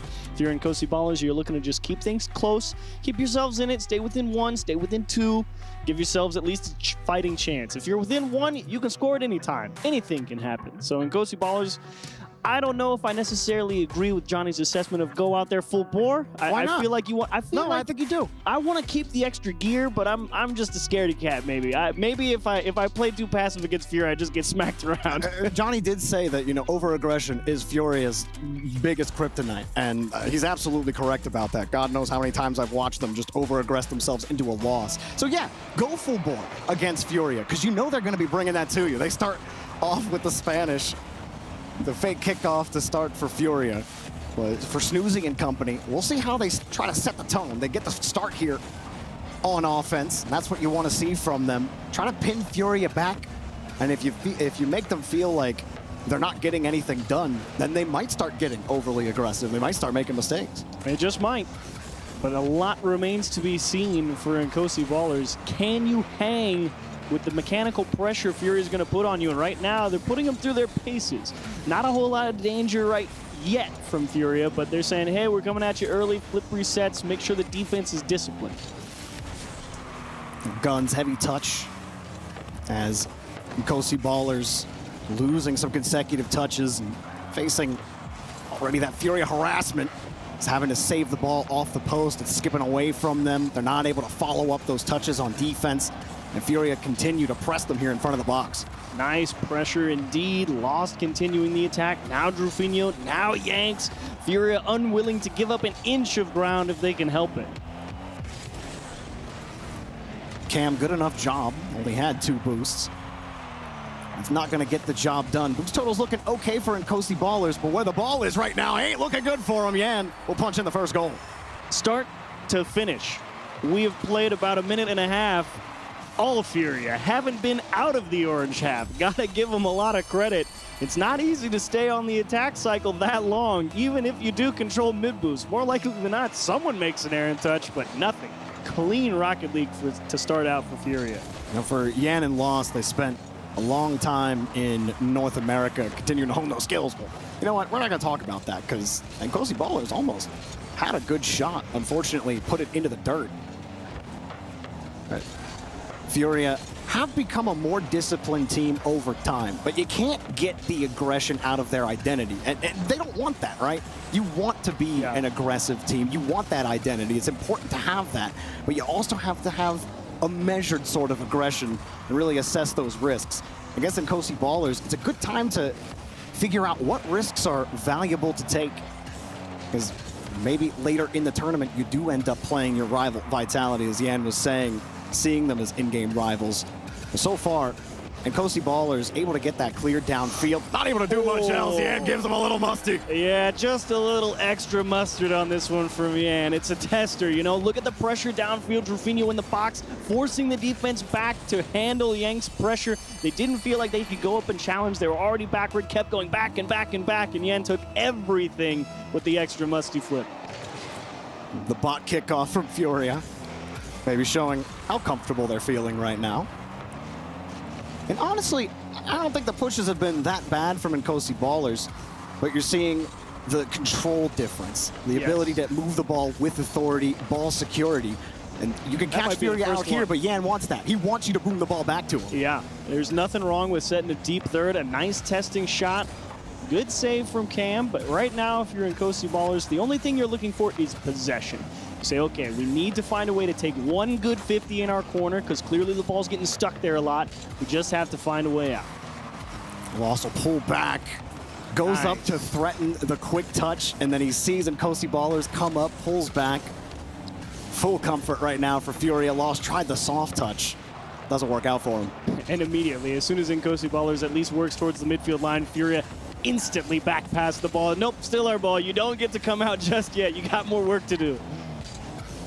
You get the clears, just not any offense to speak of. And they're always chasing just right behind them. And here's a free clear. And go attack. Lost going off the ceiling. Where you going, buddy? Go for that one again. Definitely not the cleanest touch. First chance here for Nkosi Ballers to actually get an opportunity to stick on the attack. Lost, forced to kind of give the ball away, and now they're starting to get some footing here. Again, has the cut over to Lost. Looking for Rufinho. And yeah, Furia is dominant right now in possession, but everything to expectation. Nkosi Ballers have been able to keep it tight despite that, or not tight, but at least this hasn't got out of hand completely for them. Just under a minute, Furia have the game in hand and really haven't shown too much comfort. I will say, Furia of the past, almost sank that. The Furia of the past may have let this kind of game get to their head up early, 2-0. You think you're better than them, and so you just go for all the crazy stuff. You already saw the pre-jumps. That's a double reset from Yan. But it's just, they have the control, and they're much more disciplined on it. And they are definitely just in cruise control right now at the end of game one here. Bit of a formality. 2 goals, probably going to be pretty okay considering how all of game one has gone on. They really just have to hang on, and that will definitely put the dagger in. Yanks an excellent flip reset to close things out. It will put the game well out of reach. Furia walk into a game 2 with a comfortable showing in game 1. Yeah, expectation for Furia here. And Nkosi Ballers faced all of that pressure early on. And I still think that these kind of matches for the South Africans, it's extremely valuable to have this kind of replay because you get so many flaws exposed. And you, Achieves, you and I were talking about it before, earlier today off camera, about how finding all of your flaws and being able to expose those actually does help a lot, even when you are outmatched. Like Falcons earlier today in their matchup, despite them being absolutely dominant, that's still valuable for a team in the lopsided high seed versus low seed matchup to figure out, okay, these are the things that aren't working, these are what are working. And while you won't be able to go to the next match and be an immediately better team, it does help you progress on that journey to becoming better and getting better for your region. Yes, and you've seen even a team like Furia go through that progression. As you mentioned at the start of that series, they used to suffer a lot from over-aggression. They give up a lot of free goals just because they're trying to press and press and press. And learning that eternal push and pull, that delicate balance of attack and defense in Rocket League is not a naturally intuitive thing for players and teams to just accomplish. Everyone thinks differently about the game. It takes time for all the players to get on the same page and say, okay, this is the style, this is our approach that we think works really well. And playing teams like Furia, if you're Nkosi Ballers here, provides a lot of good value for you because you can look at your team and say, okay, we definitely were outpatched. And what exactly was the problem here? Did we not challenge well enough in the midfield? Did we have poor control of the ball on our own half? Could we not force a good 50? Were we just too willing to punt and not willing to try and take possession at any point? Did we suffer from bad shooting? You can find all of that stuff in tape review. Yes, it's dry. Yes, it's boring, but it must be done if you want to improve. You know, maybe you do all the tape review, but then you're up against Yan. And then you still got to go hit the ball, and that's hard. One of the best players in the world. I mean, the dude hit a double reset on you. You definitely got to figure out how to close the space down on him. But that's exactly what you want to see from Yan. If you are a Furia fan out there and you want to see them win this tournament, you want to see Yan establish early tournament confidence, because he is the difference maker, the X factor of this team. He is a mechanical monster. Obviously, Lost has had a very solid year, and not always true for Lost. Oh, but Yan's the man, dude. He's just sick with it. When he got the space, look at the perfect touch-up, reset, ball so tight, and he just pops it in. He never loses control of the ball, man. You ain't doing nothing. That's such an unfortunate happening for Nkosi Ballers as well, because I liked how early they went up to challenge. They saw him take it up the wall, and they said, okay, I'm coming to force it off you. But the two support players behind him, Cam in the box, should technically be the next to go, but he had 0 boost, and now Yan is just dropping it in the top of the net off kickoff. Oh, Yan. Another perfect high touch. Drafinho's up there, gets a midair, almost got the midair bump anyways. So yeah, Chiefs, that's the thing, is you go to the tape review and you're like, wait, we made the right decision. He's just better. We went for the ball. The dude's just too good. He's just good. He used like 40 of his 50-some remaining boosts to get 1 touch to the backboard. Has about 3 boosts to make the adjustment. Drills it. Have Drafinho and Lost even played yet? They've thought about it. They've only seen Yan. I mean, don't get me wrong. I'm not complaining. It's great watching Yan do his thing. But we've seen Lost and Drafinho also play extremely well when push comes to shove and they have to show up. But hey, if Yan's just going to get every solo play, why not? Sit back, let your man cook. Yeah, let him go to work. And right now, if you're Nkosi Ballers, you're at a turning point here. 3:40 on the clock, nice, good pressure on the net. You love to see Nkosi Ballers say, all right, if we're down a game in the series, let's go ahead and try and turn up the heat a little bit, as Drafinho unfortunately catches that defense lacking on the rotation back, just a little bit too slow. Guns thinking he has time to go all the way out to the corner, thinking his teammate's going to win that 50. Yeah, he comes back with 100, but he can't cover the near post. He even got bumped right before that. I think that put him in hurry-up mode, because he knew that he was on a timer, like you said, just slightly misjudging it. And bumps will do that to you. That will really screw with your sense of time. So, I mean, Nkosi Ballers, we talked about the outmatch, right? Yan with the solo plays. It's like, how do you keep your mental straight if you're Nkosi Ballers? Because this isn't it, right? You're gonna, if you can't find a way through Furia, goodness, you go down to the lower bracket. You're gonna have to play another match, and at least for me, I don't know how I would sit in there and just watch Yan 1v3 my team. It's not fun. I have definitely been in that situation, just watching a team just be better. And it is a very tough hurdle to get over, especially for a team. Like, the best you can hope for is say, all right, we need to get the ball in the hands of, and they miss the ball in the midfield. That also hurts even more, because you're thinking, cool, let's get the ball in the hands of our best players. Look at the pre-jump. They knew they were going for that. Dude was in the Jurassic waiting. And, wow. They tried to take away the pre-jump pass, and they still couldn't get there. What do you do, dude? Like, you can't hate. You can't hate greatness. There are times, there was a saying that I told Poab when this happens. You know, they get paid too. They're good too. That's what makes you a good coach. Sometimes you just got to tip your cap and say, hey, you're playing good ball right now. So what would you be telling Poab in this situation? Right now? Yeah. What are you saying to Poab? I'd say, look, I don't care how you do it, but hit Yan if you can't hit the ball, is what I would start with. How do you get a man downfield, though, when... We are not concerned about getting a man downfield right now. Well, I'm saying you have to get a man downfield to bump Yan. Well, no. I'm saying if Yan takes the ball on an air dribble or something. Oh, just go tackle him. Just hit. If we can't hit the ball, hit him. Don't watch him. Yeah, just go. Like, just hit him off the ball. Remove him from the play. That was our CJ tactic in our Rocket League match. It's an excellent strategy. If you cannot remove like the ball as the threat, you can at least remove the guy influencing it. Yeah. The second thing you have to when you're not on the field is make sure you secure your corner boost. You have to allow yourself that flexibility on defense. Here we go. Able to shuffle that ball out, but there's Yan, takes it over, and that was just a full commit. Nobody was looking at Yan on that play. And how can you not be looking at Yan after he's put in 10 goals again? Oh, he wants another one. Oh, go for it. Oh, too heavy. He's just playing. Wait, no, we weren't looking at it. We didn't know Drafinho was there. Yo. What is this pinch goal? That's ridiculous. Oh my goodness gracious me. No chance for the defense. Well, Chiefs, I don't know about you, but I'm having a great time. That's a great goal. Yeah. Yeah, the Drafinho pre-jump. We got the Yan Drafinho mid-air pinch. We're getting the Furia special right now. Yeah, this is everything you wanted out of the Falcons game, but you're getting it from Furia. Wow. You say you want them to go for crazy stuff, you're getting all the crazy stuff. That's because the boys are Clippers, all right? They love the Clippers. Falcons, they're all about team synergy. They're not about the... They're there to get the job done. Yeah, you know, they can do style. And I respect Falcons, and, you know, they don't care about style. You know, much more, what is it, factor over form? Is that correct? Well, it's form over fact. Well, I know, but I'm saying Falcons would be factor over form, right? Yeah. Fury are all about form, though. If Yan can flex on you, he's going to. If the opportunity presents itself to, you know, put in a double flip reset pinch goal, why not?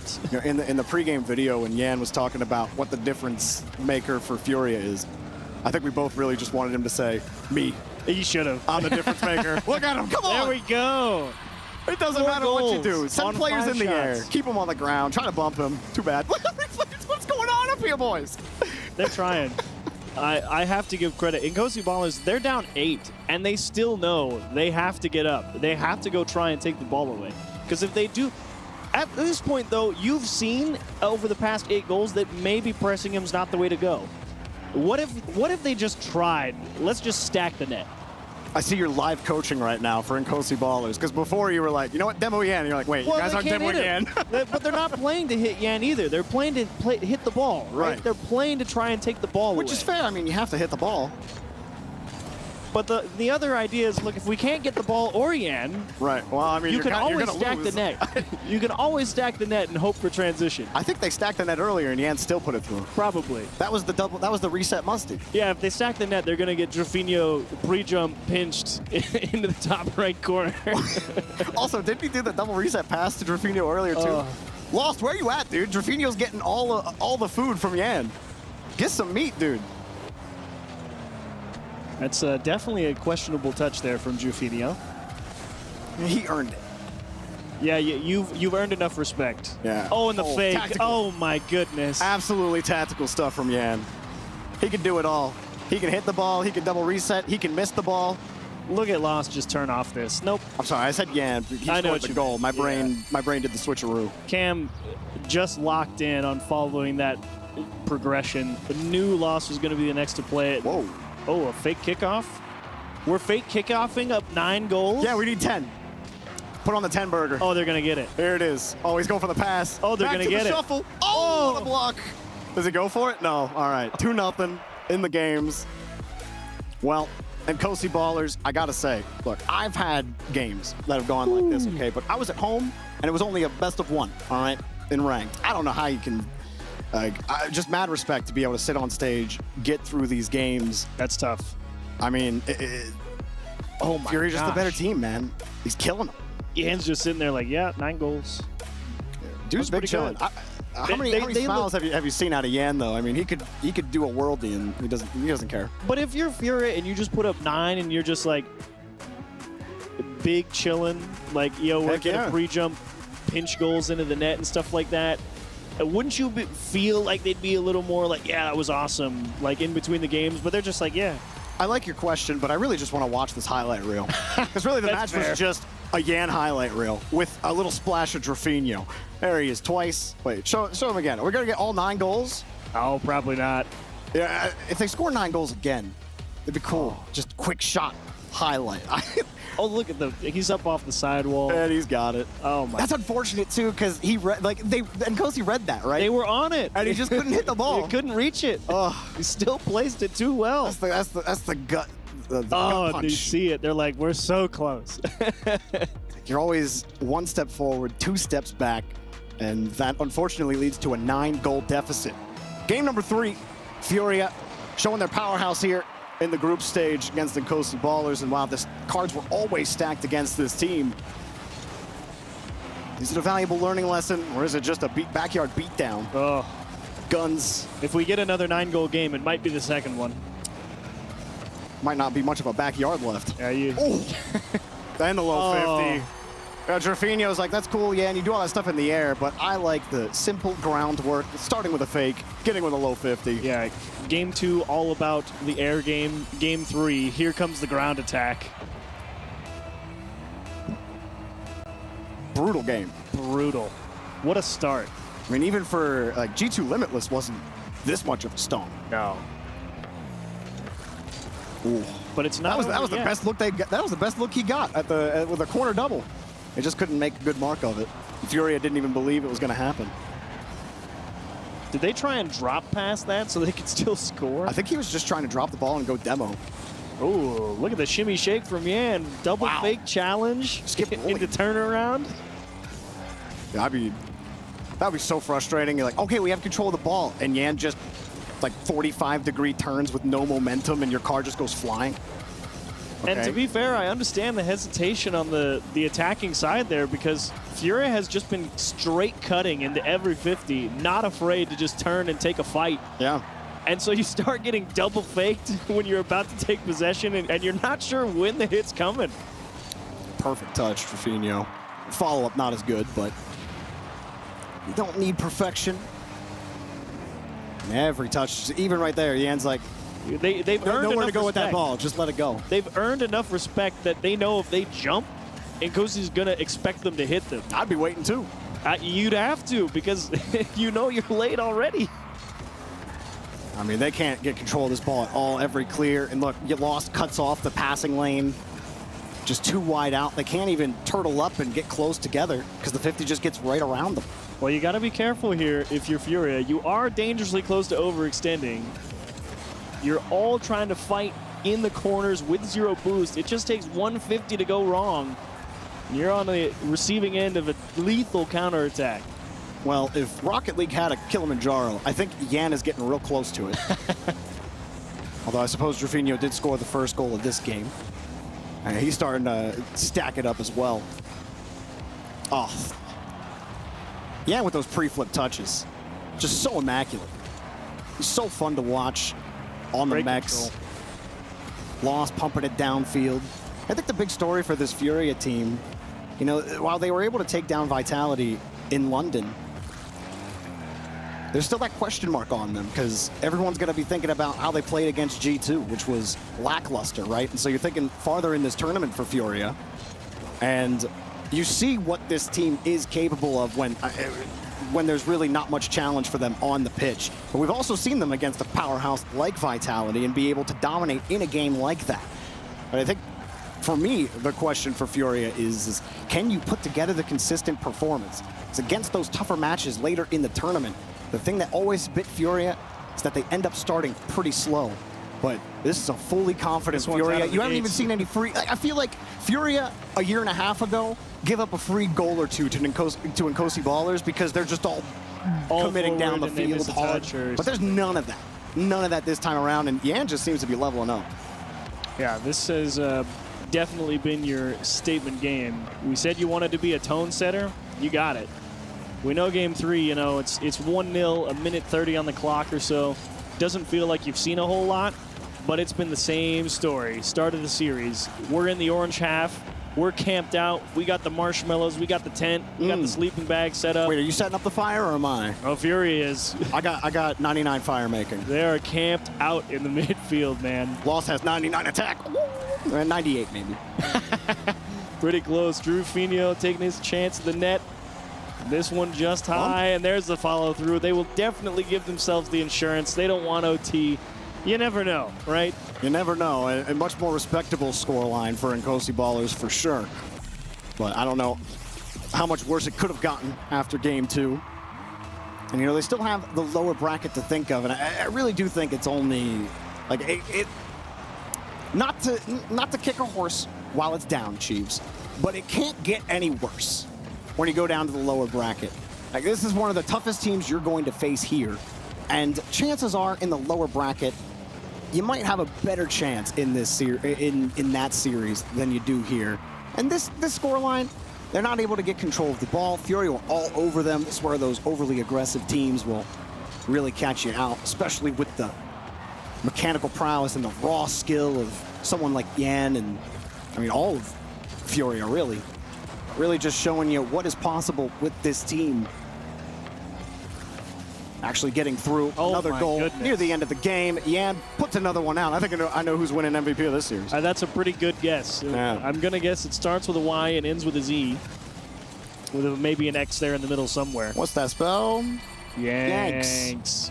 Formerly known as Yanks. Calling Yan like the artist formerly known as Yanks. What a show. I don't know if he's going to be former though. He seems to be front and center right now. Absolutely. What a display.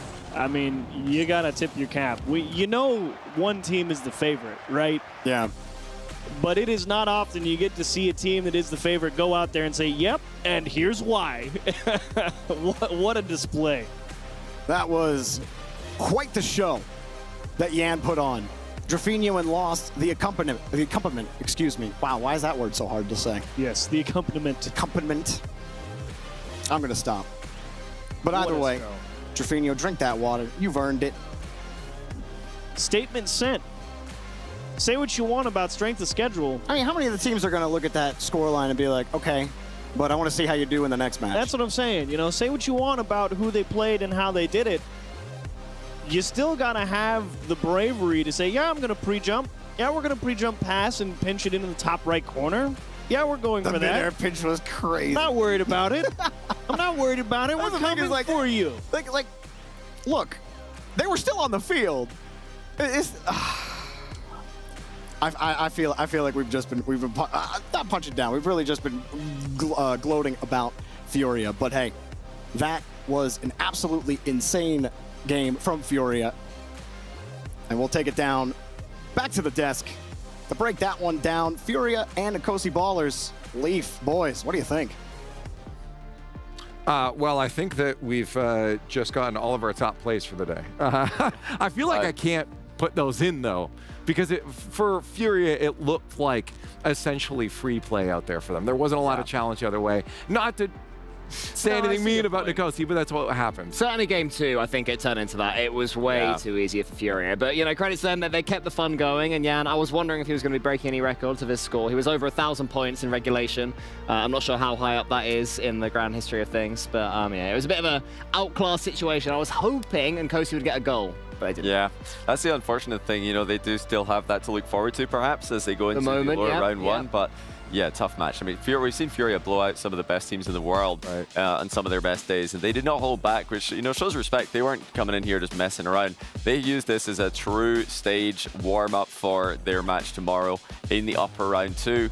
But for Nkosi Ballers, they really just don't want to go get too upset about this, because it's Furia. They do this to some of the best teams in the world, especially at these early stages of tournaments. I mean, yeah, I think that head shake says it all. What are you supposed to do against that?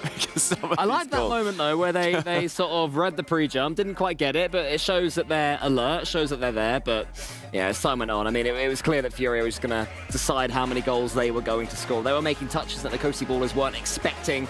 It's nice to see Yan smiling as well. You know, he is a very stoic, very serious, cool player. So him scoring cool goals and just loving it just shows how exciting Rocket League can be, even for those that have put in thousands of hours. Well, I think the important thing with a match like that is, like, sure, you want to, even if you're the better team going into it, you still take it seriously. You don't really let up. Because if you let up, you might let up in your future matches. So for them, they had to stay in it. But we're here to play games. You got to keep having fun at the same time. And they definitely are doing that with what we're seeing. But Jorby asked a good question. Do you take that with any kind of consideration, or do you just say, write that off? We got to see this against other teams. We got to see both against other teams. But, you know, there's too much of a skill differential here. Furia are one of the teams who are favorites to win, or in the group of favorites. There's quite a lot of them. And Nkosi Ballers are they're the true underdog. They're the real, you know, underdog of the entire tournament. So we need to see upper bracket round 2, lower bracket round 1 for this group. Well, we do have to get to our Sony MVP of the match, and you were just talking about him. It's got to be Yan. I mean, again, it's hard to do in a match like this, but of course, Yan takes this one.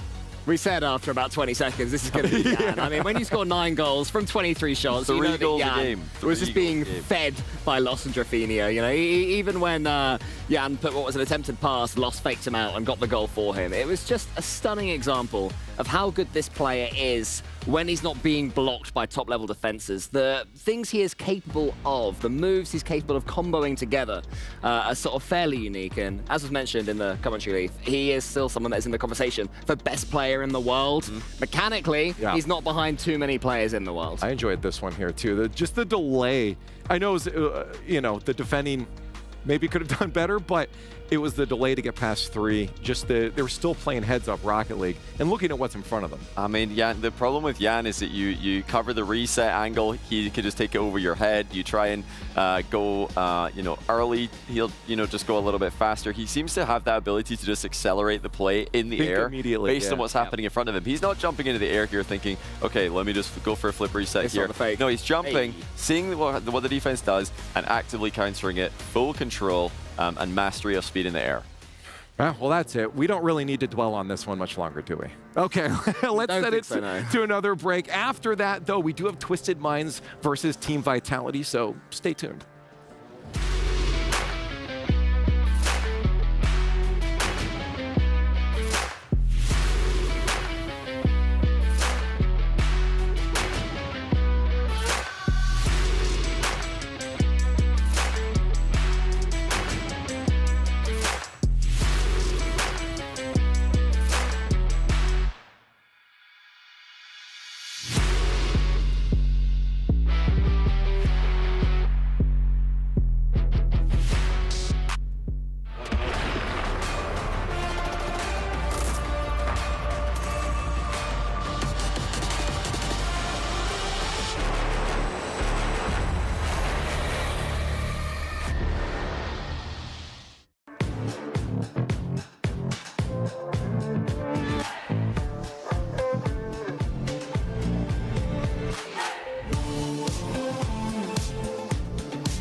Ready, set, go.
Your head down, cause I'm playing gentle.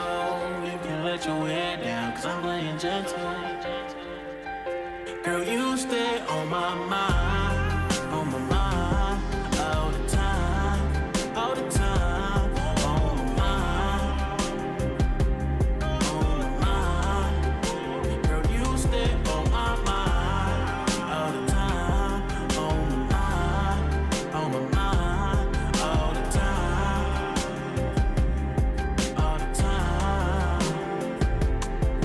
If I come meet you, baby, I can teach you how to let your head down and be a freak.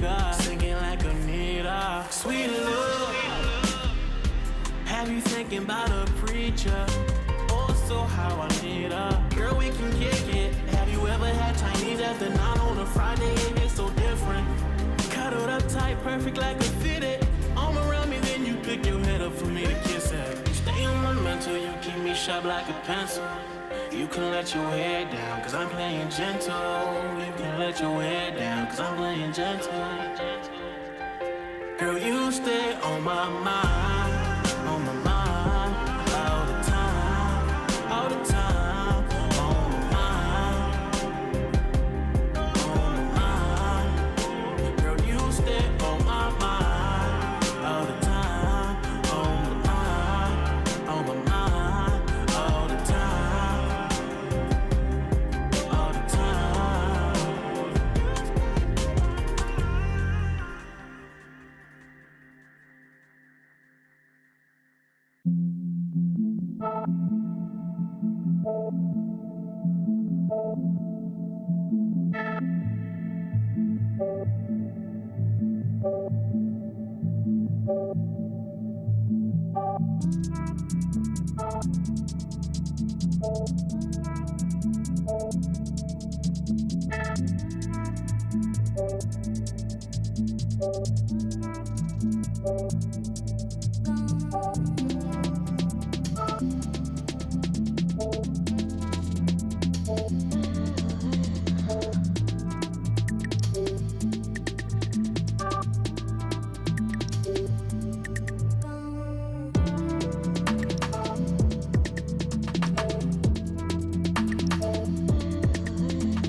The end of day one of Rocket League's Esports World Cup presentation is looming, but we still have a few more games to get through. And next up, it's going to be Twisted Minds versus Team Vitality as Twisted Minds approach the stage. Now, I'm Leaf, and Johnny and Cole continue to join me to talk about the next upcoming match here. Twisted Minds, one of the homegrown talent here, Johnny, but Vitality stands tall on the other side.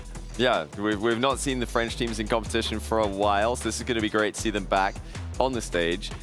Twisted Minds recruiting one of the most talented players in the region now, but to try and bolster their chances here, but they do come into this still as the underdog.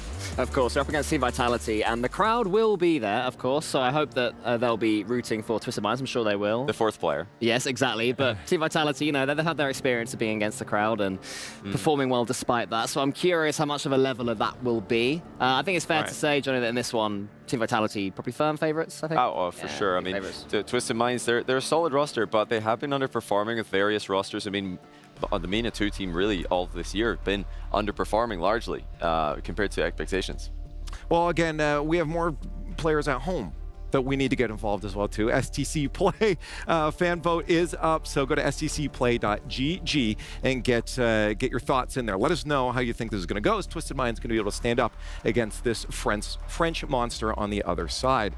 For this matchup, I have to think that Twisted Minds is probably our underdog thought, Johnny. Yeah, well, I'll tell you what, out of all the underdog teams today, this is the one that I'm most curious about because they do have a new player, and outside of Falcons, most people would consider him the best player in the region. So if you're going to level up to that next stage, and actually be able to take on the top 8 in this competition, maybe this is the way to do it. But remains to be seen. This is a new roster for Twisted Minds, and we need to see how they're going to go. What I would say is that they are certainly winning the jersey competition. I love that teal that they've got, contrasting with their badge as well. Looks fantastic. The brain of Twisted Minds, and hopefully they'll have to be playing within their brains as well. They'll have to be using their minds as well as their mechanics, I feel, against Team Vitality, who will be the favourites here. Yeah, I agree with you that this is certainly one that Twisted Minds could do well in. I can't see them winning. I definitely think they'll get a game. I'm thinking 3-1 here for Team Vitality against Twisted Minds, and that will be a decent enough performance for TM. Yeah, they definitely have some hearts to win. I mean, Falcons, you walk around the facility here,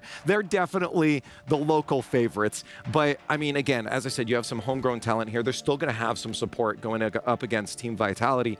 But then there's also the rest of the world hearts they have to gather, too, because Vitality has already stolen a lot of those. I mean, reigning world champs, right? Like, these guys are some of the best in the world. They haven't hit those same heights after that, but you still count them as at least call a top 4 team. I mean, I said that Twisted Minds won the jersey war, but look at Team Vitality's new one. That's looking pretty good as well, of all the colours, liking that. And yeah, they've stuck together from last season, the reigning world champions still. Yet to do, by their standards, too much at a major, but they've been, within 1 or 2 goals from getting the next stage further. They're still making every single major. They're still making top 8s, top 4s. They're still more than capable of winning an event. And last time around in London, I believe Radosin wasn't feeling very well throughout all of that. So now we'll have Team Vitality playing at their best, ready to win another event. Yeah, hopefully Radosin will be ready to play his best. I'll tell you who has been playing at his best pretty much all year is Zen. I think he still might be the best player in the world, and it does help when you've got the best player in the world in Rocket League, and you're playing Rocket League. You guys looking at that? Ooh. Wow. Well, that's something. Yeah. They know something we don't, perhaps. That's not where I'm predicting. Hey, I'm hyping up Twisted Minds' chances, but we're still going Vitality on this one. Yeah, we're going with the underdog of Team Vitality. Yeah, you guys are crazy. Oh, man, that's wild. All I got from production was interesting results. That word for it. That's truly what it is, because overall, I think anyone that watches Rocket League, if you had to actually say, and this was a competition, who's going to win? Twisted Minds. Vitality are going to put their... Don't question the people. The people have said Twisted Minds are going to take this one. They believe in Nalpo. They think it's going to happen. But if you're going with their hearts is what I'm saying. We can tell who's watching, right? Because Twisted Minds definitely want to see them do good. When you're in Riyadh, you're on their home turf. You want to see those teams do good. And I mean, sure, but Leaf, surely if some fan base is going to vote with their heads, it would be Twisted Minds. They're not voting with their hearts. They're voting with their heads. Okay, they really Johnny, believe this. This is a walk-offable stage. It is. And you can do it right now. I could despawn if I'm not careful. We got AR technology. We can get rid of you. Okay? The AR is more powerful even than Johnny Boy. But again, we still have to say Vitality probably wins this. For Twisted Minds, what do you shut down then? If you're looking across the field and you see these 3 players of Vitality, what are you doing? I feel like a lot of it is hoping that Team Vitality aren't at their absolute best, because, when they're at their best, it's 10 out of 10. They can go down to maybe a 9 out of 10. And if they're 9 out of 10, Twisted Minds can take them off if they are absolutely peaking. If Team Vitality are at their best, it's probably not going to happen no matter what Twisted Minds do. To try and impact that, I definitely think that Twisted Minds have to come at this one with full aggression, try and get under Vitality's skin, hope the crowd support them. Maybe they can get some momentum to keep going. Yes, I think it's all about getting Nalpo on the ball. I mean, Vitality kind of used the same strategy, just get Zen on the ball, wait for him to do something. I mean, they're going to try and do that with their superstars. So if Mawson and SMW can, get that ball to their superstar, if they can be the players just are happy to be outplayed, challenging early, then that could be their win condition. Well, we got a few more minutes before the match starts, so I want to ask, is that going to be just the play of the game here? Is Zen versus Nalpo? Yeah. Were they just 1v1? Just get rid of the other guys, I guess, right? Hey, I don't mind. I mean, we got you here. Let's I don't mind. I don't mind. That'd be a good 1v1 for sure. No, I don't think it'll be quite that simple. I think that certainly the players around them. I mean, Radosin is someone who, for me, this season, at least with impactful moments, has at times outperformed Zen. Some of the goals that Radosin has scored and some of the games that he's taken by the scruff of the neck. I think when Vitality peaked in one of the open qualifiers in the RLCS, it's because Radosin was just explosive on that particular day. So certainly support-wise, I think Team Vitality have the better support in him and Alpha. But it would be and the proven style. Here they're proven. We've seen them perform well. We've not seen Twisted Minds with this roster do that. So, I mean, the synergy goes to Vitality. I think, the support cast goes to Vitality.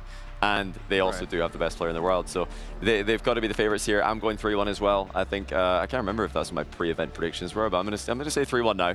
And yeah, Vitality should be also trying to go for the sweep. Well, they've just seen what Furia did. They've got to respond. Right. Where do you have these guys in terms of final placements then? I mean, there's a few favorites for winning this whole tournament, but in terms of Vitality, where do you see them ending up at the end of this bracket? They seem to be hoovering up top 4s at the moment, and I think that's about par, for a Team Vitality. If you can break into that semi-finals, you're doing all right. Anything better than that, you're going above and beyond right now. I think their era of dominance is over. I like their bracket, actually. If they do, well, regardless of first or second here, you're running into, I believe, the G2 BDS group, so it's a great run through into the final. I think they can make the final. Vitality could be top 2, looking at how the bracket shapes up. But yeah, top 4 is a minimum. That's really what they should be shooting for. I do want to remind everyone as well, it's not just the prize pool for Rocket League that's on point here. The club championships is still going on. And then we take a look at the standings as well for that, just to remind everyone what's going on here. And again, just for those grayed out things there, those are teams that need another top 8 placement, which we expect BDS, Johnny, to be able to get. For Vitality, obviously, they want to move up that ranking. Yeah, they got to outperform BDS in this event to leapfrog them. So that would, you know, that would right now be something most people would predict, I think, based on the starts that we've seen from the start we've seen from BDS. But let's see. Vitality have yet to play. Maybe they're going to come out pretty cold as well. BDS haven't played in a while before this competitively, and they dropped a game to Power. Vitality versus Twisted Minds, perhaps, I think most people would say tougher competition, even though Power have had slightly better results than MENA 2 for most of this calendar year. I think that Team Vitality would love the chance to face Team BDS as well, after BDS were absolutely humbled by Gentlemates at the London Major. There were plenty of goals. I think there was like 5-1 or 6-1 in one of the games against them. It was just a stomping between 2 EU heavyweights. So Team Vitality will be looking at that one thinking, if Gentlemates can do it, we're the better French team, we can do it too, we can have them. Right. So Team BDS might be in a few teams' targets right now, based of course on what we've just seen. And I think in general, these EU teams, these French teams, they love beating each other. They love taking each other down. But Vitality have to get there first, and Twisted Minds won't be that simple. They shouldn't write this one off as a guaranteed victory at all. Right. And again, we do have the match coming in just a few moments here. We'll get to that soon. But talking about that prizes on, let's talk about the actual prize pool here, because $500,000 is going to Rocket League. We talked in the pre-show about how nice of a stop this is between other tournaments going on. You know, this isn't some small piece of you know, pocket change that you found underneath the couch, right? $200,000 for first place. I want to ask preemptively, who do you think is taking that $200,000? Falcons. I was going to say Falcons. You think you guys both had Falcons? I think they'll finally do it. This They're is going the to get club championship and win the Rocket League prize. They seem to just be winning absolutely everything out here. It seems that the Falcons buff is real in every esport. Why should Rocket League be any different with the quality that they have? Yeah, no, I think Falcons definitely have also maybe an advantage. I talked about it before with some of the other analysts about, is it an advantage to play in front of an audience that wants you to win? Because for sure, you got that. I feel like it's not just the audience as well. It's the fact that they're used to the heat, they're used to the culture, they understand what's going on here. And I think whenever you play at home, time zone differences, all of these factors come into account. So yeah, it's not just the fact the crowd's behind them, and then the crowd's behind them too. All of these factors help. That's right. And it's not just about the club championships, the prize pool for this, but there's a really, really cool trophy system that I want to show you guys again in case you missed the explainer earlier. The Esports World Cup is a unique tournament and will have a very unique trophy system, consisting of keys, game trophies, the club championship trophy, and the totem. Introducing the key. This symbolizes a participant's right to compete in Riyadh. Each team or player will receive a personalized key consisting of the inner key and the outer frame. Winning a competition earns you a game trophy. A champion's key will be inserted inside. The frame will be placed into the totem, a physical block on display in Riyadh, serving as a progress bar of the Esports World Cup. The totem will remain in Riyadh as a chronicle of the Esports World Cup history. Those who get eliminated throughout the competition must give up their keys and see them crushed. Their broken keys will be tossed into the totem and encased in resin, symbolizing those that tried to win but fell short. However, as an additional privilege for winning, each game's champion gets to select 3 opponents' keys to be encased in the base of their trophy as an additional, more personal prize. Losers will go home with their keys replaced with a token that marks where they ended their journey. Witness history unfold at the Esports World Cup. Again, Cole, I think that's just the I love this system. I'm curious, who do you guys think will be the player that most hates giving away their key in Rocket League? That's true. We've seen in other esports, some of the I'm thinking First Killer will hate it. I'm thinking Drufinho will hate it. He will not want to give it away. Yes. I'm going to say one French team to another. I don't think they're going to like that. Really? Yeah, they've got the friendly rivalry, but sometimes it's not so friendly as well. Can you imagine Vitality and Furia going at it? Yeah, and having to hand it over to one another. They will not want to do that at all. I'm praying it happens. Oh, that is absolutely insane. Anyways, this match is coming up in 1 minute now. We're almost at kickoff. So to reiterate, we really think, obviously, Vitality is taking this one over Twisted Minds, but maybe a game off. Yes, yeah. 3-1 is my personal, to the game prediction, but I can't wait to see it because this is the first time we're going to see Twisted Minds with this exact roster in this competition, so let's have at it. Exactly, the honeymoon period might be right now for Twisted Minds. The viewers certainly believe that it will be, so perhaps they know something that we don't. Maybe they've been seeing the scrims that we've missed with Twisted Minds against Vitality, but yeah, I'm also thinking 3-1. And it comes down to that 1v1 you're saying between Zen and Nalpo. Yep. Who edges out that? Who Zen. pushes for it? Yeah, I'm going to say Zen. I think he's one of the best. I still think he's the best player in the world. So when you are the best player in the world, it doesn't matter who is second, third, fourth. They're all below you. So yeah, I've got to say Zen. I think Vitality just have a little bit too much in every single facet. Yeah, that's absolutely wild what you guys predicted. We'll see if it comes true, though, in a few minutes if Twisted Minds can take down Vitality.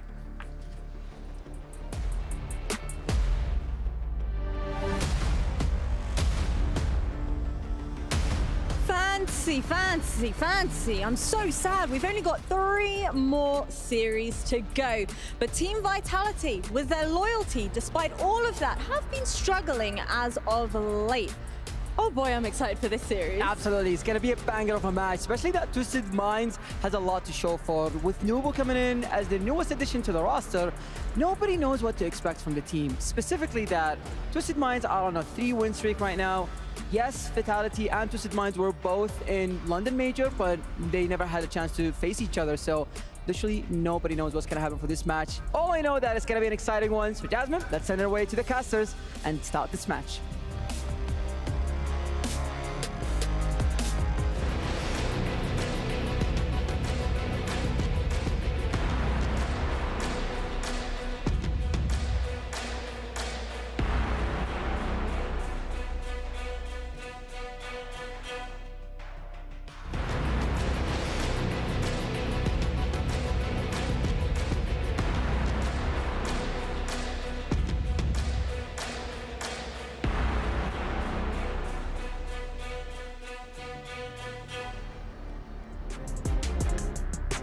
Vitality versus Twisted Minds about to get started. Achieves, and you heard Johnny say it, he still thinks that Zen is the best player in the world, but a new player joined the ring here, Naupo, an insane player, someone that a lot of people have been waiting to see and take his moment in that superstardom, and I think he's got a good supporting cast here.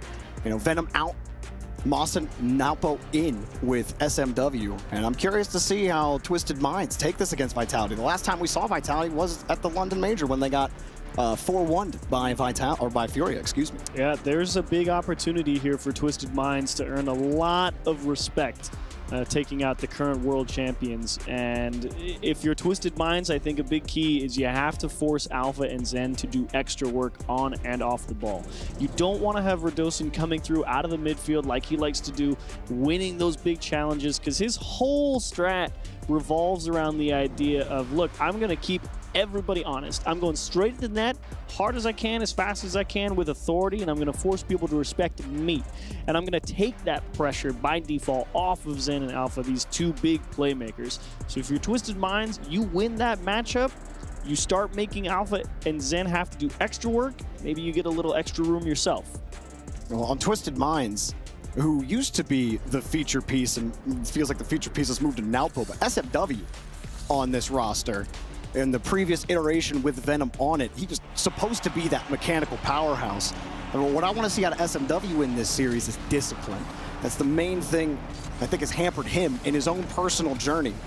And so for the perennial MENA 2 seed, Can they punch above their weight class and actually force Vitality to play a man down? Like you said, can you force Radosin off and get those 50 wins against him and put more pressure on Zen and Alpha to get the job done on defense? Twisted Minds trying to start on offense. And now we're doing an excellent job out of the midfield early, keeping Vitality in their own half, forcing them to have to fight for possession out of their own side. There's Radosin keeping that pressure up, straight on towards net. Got to take a look. SMW wisely slowing it down. He says, look, there's no pressure. I'm not just going to punt the ball. Great mental fortitude early on from both teams here. Good structure from Twisted Minds, for sure. This one gets away from the Vitality rotation. Radosin's ready for it. Twisted Minds decided to give that one up, and no shot really available there for Alpha. Hit on the backside of his car. Ooh, straight out to the middle. Just wide and saved away. Twisted Minds poking, prodding. Got to give him credit. You know, maybe people are wondering, does Team Vitality come out here and set the tone? I think right now, Twisted Minds with the edge, but Alpha just straight up wins a 50, and nobody's there for it.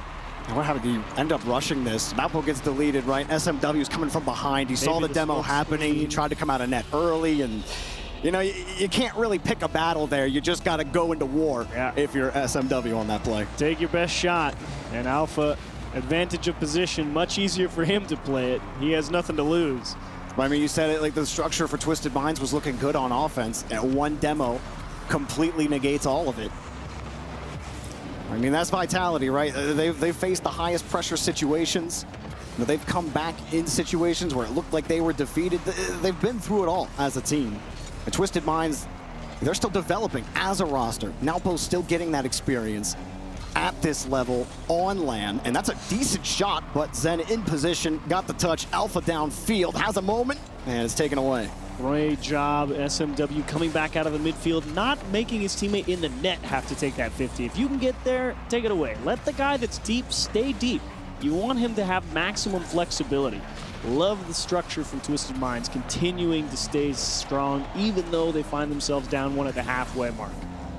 Vitality, after seeing what Furia did to Posi Ballers, keep in mind, it's not the same type of matchup at all, but they definitely want to show their teeth being in the same group, and both teams talking about that rivalry that they have with each other. No doubt they'd love to meet each other at the step, but hey, Twisted Minds on home turf would love to play spoiler, and maybe a little bit more. Mawson has been around for a while here, and can't get that ball off of Zen, who moves it downfield. You got Headhunter in front with Radosin, and he ends up kicking it out. Alpha playing tight, but still respectable third. SMW, okay, we're kind of running into the brick wall here for Twisted Minds. So clearly they've got the opportunity and the ability to get out of their own half and at least start some kind of attack, but they're missing that special sauce to finish the job. You know, they don't have enough firepower, it seems like, to break through that Vitality defense. Somebody's got to take this game in their hands and say, look, I'm going to make a play. I'm about to make something happen. I'm going to beat somebody. I'm going to find a pass. It's just a matter of who's it going to be, and Nalpo trying his best to get that engine started. I think they're hoping Nalpo can be that guy. They add him to the roster. The amount of hype around him, you know, not just in the community, but in his region, the players around him saying that this guy is special. But here's the double tap. You know who else is special? Zen. Easy double tap, 2-0. Calm, cool, collected. Alpha 54 pulls out one defender, and look at Zen. There's a hole on the backboard. I'm taking it. The rest is all how can I generate the most power on target. Good enough to get it done. You know, Twisted Minds, like you said, you know, they get to the corners, you get to the box, but there's multiple Vitality defenders in net. They don't feel threatened at all, and now they just make it even worse. They spread the goal distance even further off a kickoff. Yeah, Twisted Minds went for a cheeky kickoff idea there. They wanted a shallow cheat back to the left side with a deep right fake, or not deep right. They wanted the boost in the deep right, and they were trying to draw it left, punt it right, and exploit a lot of space, but totally backfired. Completely lost the 50 off the start, and just gave one up immediately. I like the idea to try and take a chance when you're down 2 with about a minute to play, as this one goes off the bar. Twisted Minds trying to force the issue as they should, but unfortunately tried to give themselves a good look with a decent chunk of time left, backfired. But I like the idea. If you're going to go for something, 1 minute down 2 felt like a good time to try it on kickoff. Definitely a learning game for Twisted Minds in you know, they were able to handle a lot of Vitality counterattacks. The kickoff goal goes in, makes the scoreline look a little worse than the overall match was for them. It really comes down to excellent defense from Vitality and a lack of, really, they weren't even able to get creative. Vitality's defense really shut down any opportunity for creativity. And you're not going to find much success if you can't find that space. So, like you were saying earlier, it does come down to how do you create that space? How do you start to get creative on offense and start enabling Naupo to be Naupo? He just hasn't been able to get much done. Vitality lock him down, but that's why they're one of the best teams in the world. You know, they lock you down on defense. Radosin is winning those 50-50s, and you're not going to get much done. No goal. Vitality shut them out in game one. Can't even get the one for the road. Unlucky. But not a bad game overall, I think, for Twisted Minds. As far as game ones go, the scoreline made it look a lot worse than it was. I mean, there were opportunities suppressed on the attack. They backed Vitality up, and even if they couldn't really continue to build that pressure up, they at least showed, okay, we're not just going to get pushed around and bullied out of this game completely. Vitality, of course, you still got to give them credit. You know, they find a way forward. Radosin, there he is with those classic 50s, and he's doing a great job early on for Vitality across the board. So, great midfield game. Vitality says, hey, you're good, but not quite good enough just yet. And Vitality did open that up. You know, that first minute and a half was all Twisted Minds on the orange half, pressuring Vitality, and then one demo completely just deflated the Twisted Mind offense, and they didn't have that same type of pressure anymore, forcing SMW to punt the ball away. And when Radosin's controlling the ball like that, makes the stutter step, forces the defender to have to make a move. You're playing with authority, and Twisted Minds constantly 2 steps behind here, but not a far distance to travel. Not at all. The game plan is there. It's definitely quick to catch up, and you do have to give a lot of credit to Vitality on that final kickoff. I mean, a lot of kickoff, it's not actually hard to play. It's having the focus to say, okay, what are they actually trying to do? And you can see people, you know, go for that shallow cheat out to the side and say, oh, they're going for something. And it's just a matter of, are you disciplined enough to respond to it? Vitality locked it down with that one. So for Twisted Minds in game 2, can you build? If you have a foundation, you're able to build some pressure against Vitality, but you need to start starving them out. You gotta start finding maybe a little bit of aggression. Not saying go for the demos. I don't think you should unless the opportunity is available. But make sure you manage your risks well, and maybe you find a pop-off moment there with Naupo. Tough one. You'd like to see him have a bit more boost in the tank as he tries to push past that midfield line. He had to use a whole lot of it to get something started. Deep pass, still trying to enable him. What can you do with 30? I said you got one and more. You got a little bit more. Can you press the finish button? No one able to find the demo on Alpha. He will sneak through the midfield line, and Twisted Minds elect to let him through and regroup. I love the idea. Especially because they were a little low on boost, and look what happens. Mawson gets the free goal. Nobody in position to make the save. Yeah, that's what we talked about earlier. There's the eternal push and pull. Twisted Minds decide to fall back, get set. Bam, hit him with power. Everyone caught hand in the cookie jar for Vitality. Excuse me, Zen was in position. It's just 104 kilometers per hour. Skipped it a little high for him. And sitting a little tight, but here they give it right back to him. Vitality always have a response in the tank. What happened here on this kickoff exactly, okay? Oh, wow, double cheat, and they just completely block off all lanes for that ball to move, and they work a 2v1. The evolution of kickoffs at the pro level has been insane. Over the past year alone, they go for it again. A lot of the talk went to Gentlemates, right? Because Gentlemates tried a different style of aggressive kickoff, but I love that. It was almost like an American football move where you're sending the running back up, fullback goes forward, but SMW finally breaks through, and they take the lead back. They don't let Vitality lock down control of the game so early. And a nice double setup for SMW to the mid. You got to give a lot of credit there to Mawson as well on that assist. It's so easy to think, hey, I'm really good. I'm going to try and force this double tap and just bang it off the post and away from your team. He's so focused on, look, I need to get this one across. I need to take it away from the defender. And he doesn't try and squeeze it into that top corner. Twisted Minds, much better start after getting shut out in game number 1 and even able to respond. Naupo will get a free touch. It's looking pretty decent right now on the offense. They're clutching, and SMW gets another one, 2 for him. Twisted Minds rolling right now. Napo, huge win. And look, he actually completely froze Alpha 54 on the back wall. He was in position to go and attack, but he had no idea how to go hit him. Another setup for Napo. Maybe instead of his teammates enabling him, maybe Napo does the first killer approach and just enables SMW and Mawson to find success. It's so far worked out, and Vitality are now forced to respond. Plenty of time and a lot of goals scored in the first 2 minutes. Oh, Radosin, big 50 plus a bump on Mawson, creating a lot of space here for Zen, and that's that value that Radosin sends. That doesn't show up in the stat sheet, but it pays off huge because he gives his playmaker space. His playmaker makes a play, and Radosin gets all the benefit with the goal. Everybody commits on Zen. You see Zen in the air with space. One player jumps to cover the quick reset. Next player goes underneath to cover the under reset. Zen's like, cool, dude, I'm going to sit back. Radosin's right over here. No one's looking at him.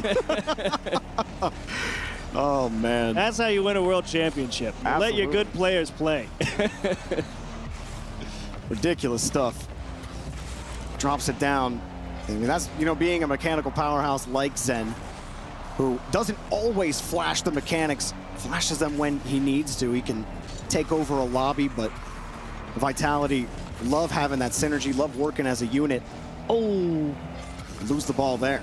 It's an ugly miss, but Twisted Minds working hard to try and keep Vitality at arm's distance here. 2 minutes on the clock.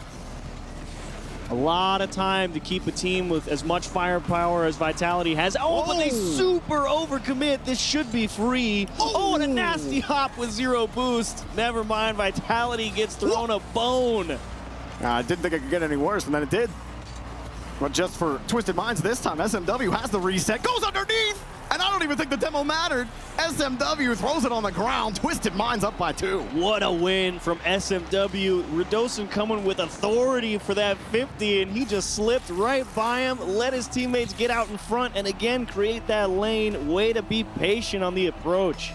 On the replay, that demo definitely mattered. That ball was getting saved. And Vitality gave it right back. Is it another kickoff strat? Gotta watch it again. What'd they do? What did they do? Something cheeky? And there it is, the bot kickoff. Thing, but they send all 3. It's the bot kickoff, baby. the double corner kickoff, pinch it off the ceiling, let the guy committing from the back line say, yeah, I knew where that was going to go the whole time. That is insane. I think my favorite part is, like, Vitality have, like, the Nexto bot kickoff, and then they have the Seer bot kickoff. We saw the Nexto bot kickoff there. And earlier we saw the Seer bot where we saw Radosin stack on the left side. What happened here? The lead is melted away. Radosin just floats one through the mid, and a double commit. They called each other off. Come on, boys. They both thought the other one was going to take it, and Team Vitality has a Sunday stroll to find an equalizer, but that's okay. Here's where you got to rally yourselves as a team and say, fine, we gave him, it was stupid. Write it off. We've got 90 seconds to play. Let's go play. That's 2 goals like that in this game, though, where you get multiple players committing for the same ball, and you just simply cannot do that. At this level, you can't be committing like that unless you have the authority on the ball, and they haven't. That's kind of that downside of how fast Mina likes to play, though, right? They're both kind of in position to go and apply the pressure, so they both start, and they both go, wait, hang on, you've got it. And unfortunately, that's where you see that. And this game develops so quickly that no amount of communication is going to stop that. It's just the speed they like to play at. Well, if you like goals, no shortage of them in this game. Vitality trying to get 3 unanswered. Twisted Minds looking for a way out right now. They have the space, but Vitality are giving it to him. That's a great first touch from Nautpo, getting it over 1. The back layer is good for Vitality, but it's not over. A low bouncer, weak shot. SMW, a powerful touch, but nobody on his team able to follow that up. Vitality break out. Oh, with a bump, and SMW, quick reaction on the goal line. Zen fakes it out for Radosin, lets the guy with 100 boost come through, and what a challenge from Nautpo. Finding a bump as well and allowing Mawson to get a clear and keep the pressure on Vitality with low time. Zen not going to get that out into space. SMW sitting underneath. Probably not the touch they were hoping for. Still, Twisted Minds are looking into the future, taking out a man. SFW still there, jumping up in front of the box, tipping it in. They got the lead. What a play from Twisted Minds. You say you got to stay locked in. They do it. They force them to give up the ball. It doesn't matter. We're not playing the 50 to take it off you. We're going to force you to make a bad touch and just give it away to the guy behind. And Twisted Minds, what a way to convert. Great discipline. Very easily, many teams, when they had a lead against Vitality and conceded like Twisted Minds have, they don't get the game back. They lose that game. Vitality at 0 seconds. Last cry here in game number 2, but they ain't getting it. And Twisted Minds are giving us a series. This is a massive game, in my opinion, because I'm not over-exaggerating, I think, when I say Vitality pulled out a lot of bag of tricks here on kickoff. Yeah. Like, they showed a lot of stuff here just for Vitality to stay in the game. Without those kickoff goals, they get blown out here. 5-2, 5-1 maybe. Like, Twisted Minds, driver's seat. And Vitality had to pull out the kickoff tech just to keep pace. I think they're still going to have to keep doing that. And you have to be aware, maybe just keeping that third man back on kickoff, or who knows, maybe Twisted Minds also have the kickoff strats. We haven't seen it from them. Much really standard kickoffs from them overall, so you can adjust that 2 ways, right? You can either do the bot kickoff yourself, or you play real safe with your third man and be ready for that type of kickoff to receive. It's just tough because a lot of times a 2-on-1 situation that you got to handle. It's difficult. It's hard. I mean, the kickoff evolution, as you alluded to, has been phenomenal. And it clearly Vitality the better end of it, but across the board, Twisted Minds able to find attacking chance after attacking chance, and more importantly, convert them. You have to give respect to Twisted Minds here with a big Game 2 win. It ties the series. They fought off a Vitality comeback. It's not easy to stay on top of that mentally. Now you move into Game 3, and as far as I'm concerned, 1-goal game, Twisted Minds is still in the driver's seat. Well, we didn't catch it, but it looked like Vitality either had a fake kickoff or they just had a perfect pullback on the kickoff back to their teammates. It was handled well by Twisted Minds. See that ball skirt out. All the Twisted Minds move forward quickly. They don't steal the boost, though. Zen has the verticality on him. And here comes Zen down the field, beats 1. You're gonna need to do more than that right now. Twisted Minds have confidence in the bank right now. Huge. On home turf, you gotta have that establishment. Can we beat Vitality? And they've established, yes, they can. Now, they can try to push that nose a little farther forward, but they had to really desperately make a save. It's still not over. Here's another shot, saved again right into the defender. And you see how the pressure that Zen is able to build works both ways. When Zen goes for these flip resets and jumps at the ball, people stop and look at him, and you completely lose track of Radosin, because you have to lock in to 50 a guy like Zen, and they don't convert the chance. And Twisted Minds defense had to work real hard there to keep this one at 0. I mean, to that point, right, multiple players didn't jump at Zen. Multiple players weren't looking at Zen that time. So they were able to defend that. Now, it got a little desperate there in front of the box. Not really how you want to save the ball. It's never free. The ball didn't go in, and that's all that matters. That's all that matters. There was 1 goal on the attack and 1 goal on defense. The defense, keep it out. Attack, get it in. Ooh, just too far forward. Twisted Minds tried that quick attack on the side. Mawson buying time as Vitality slowly pushed them back towards the box. Great job again from Twisted Minds, handling those 50s well. They're going to pinch it quick downfield, but almost a perfect catch from Zen. Perfect touch regardless. Underneath on the 50, and it's working out. Radosin next up. He's got a floater. Oh, beauty. And he gets 1 beat.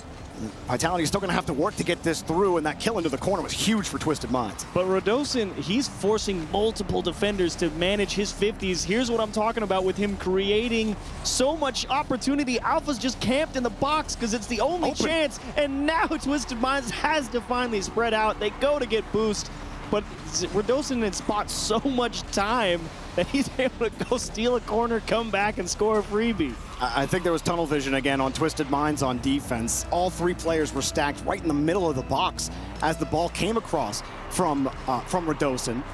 And you saw Naupo third going back, and nobody was really thinking, who's defending there? Everyone's thinking, I want to go for the ball. And that killed Twisted Minds in game 1. It almost killed them in game 2. Whoa, what a demo. Look at him immediately just remove the threat, and now Naopo wins possession. Twisted Minds may say, hey, let's start hitting them a little bit, throw off that timing. And if you're Vitality, you say, okay, maybe start, opening the third eye a little bit, keep your head on a swivel. Now they'll have to catch up to that one. Probably not the hit Radosin really wanted. Couldn't follow that up well enough. No threat here from Twisted Minds. They're too far back. Naopo had to race back. There wasn't any boost either for them to attack the ball. Nobody in position again. So, some broken plays as they get the clears downfield. And that structure isn't really working out. Nobody's in that clearance lane. And Vitality are easily clearing this off the back wall and handling business right now as time is ticking away. I love Radosin taking time on the ball. Such a good idea. Wins a good 50. Maassen will take possession, get met as well. Twisted Minds earning possession back. Still trying to get physical on the goal line, and this is a great setup from Twisted Minds and a huge win from Alpha 54. But Twisted Minds absolutely locked tight in the midfield right now. And the structure again from Vitality. You have Zen to cover the up. Then you saw Radosin sitting on the back wall. He was ready to handle anything else, and another clear. It doesn't matter if you get demoed, you got the time. Go get the boost. Naopo too slow there. Vitality able to get back to the ball in time. Maassen drops it down. Little shuffle step pass. Just could not get the connection because these layers on Vitality keep on keeping them out. Zen, nice wave dash land, and he got, there's no square on the ball, but it's not over. Missed the ball, and nobody's ready for the shot. Again, achieves. Every time that ball comes down for free on the rebound, cars are turned backwards for Twisted Minds. Because they're both in the same spot. And if we just spread out a little bit, that should have been a goal-scoring chance. I mean, your teammate had Vitality on skates on defense. It was just a matter of, is anyone in position to put one on frame? Vitality are daring Twisted Minds to beat them. And they might have gotten a way in here, though. Naopo off the ceiling, and it's just too heavy of a touch. You don't have the ball security. Vitality always have a way to get in front or get behind the ball. You haven't forced Vitality to actually beat you, and we're double committing in front of the net with time running out. One last try for Maassen, but Zen's right there. There's no threat by Twisted Minds. Vitality take it to match point. That's brutal. I thought, honestly, that last, 45, maybe a minute, I thought that was excellent Rocket League from Twisted Minds. And it was excellent Rocket League from Vitality on defense. I mean, it's not easy to keep that many extra opportunities of attack out. You can very easily get starved out, get pulled out of position, start to panic a little bit. The pace of play at the pro level is fast. It doesn't look fast because you're sitting there on a player cam. Everyone's going the same speed. Everything is relative. You're spectating, you're not thinking 4 steps ahead like they are. You're not having to think about it. You just get to watch it. So it looks slow, but on defense, when you're driving around and you start getting limited boost and you start having to think about how do we keep them out of the net, it gets hectic. And Vitality fighting off that many extra chances was huge. And even though they eventually broke, Twisted Minds also snapped at the wrong time. They didn't have the people in position to press the finish button and force an OT. So a great defensive stand from Vitality to earn a Game 3 win. Feels like that's such an easy thing to fix for Twisted Minds. And maybe maybe the frustration of being unable to score in that game gets to them. They start double committing a little bit more. They start ending up in the same position. But you simply can't be in the same position as your teammate against Vitality. You're going to lose 100 out of 100 times. If you're not getting beat on some type of 50, you're both going to be out of position when you need to score, that's for sure. I don't even feel like Vitality had to work that hard in game number 3. Because when Twisted Minds did get behind the ball, it ends up kicking away from them. Vitality were never at a boost disadvantage. And the few times you saw those counterattacks, again, that last thing that killed them was the positioning. But Twisted Minds, can they fix the easy thing? Get on the same page and force game 5. I just want to see if Twisted Minds can get back in that driver's seat and say, no, we're not letting up on the gas. We're still going to make it difficult for you. I want to keep that pressure if I'm Twisted Minds. I want to pick up right where I left off and say, great, we had you boxed in. We're going right back to it. That's a heavy touch. Going to be hard to sink that one. Nothing available, but this is a decent structure and heavy touch from Naupo. He gets a good 50 off of it, but the speed from Vitality on defense gives them a chance to contest the midfield. SMW, another heavy touch, and those heavy touches slowly but surely push you back over to the blue half. But the structure for Twisted Minds, they have that deep third. And if Vitality start to recognize, like, hey, if they make a mistouch, we actually have a lot more room than we think we do. Like, we'll see that miss hit and be like, okay, we just need one good 50, and you just have to consistently think, all right, don't smack it after this 50, because they've got that deep third waiting. Having that deep third waiting, Vitality could see that on a couple of tries and think, okay, fine. Zen's just going to sit downfield.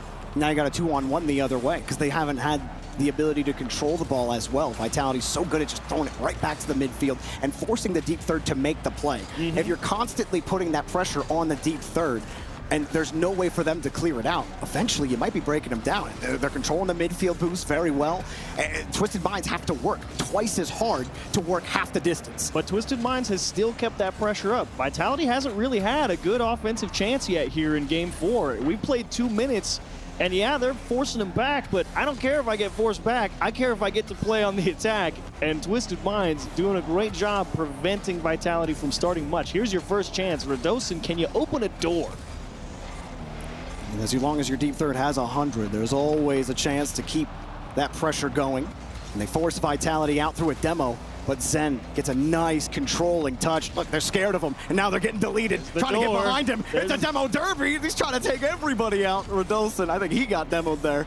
And cleared downfield by Twisted Minds. It's still no threat on net. You can see things start to get a little dicey there. Zen picks up the ball in the midfield, and they say, okay, go hit him this way. And Twisted Minds having to adjust on the fly, do a great job, honestly, but you can see how it's automatically neutralized positioning a little bit. Now we're fighting at the midfield line instead of the Vitality net, right?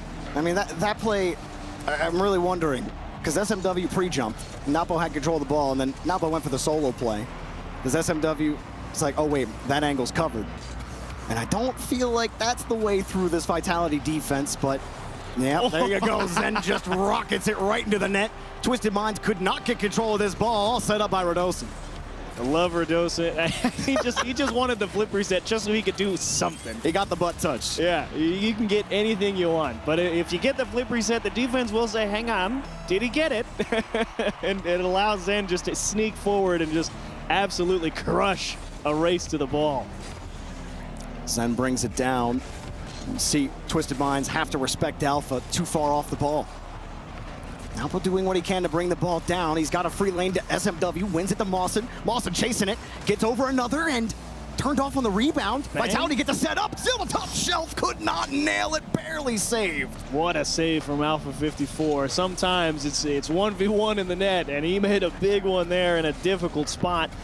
Vitality fighting to keep their 1-goal advantage, and now we're going to get that Twisted Minds press. Can you stay disciplined enough to stay out of each other's way? Can't all be looking at the same area. Mawson wanted to set it up, but his wingman got deleted. Alpha, the 50, actually works out for Twisted Minds. Naupo around the corner. That back wall, so tough to break through. Here's a decent shot. Zen didn't have any boost. Wasn't tough enough for him to handle. Now Naupo, another touch, gets over another, but no rebound available still. This is good for Twisted Minds. Not quite over, but everyone's got nothing in the tank. But it works. They completely fake out like they're going to play the ball, and Vitality overplays their hand. Twisted Minds stole both corners, but they actually don't get to advance off of it. Vitality works out of a jam. Twisted Minds thought for sure they would have something. Well, they were able to get the ball downfield. They need to get Zen off this ball. That's exactly the challenge they need. Now Alpha has to make a controlling touch. He can't. Up high on the board. Can they find the rebounds? No. The backboard closed. Here he up high, off the ceiling. Now Bo, no touch, and there's all of Vitality ready to handle it. Mawson needs to keep it high, and that'll be Radosin's ball, but the 50 stays up towards the ceiling. Zen downfield, not where Twisted Minds want to be. And that ball touches the ground. Vitality, too solid on defense. Radosin pops off. That's a 3-1. What a show from Vitality. I mean, you got to give credit where it's due. Twisted Minds absolutely made them work for their meal. But Vitality, the ones that end up eating here, what a show on defense. And it's not often that I have to credit, players like Zen and Alpha, two predominantly dominant attackers, having to sit there and lock it down on the backside of the ball, but boy did they do it. Twisted Minds really put them through the ringer, and it's almost disappointing that this is a round 1 matchup. I would love to see more Twisted Minds, and I'd hate to see them get bounced out just because they're in the lower side now. I mean, they might be the most dangerous threat in the lower bracket. Oh, I don't want to play Twisted Minds, I'll tell you that. That's too much for me. Yeah, I mean, SMW, Nalpo, and Mawson, when they were able to get control of it, they almost had it. They just caught Vitality in probably 1 or 2 really vulnerable moments. Yeah. Just could not actually crack through it. I still love what I saw from them. I think this is a better version of Twisted Minds than what we've maybe seen in lands past. So we'll see what they can do in the lower bracket, but Vitality move on. I want to hear what Leaf, Johnny, and Cole have to say about that match, though. I don't want to hear what I have to say. I want to hear what they have to say about this. I don't want to hear what I have to say. I want to hear what Cole has to say. I was very impressed with Twisted Minds. I thought they performed admirably. It was a defensive battle, and Vitality just about had enough. I think for me, Radosin, the man behind us right there, that giant man on the left there over there, I think he was the star performer on the day. Obviously, Zen was consistent and Alpha was there, but... Yeah, Zen's Zen. Yeah, it's exactly. Zen is Zen. There's different standards for Zen to be considered the best. I think Radosin won that fight. He got some key goals, and he was bouncing, Johnny. As soon as Radosin starts bouncing, the other team's in trouble. Yeah, I mean, it's a big part. We, sometimes joke about it a little bit because it is quite fun. I love the, quad, the straight out what of game this was, Rocket League cinematic, by the way, right there, the quad kickoff, which is now meta. It's come all the way back around. But yeah, Radosin does look like he's feeling comfortable, and it's wonderful to see. Last time we saw him on stage, that's a pop-off. He wasn't too well. Today he looks more than well, and Vitality are thriving because of it. I got to give a shout out to Twisted Minds, though. I mean, across the board, you saw it a couple times popping off SMW as well. Like, this squad, I think, was giving it their all, and I think they have even more to give than what we saw here. It's just tough when you go, Cole, up against a team like Team Vitality. It's just not easy. No, I mean, Team Vitality are a team that over the years, or over the year or so since they brought in Zen, they've been learning to win when they are not popping off. That is the difficult thing for a team that has such a high skill ceiling. They're now able to do that. They're able to win defensive series. They're able to outgrind their opponents. It's a key skill, one that Team Vitality now have. And unfortunately for Twisted Minds, it wasn't enough. And again, it could have gone to anyone, but you were talking about Radosin before. So for our Sony MVP of the match, we want to give this one to Radosin because a good energied Radosin, Zen has talked about it before. The reason he sticks with Radosin is he just loves playing with them, and I think it's that energy, Johnny, that this guy brings to the team. I mean, it's the energy off the pitch, but also the energy on the pitch. I mean, he just does all the intangibles so well. He's happy to do all the dirty work. He doesn't mind challenging the opponents early so that he can let Zen come in behind him and pick up an easy ball. He is so difficult to get off the ball, and he just causes so much chaos on the pitch that it gives a playmaker like Zen complete freedom to just do whatever he wants. He gets so much space because Radosin constantly turns, constantly harasses the opponents, and then he just starts testing the structure of the stage, just making sure, was this thing installed properly as he jumps up and down on his chair. I think in a tight match like that as well, you sort of need the chaos factor, and while Zen is clean and can do anything, Radosin is someone who will suddenly do the unexpected. Oh, why has he turned? Why has he bumped me? Why has he demoed me? That, to me, was the difference in that series. And that's what Johnny said. He's not afraid to be that guy to go for the cleanup goal. Get something dirty, and it goes in the net, and it helps his team. So Radosin gets that MVP. We have a few more to give out in our next matches, but we need to go to a break before we get to those. So let's do that, and we'll see you on the other side.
Have you got what it takes to get to the top?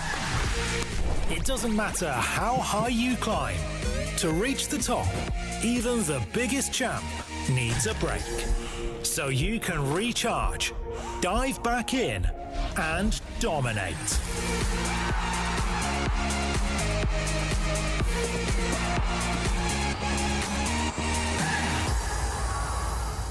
Have a break. Have a Kit Kat.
Here we are backstage. We've got a pre-match chat here with Jorius. I've got to ask him firstly, what on earth are you doing in my region? Well, OC has been going through a rough patch, so the Great White is here to save them. Sorry, what did you call yourself? The Great White, they call me. They can't pronounce my name, Jorius, so they made it Jaws, the Great White. Jaws. There you go, Jaws subbing in for the Chiefs. Now, look, you've got LBP as a coach. I've got personal experience with him. I know he might be a good coach, but you can't seriously like him as a person. Well, you just have to try. I got a free spot here, so be a bit iffy if I'd start bashing him out on camera. I need to be grateful, otherwise my contract might be gone. That's very true. And what are the confidence levels coming into this with a brand new team? Well, it's been good. We've been bashing some MENA teams, and this morning we had a great 1-6 loss result against G2 in scrim, so I think we're ready. There you go, a hot 1-6 loss, and the boys are ready to go. Can't wait. Cheers. It'll all make sense someday. This is what I gotta do. This is what I gotta do to feel alive. Even if I don't understand it all the time, I gotta let myself feel everything, even if it hurts. Sweep it underneath the rug will only make it worse. This is what I gotta do. This is what I gotta do to feel alive. Ignorance is bliss. I live like this, so what a mistake. I guess it was better to feel numb than to be wide awake. Wide awake. Life's a hard pill to swallow, but there's always tomorrow. It'll all make sense someday. This is what I gotta do. This is what I gotta do to feel alive.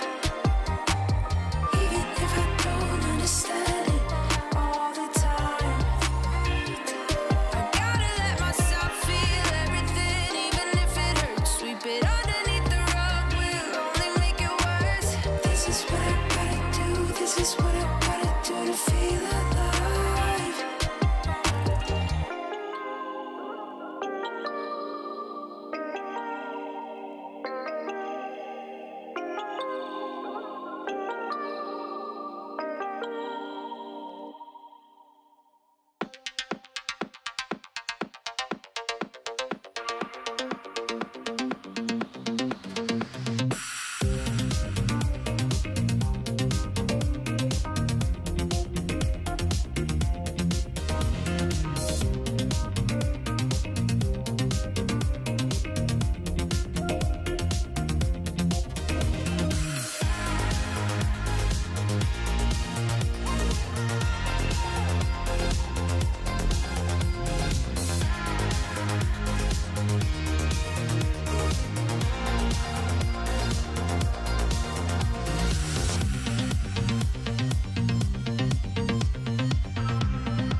boys, we're here for a reason, all right? We've flown all this way. We know what we can do, all right? We take 1 step forward, we take 4 steps back. Wait, no, wait. That's really good.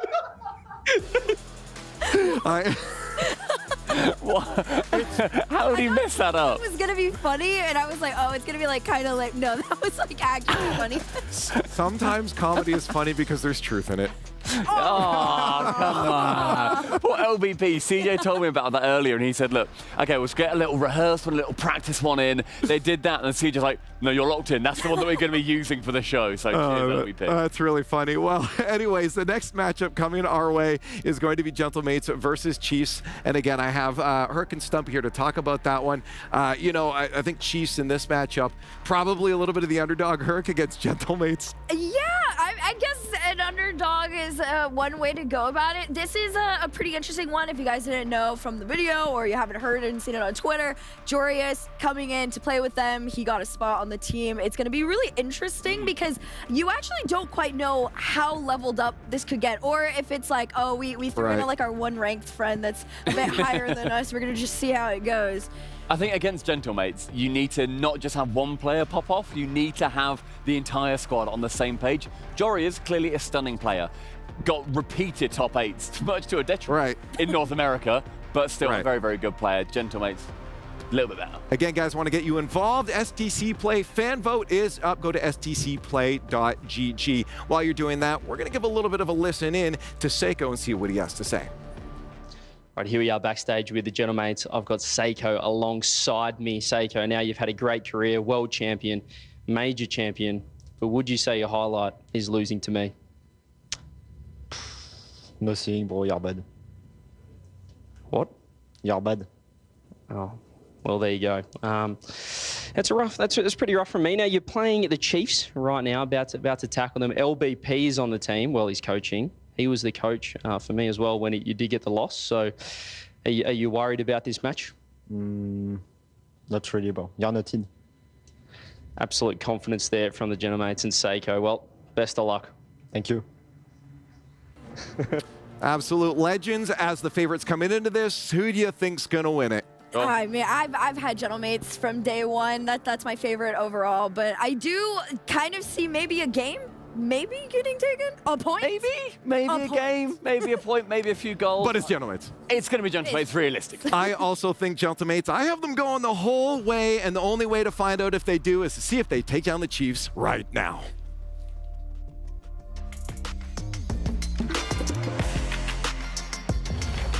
Welcome back, ladies and gentlemen, to the big stage. After one hell of a match we've witnessed from Twisted Minds against Fatality, but now it is time for Chief Esports versus Gentlemates. This one is going to be an exciting one, and it's really interesting because Jorius might be exactly the level up that the team needs just so they can beat someone as good as Gentlemates. I hear what you're saying, but for the Gentlemates in particular, we know they're capable of achieving results incredibly fast, especially considering the fact that they managed to win a major shortly after their inception. So whether or not that was a Cinderella story or they're actually just built different is a whole other story. I'm excited to find out which one's going to be the case here, Fancy. So without further ado, let's go ahead and throw it over to our casters.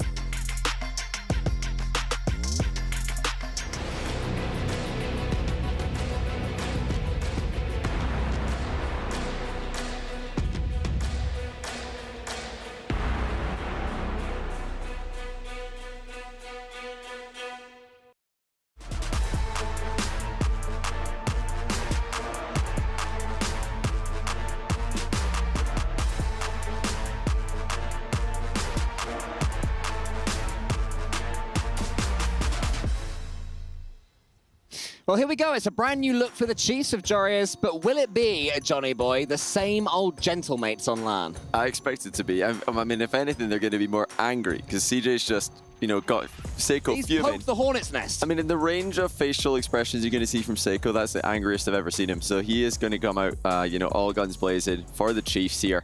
And this roster with Jorius is super interesting. I can't wait to see how they're going to go here. But they're up against one of the toughest teams in the world, a team who have been ultra consistent, have not played a bad series all season on LAN, all year on LAN, and I don't expect that to change. I was going to say the difference between Gentlemates online and on LAN is something that will be studied by future generations, and Chiefs are going to have to try and navigate that as they go. There's certainly a baptism of fire en route with Jorius. I'm incredibly curious how he's going to look. Will he stand out as being noticeably better, this sort of, you know, the big European hope coming to Oceania? Will he slot in with the teammates?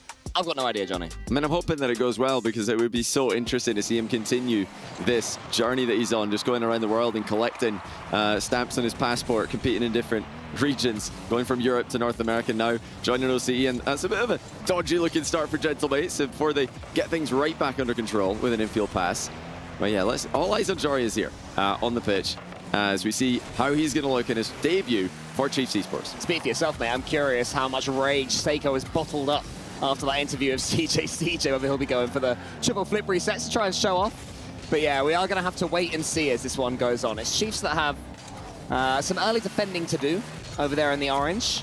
But Kaka does get control of the ball, wants to put this one into the center. In comes Hunter. And a few infield passes for them, a couple of half opportunities early doors. I think they would have taken this opening 45 seconds. Yeah, you know, 0-0 against Gentlemates is a good score for Chiefs at any point in this series, as you know, they are going to be looking to just try and play this one close to start things off. They've been on LAN before. They know what it is like to play against some of the best teams in the world. This is not new to them. Well, that doesn't make it any easier. Gentlemates knocking the door there. Tachi just forced wide after trying to 50 it through that near post. This is where Gentlemates do their best work, just boxing the opponents in, denying clears, intercepting passes. The Chiefs have survived again. Can't get the ball out of their half though. This is another early interception after another. And now here they go. Kaka, past one. Is any follow-up going to be there? Kaka went himself. Juicy denied him. Hunt's going to turn a chance up against Juicy, who was slightly too quick for him. And early touch for Jorius, an early shot for Jorius, being quite quiet so far in the opening minute and a half. You get to see him really spring to life. A player who certainly can do that, but so far it's his teammates having attempt after attempt. Jorius there is bypassed by Seiko. Hunter has to do a half up in the corner. Actually did well by it, and Jorius sports to save him. That caused all sorts of confusion. And Kaka and Hunter, they're still together, the pair of them in tandem. Well, I'm not sure about that play. Now it's going to be extremely difficult for Jorius at the other end, but is he going to survive? No, he can't. It's a perfect play by Gentlemates, punishing the mistake by Chiefs. Seiko up to Juicy, who hits it close enough to the goal that Jorius has to commit.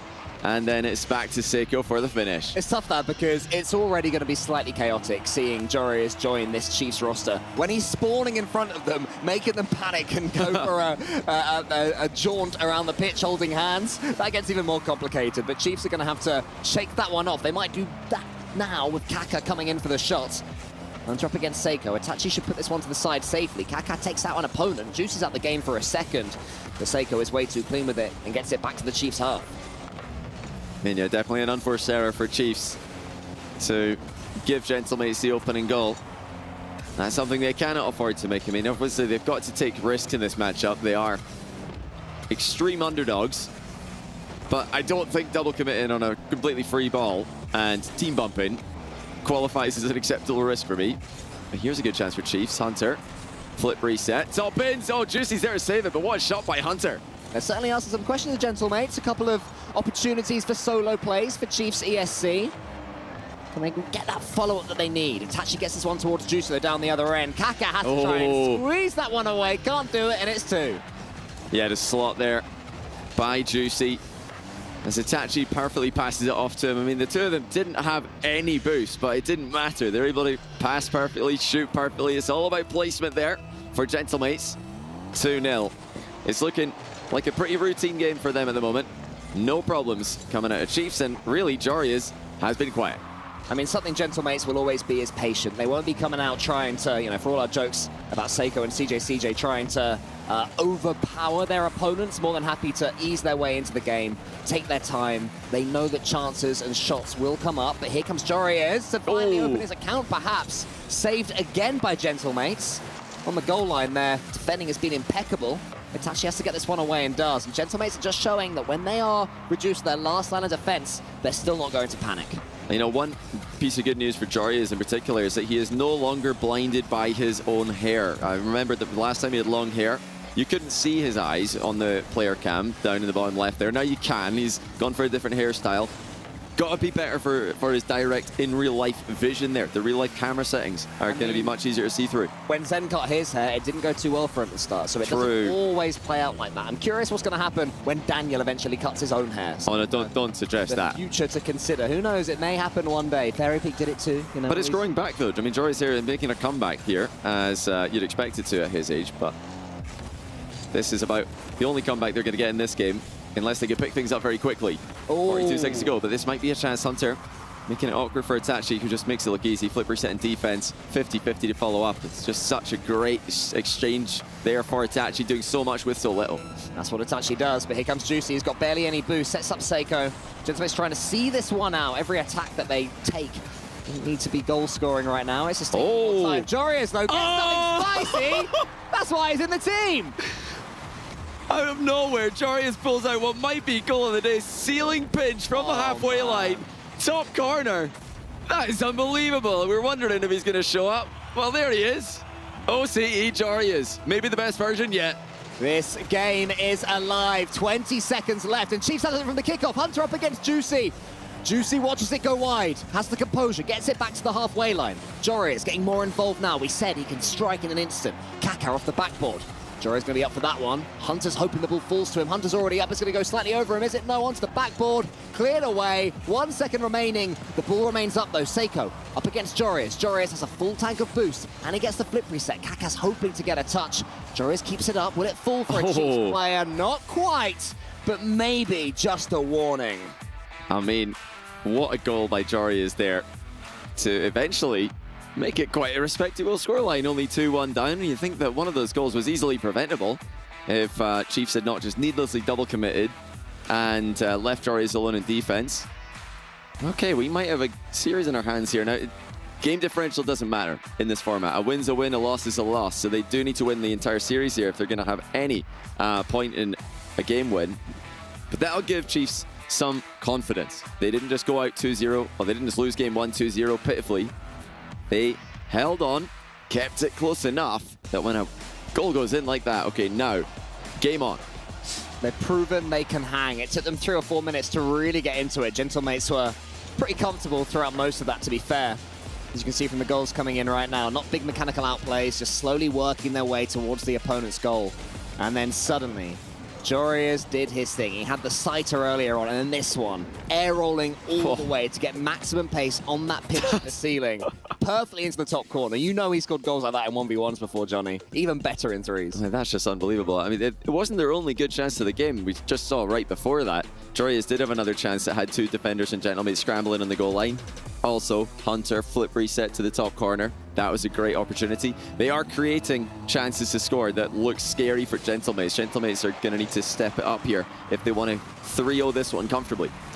Well, Gentlemates have been taking wins against the very best in the world throughout the start of this season, winning the opening major and only a goal away from the grand finals of the second major in London. It's plays almost like that work out. Oh, hang on. Following up, but this could be the counter-attack. Kaka, Seiko spawns well, but Seiko is bypassed. Yeah, Kaka just kept his composure there. Seiko spawned in the worst possible position, right between him and the goal, but instead of shooting across the goal like Seiko expected him to, Kaka low 50s it to the near post. Brilliant adaptation there by Kaka, not getting downhearted when he realizes his potentially open net is now defended. Just runs it right through. Chiefs have now scored as many goals as Gentlemates in this series overall with that one there, so more than coming to the boil. Here comes Seiko to the ceiling, so let's boost to play with. Could be an early response for Gentlemates, not on this occasion. Juicy coming in now. I feel like Gentlemates are starting to warm up, playing a bit more expansively, going for more solo plays, but that seems to be exactly what Chiefs want. Well, this is already looking like a confident Chiefs performance. But they do need to recover quickly on these plays. They cannot take too long recovering, leaving players alone in defense, just like they did at the start of game number 1, is how you concede goals against Gentlemates. This team pulls passes out in the final third faster than any other in the world. They exploit those numbers advantages clinically and often. Kaka sends the ball long. Jorius had no boost. He was just trying to fake towards Itachi that he could do something with that one, but there's a bump there. Expect to see that once or twice from Chiefs. It's understandable if your first series is up against Gentlemates, the former major winners. They do currently have them penned back. Juicy wants to get their second touch, but can't quite do it. And now it's Kaka with Itachi in front of him. Kaka wants to bundle his way through. I mean, Gentlemates are known for having a great challenge game, but right now, the Chiefs are getting the better of it on the floor. Yeah, a couple of misses there for Gentlemates as they yet to get their opening goal in game 2. Chiefs are competitive here. This is brilliant from them. Like you mentioned already, even in goal differential across nearly 7 minutes of gameplay against one of the best teams in the game right now. Here comes Seiko though, completely shut down by an early challenge of Jorius. An early challenge is much needed against a mechanical player like Seiko. Oh, that's a lovely pass though infield. It's a smash towards the top corner from Seiko. And Jorius, after, I think he was the one who got that save, just waits and catches his breath. He sees that Kaká is able to get that one to the center. Hunter waits for Juicy, so Chiefs not rushing out of defense. There's been a criticism of OCE play over the years that they're not happy at all just to sit back when the time is needed. But this version of Chiefs is showing they can do that. Jorius certainly having effect on game style as well as individual gameplay moments. And now he can have a turn and attack. Jorius towards the backboard. Juicy nips in there and beats him though. Suddenly it's 2v1. Juicy is all by himself on the goal. I mean, that one pictured above. Itachi comes in. Oh, wow. You'd have put money on him scoring there, but he hasn't. Yeah, that's usually an automatic goal for Itachi, an automatic goal for Gentlemates as they just clean up those second chances, but not this time. Goes well wide of the target, and that all goes back to what was just a good save by Chiefs as a pinch went into the crossbar and frustrates Gentlemates some more. 2 minutes remaining, they're still completely scoreless and still trailing in game 2. Huge pressure right now from Gentlemates. And there was a miss earlier on in the transition from Hunter when Jorius finally made the big clearance. Not the same mistake this time, though. They have managed to get it to blue territory. Seiko just prods it above the goal line. Hunter's waiting to come in. Chiefs are sensing something might be bubbling up for them. Juicy on his own goal line yet again. Seiko, though, can get a touch and get a flip reset into the top corner almost. Jorius clears long. I've been impressed with Chiefs defending so far. Oh, yeah. I mean, especially the early challenges in these Seiko air dribbles in particular.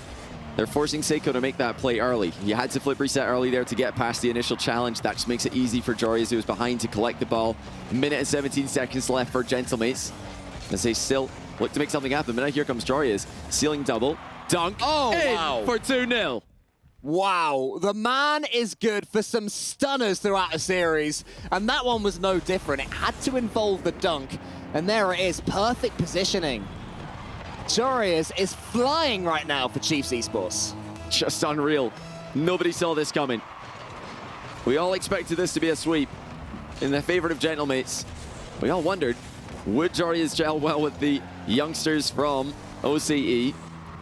Well, the answer to the first question, looking like a no. The answer to the second one, a resounding yes. I mean, what a squad we have got here. This looks like one of the best teams we've ever seen coming out of OCE if we're just looking on, well, the total game performances we've seen so far, which albeit it is small, I'll admit, just the 2.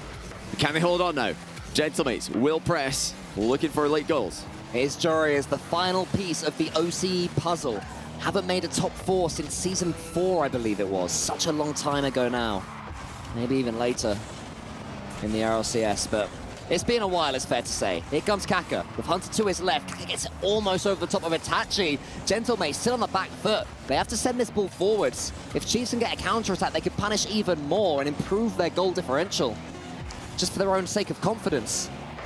And Kaká's getting in the way of everything. Chiefs defending with so much discipline. Not being outpaced at all by Gentlemates, not being squeezed out of life by them. They will take game 2 and they will do it in some style. And now the pre-match interview from CJ is ringing in Seiko's ears as he fears yet another defeat at the hands of an OCE 2 seed. But what a game that was for Chiefs. It wasn't just about the goals. It wasn't just about the fact that they won it. It was the manner in which they won it. They weren't just stuck in defense, counter-attacking and, scraping for whatever they could get. That was a back-and-forth game in the midfield where they were the more clinical of the 2 teams. They were the team who were challenging with the teamwork elements that you need against a squad like Gentlemates. We've seen Gentlemates given just about every team in the world that they've played insane amounts of trouble this year. Did they look past the Chiefs? Did they underestimate them? It did seem like Seiko was extremely confident before the match, and I expect him to be confident, of course, but did they underestimate the quality of the opposition that they're up against in round 1 here? I mean, I said that it was season 4 when Chiefs made top 4. It was actually season 6, but it was a Chiefs roster. This team that has so much history in Rocket League and so much history in the RLCS, been at the forefront of everything OCE over the years. And now finally, with Jorius here, they're looking like they can take on anyone. I just love that dunk. He knew exactly what Seiko was offering. And that is a sad fist bump there between the players. They know that they are in a series right now. This is not going to be simple. Well, yeah, I think Seiko's expecting Jorius to go for the backboard there, make it a triple tap, but Jorius saw the interception coming, just underdunked him instead. Okay, here we go, game 3. Can Chiefs continue their momentum that they've swung into their favor here? Can they give Gentlemates a true headache, send them the scenic route through the group? Gentlemates who have been running so well in RLCS events, but this is brand new territory. This one's not in Europe, which the 2 previous majors have been. Of course, it's in Saudi Arabia. Everything is different now, and in a separate event, and they are just having to deal with Chiefs. And they're now all on the score sheet. Kaka opened the floodgates last game, followed by Jorius, who obviously scored in game 1 as well. Now Hunter's on the board, passing play for Chiefs. Gentlemates might be in trouble. Chiefs are going to keep on pressing, and Jorius is at the heart of everything as well. He got the assist right there. He's coming in now for the back post. Kaka's already up for the pinch. Can he get this touch? He can. Hunter's waiting in the center, hoping Kaka can double up quick. But here comes Seiko, wants the flip reset. Jorius not allowed him to get it, then gets the perfect touch to the side and keeps going with no boost as well. So Jorius in full flow state right now, almost gets that bump. Juicy manages to wriggle his way out of it. Get another touch here, but he has to fake it towards Seiko. Jorius gets the block again. Yeah, continuing to challenge every single ball. Chiefs do not look outmatched mechanically. They do not look outmatched efficiency-wise. They are matching Gentlemates blow for blow and continue to be the more clinical of the 2 teams in the final third. Itachi pushes that one to the corner. I mean, we're struggling to see a real path towards the Chiefs' goal. That was almost there, but again, squeezed out in the center. All of these infield passes are being read and blocked by Chiefs players. And it's far from just Jorius, it's all 3 of them. Kaka puts that one forward, might be going over the top of Seiko, nearly. Hunter comes in, gets it towards Jorius. Jorius has so much boost yet again. Whenever we cut to his car, it seems that he's got at least 70 or 80 in the tank. Supreme boost management from him. Another mid-pass for Hunter to Jorius again. He went for the top left and missed it. Got to scramble back now. This Gentlemates counter-attack, but that was another brilliant opportunity for Chiefs. And look at the consistency of their defense. Hunter intercepts Gentlemates play, creates another scoring opportunity at the other end. Like game 2, this is a back-and-forth affair. Gentlemates are not applying the squeeze that we're used to seeing them apply in these sort of matchups. They're not backing Chiefs into their corners, backing them into the net. Chiefs are finding those early challenges, those early interceptions, and turning this into a true end-to-end battle. Kaka puts the one into the center. Jorius is up for one more, tries to get it towards Hunter. Not quite on that occasion. We may well have a Gentlemates attack if Hunter can be bypassed right here. But again, even though he's beaten, he had a teammate following him up. Kaka helping out Hunter, but they're finally through, but the pass isn't quite there. These infield passes from Gentlemates never landing. They're either inaccurate, as we saw there, or they're blocked, and this time they're saved again. Gentlemates is not working. I feel like they have to go solo. The passes are just not effective against Chiefs. I mean, they are stretching themselves pretty thin here. Gentlemates using all their boosts on multiple players to make these chances happen, and still they're being denied. This is one of the best debut performances we've seen for a team in some time, and it is Jorius that's making it happen. How about Hunter and Kaka? What a change of tune they've got from no wins internationally to now threatening the former major champions Gentlemates. It's Chiefs knocking at the door, trying to make it 4 straight goals in 2 games. A massive save though from Itachi. Absolutely huge getting that block. If Chiefs score there, the game is lost perhaps.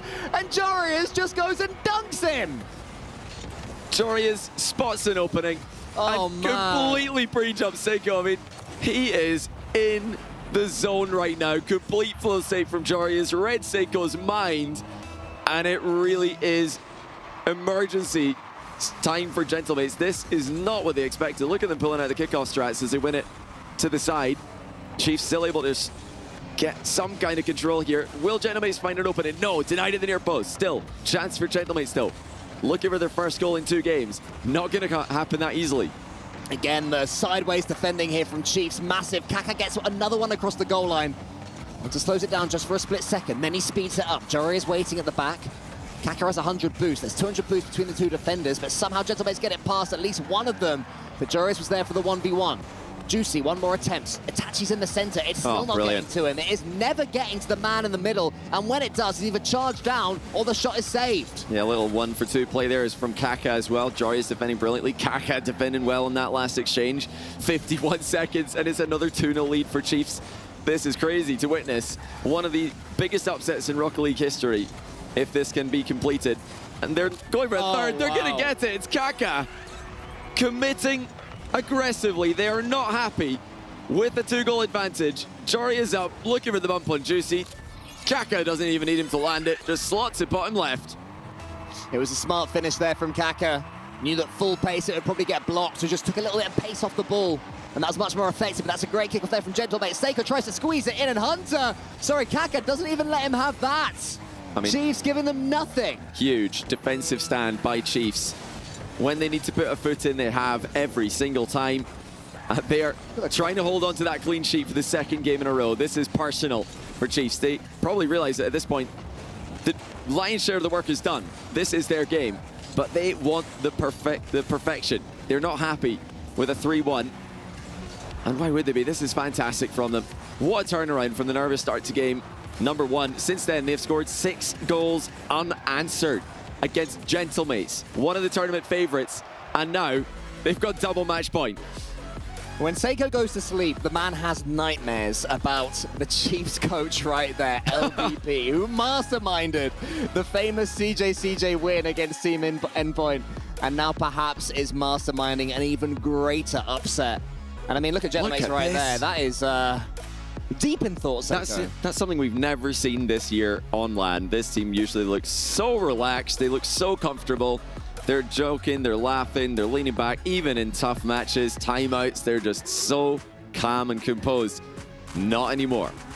We have got a little bit of self-soothing there from Seiko, trying to get back in the zone, trying to lock in here, because they have really tried a few different strategies here. They've tried solo plays, team plays. They've tried to just play their style, which so far this year has looked perfect for the LAN environment. Not working against Chiefs, who have shown up with a different level than what we expected here. That save by Jory is just absolutely ridiculous. And then the free jump on Seiko. I mean, this is an MVP performance if I've ever seen one. But the whole team, it has to play brilliant. It's not just the Jory's show. Yes, he's the best player on the pitch, but Kaka and Hunter, this is the best we've ever seen from each of them. It's like he's elevated both of them to the next level. He's teaching them new strats, bringing new ideas. And mechanically, they are playing up to his level. That is the thing here. If Joreuz was being amazing mechanically, the other two are performing okay, this doesn't happen. It's because Hunter and Kaka are playing beyond themselves to match him. I mean, as well, I don't think the issue really for OCE has been as it's not as much about mechanical difference. Oh, I don't even have time to talk about it. No Joreuz. They've only got to score it again. And there's no Joreuz involved. It's Hunter getting the extra touch to Kaka. These two have been playing together for a while there. Itachi is beaten clean. 6 seconds in, Chiefs are on the cusp. Goodness. I was about to try and explain that, you know, really for me, the problem with OCE teams this year and even last year in the open era, it's been mental. They just cannot keep consistency. They have one great game, followed up by a disastrous game. But this is OCE's best, locked in and just consistently performing. This reminds me of Power Against Oxygen, where they can just finally play a full series to the level that they know they can. But they're not there yet. They've got to stay locked in. They have scored 7 unanswered goals against Gentlemates. I don't think any team has done that. I'd be surprised if any other team has done that this year on LAN. But Chiefs have to stay disciplined here. They can't get too excited too early. There's a long way to go. Only 2 make it through from each group. If Chiefs knock Gentlemates to the lower bracket, suddenly things get a lot more tough for them, because even if Chiefs then go on to potentially lose against SSG, it would be a rematch for them. And Gentlemates will not come up against Chiefs again. The way things are going, they are shaken, they are shooketh. They can't even score open nets. Itachi again, not his first miss this series. Yeah, Gentlemates clearly rattled by the situation that they're in. They were not mentally prepared for this. They came into this match thinking that they're just leagues above Chiefs and they can play at an average level. They can just play safely, wait for the goals to come to them. They did not think the Chiefs were going to come hunting for them. They did not think that they would have this much difficulty breaking down the Chiefs' defense.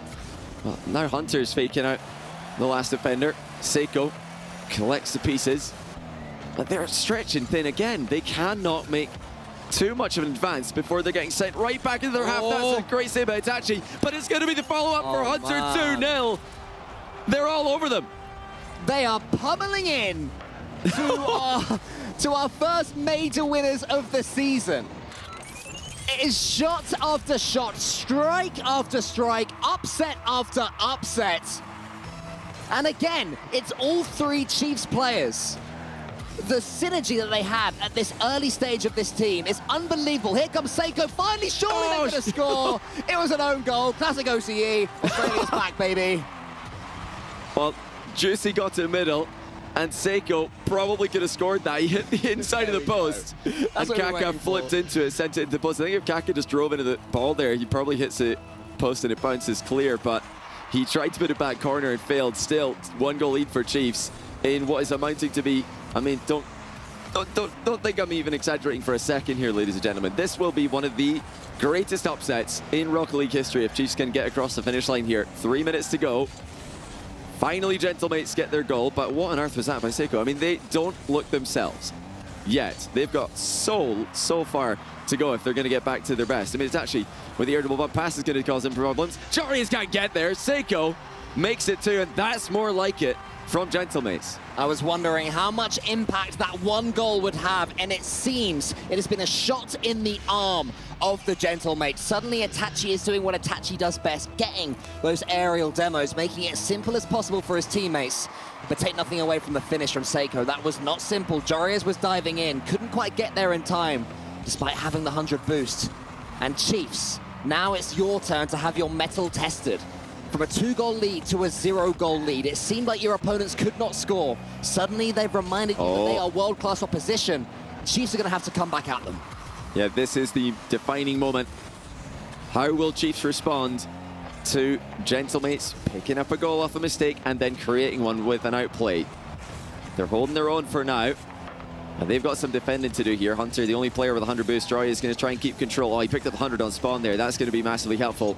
Itachi dropped down past to Seiko, who almost gets it through, but Kaka sets up the post pinch clear for his teammate. As now, Chiefs somehow, once again, get the ball away from danger. Now they are the ones on the ropes. Gentlemates keep on coming. There's a miss in the center again. Itachi thought he could get in there. Seiko's turn now onto the backboard. Jarius takes a clean touch, uses his experience to slow things down and then send it forwards. Hopefully for him, his teammates in the center will be backing him up. Here comes Kaka towards the middle. Cleared long by Juicy. Hunter has to be careful here. Back flipping towards his own goal. Jarius again pulls rank and gets it away. Down that left wing. Here's Hunter up against Seiko. Gentlemates desperate just for one more clean touch. They'll feel they can finish this one. And in game 5, the superior team surely will be able to take it. But Chiefs have been the superior team so far in this series. Flip the script on its head. They have to do it one more time now, but it's looking like Gentlemates are up and running. I mean, it completely flips again. If Gentlemates can win this game, then you'd think that that's the opportunity missed for Chiefs. But they're still in with a chance here. It's a great chance. Oh, what a save by Juicy. Jarius hit the top corner with that ground shot. But just inside the final minute, it's a Gentlemates defensive play that keeps this one level. Massive. Last time we saw a huge save, Jarius got the dunk after that one to make it worthless. That won't be the case again this time, because after getting that save, Gentlemates managed to take control of the ball. And that's what takes us here now. Itachi, though, is tackled by Hunter. Juicy has no boost to do too much with that ball. Kaka up against Seiko, who beats 2 of them. Jarius was up as well. There's another early teammate teething issue, and Gentlemates made the most of it. Gentlemates 3-2. Oh, that's a heavy commit from Jarius, and he really didn't have to go there. Gentlemates weren't immediately threatening a shot on target, but he thought he could get there, and, you know, playing as he has this series, he's been right most of the time when he's thought he can get to the ball, so we'll let him off. But it's not going to change the result of this game. 20 seconds to go. Can Chiefs come back, or will we be going to game 5 for the first time today? Jarius takes a touch. He has the 100 again. To the ceiling with him. Anybody in front of him. Not this time. It doesn't matter anyway, because Seiko was on him like a flash. Hunter. It's a forced pinch into the corner.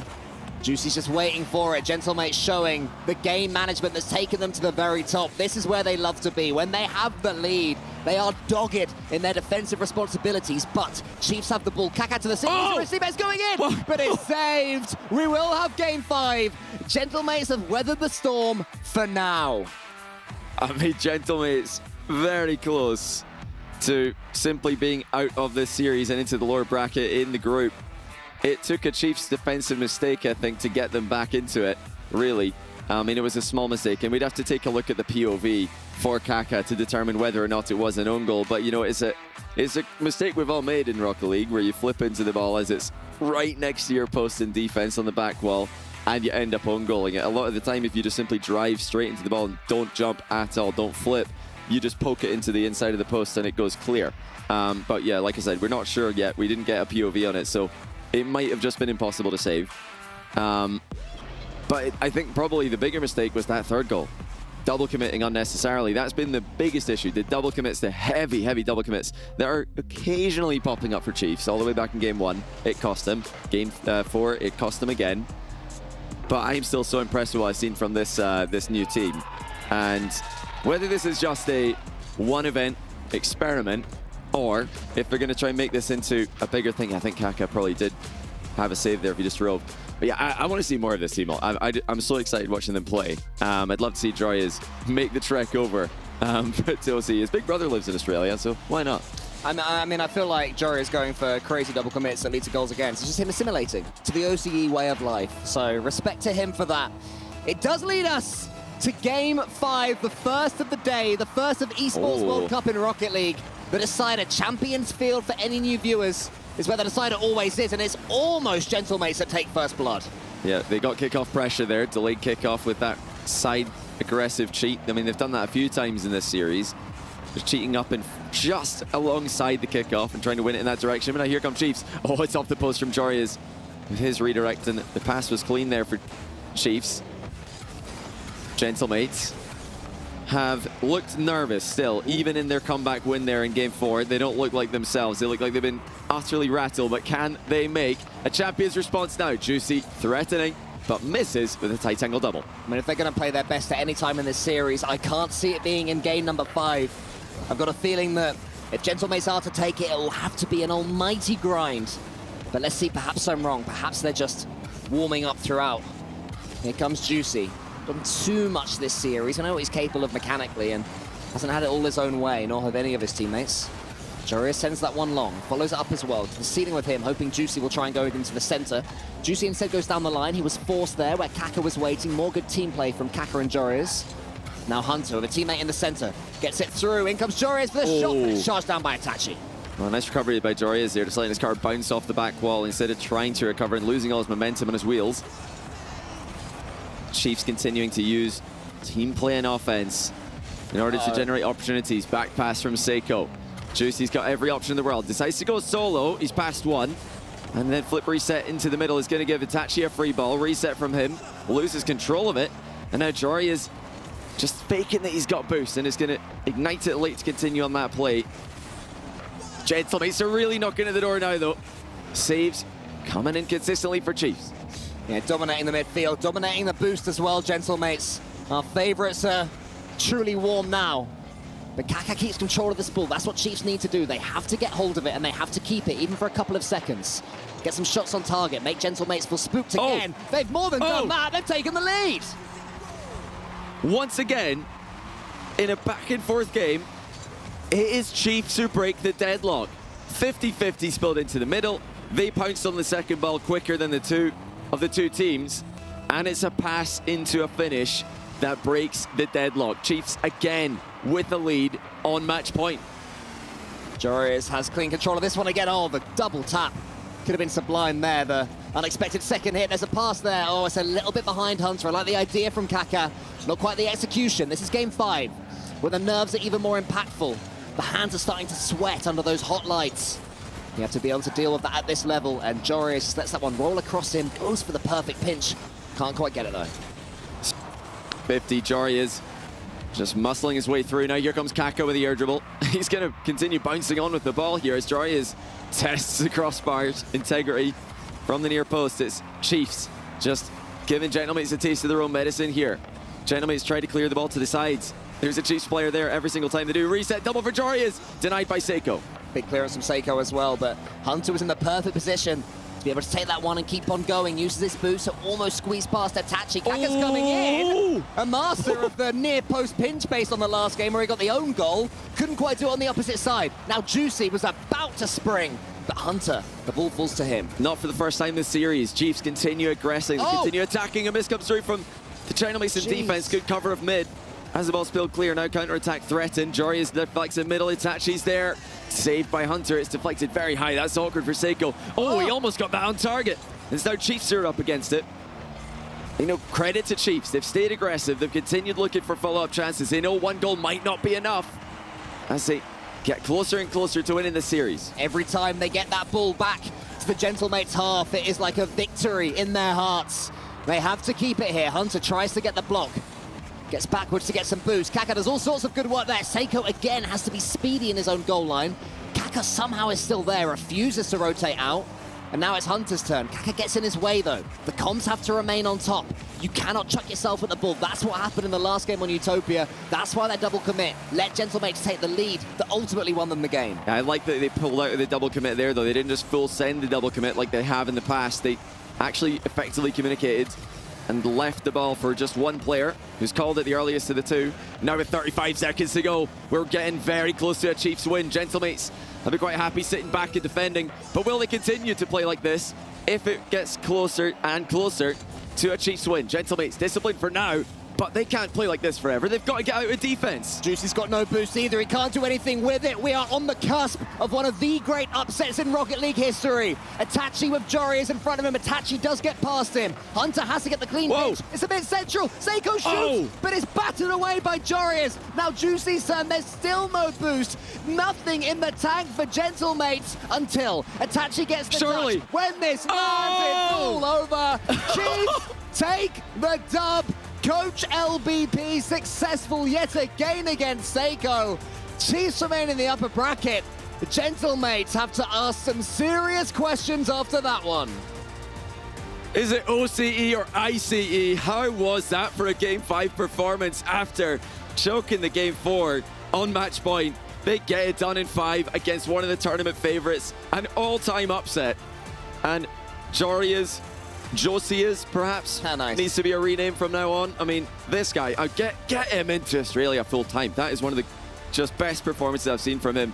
EU in shambles, Gentlemates back to the drawing board, sent to the lower bracket, and they need to win 2 straight now to make it out of the group. Oh, Gentlemates will not have enjoyed that one bit. They will be raging, stewing, steaming internally, desperate to get back on the pitch as soon as they can. But all they can do is just lick their wounds, speak amongst themselves, and go forward in the lower bracket. As for Chiefs, is that one of the great OCE performances of all time? Oh, certainly. I mean, Hunter and Kaka as well, so consistent. Jorius was made the MVP for me, but what a performance by the team. We're going to go and hear from them themselves down on the stage. Jorius, man, what a performance. Congratulations are in order. Obviously, for yourself, standing in for the team, I want to start off discussions by asking you, what were the key areas of kind of struggle that you noticed in and amongst this team that you really wanted to work on? Well, like the biggest struggle for us is because we've only scrimmed together for one day now, like we don't really have any chemistry. So we managed to like kind of loop our way around that. So we all know what each other's going to do. So we kind of take a little bit of personality and chemistry, but make sure that we know what each other is doing and we can play accordingly. Now your next... The fans love you. I'm here for it. So your next opposition is going to be between Gaming Gladiators or Space Station Gaming. Who do you think you're going to face and what do you want to say to them? Well, I think we're going to face Space Station Gaming, the obvious pick. And I mean, all I have to say is like, look what we just did. Like, they are the major winners. We just are a team for one day, so don't underestimate us. And I'm looking forward to the match. Oh boy, Jorius, you certainly got their number. Thanks for joining me, and it's back over to the studio.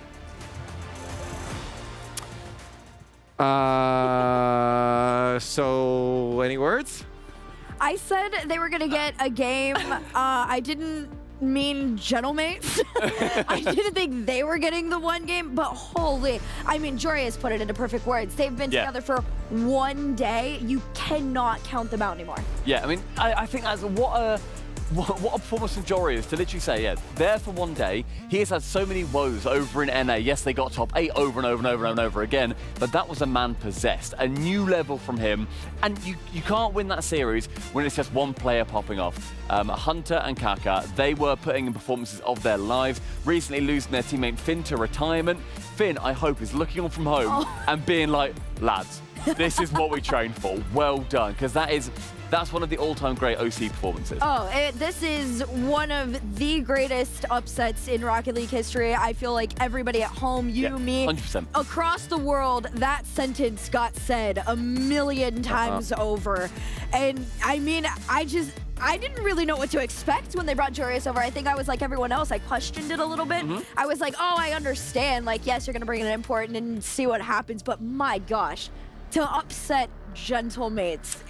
Yeah, absolutely insane. And I guess there's no other words to say besides he's going to get our Sony MVP player of the match. Regardless of win or loss there, I asked him, like, can we do Joreous even if they lose? Because he had the biggest impact across every single one of those 6 players on the field out there. Yeah, I mean, it was, 18 shots, it just said, in 4 games. That is a huge amount of aggression. He was everywhere on the pitch. We see, like, goals like this. Game number 1. What? a near enough cross-map ceiling pinch, but not only offensively hurt, defensively, he was making sure that not only was he getting defensive plays, he was then sending them to teammates and making sure that he worked alongside the 2 players that he was with. Yes, that's what I wanted to touch on the most. Despite being MVP, you can't really be MVP alone. That kind of a setup comes from the team as a whole, and I gotta give that pass there, for example. I gotta give props to Hunter and Kaka. I mean, there was a slight moment, we were talking about it during the Game 5, and I was like, this all really falls onto the shoulders of Kaka and Hunter to be able to keep up with Joreous right now. They stumbled for a quick second, and then they all got into it, and I was like, oh, they're fine. Everything's actually gonna be fine, and then they pulled it off. I think we need just a few moments to think about what just happened because we have one more match after this. Take a breather, go to the break, and we'll see you on the other side.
You ever wondered how a Hollywood movie is shot?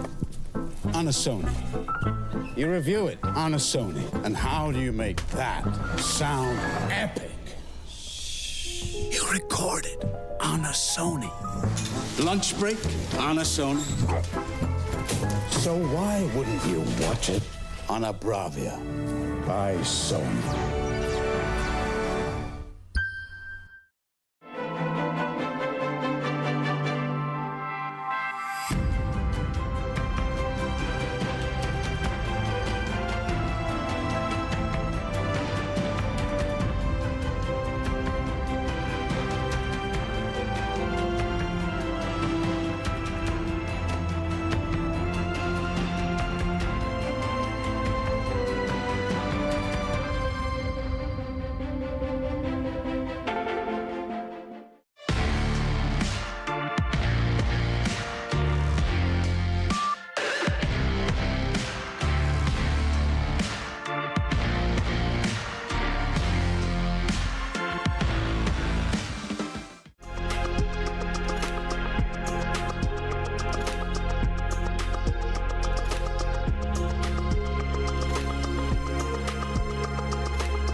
Hey guys, I am joined by one of my favorite players, Rado from Team Vitality after his Twisted Minds victory, 3-1. Rado, first off, is this your first time in Riyadh?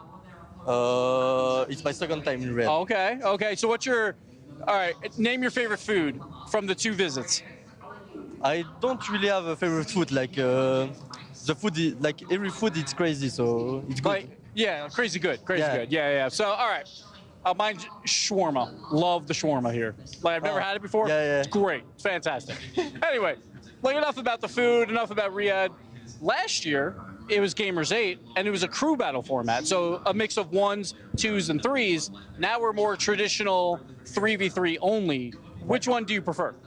I prefer 3v3 because like last year it was 1v1, 2v2, 3v3, and I couldn't play a lot because I have Alpha and Zen, and they are better than me in 2v2 and 1v1. Zen is the best player in the world, so I couldn't play a lot. Okay, so you'd rather I can play instead of the guaranteed victories of Zen in 1v1. Maybe. All right, fair enough. So far this year, 2024 hasn't been the best year for Team Vitality. Obviously, you're a reigning world champion. You've got a top 8 and a top 4 at the 2 majors so far.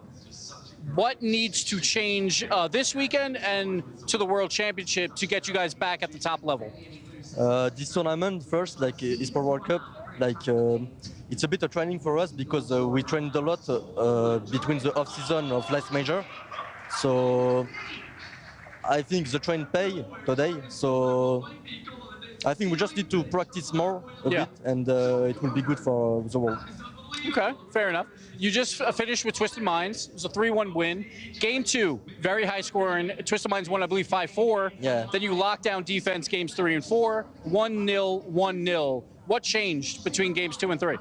During the off-season, as I said, we work a lot in defense and offensive play. So we, like with Cherry Pick, work a lot about that, and I think it's working now. But if that don't work, we have a lot of idea to train. So okay, good. When the groups came out for this event, everyone was looking at your group because Vitality versus Furia. A lot of history this year between you two guys. They're 2-2 in the 2 majors. A lot of bad blood as well. They did knock you out of the last major tournament. Yeah. Like, is there a team you would rather beat than Furia, or is that the team you absolutely must beat? I don't know. I want to play every team first because it's a good practice for a World. So at World it would be the same team. So if we play Furia, we play Furia. If we play Falcon, we play Falcon. I just want to play the best team in the world. So. But for the title, you get to crush 3 keys and it'll be part of your trophy. So you get to crush 3 of the team's keys. Is Furia gonna be one of those keys if you guys do win? I hope. All right, that sounds good. Thank you, Rado. I appreciate you, man. And let's head it back to the studio.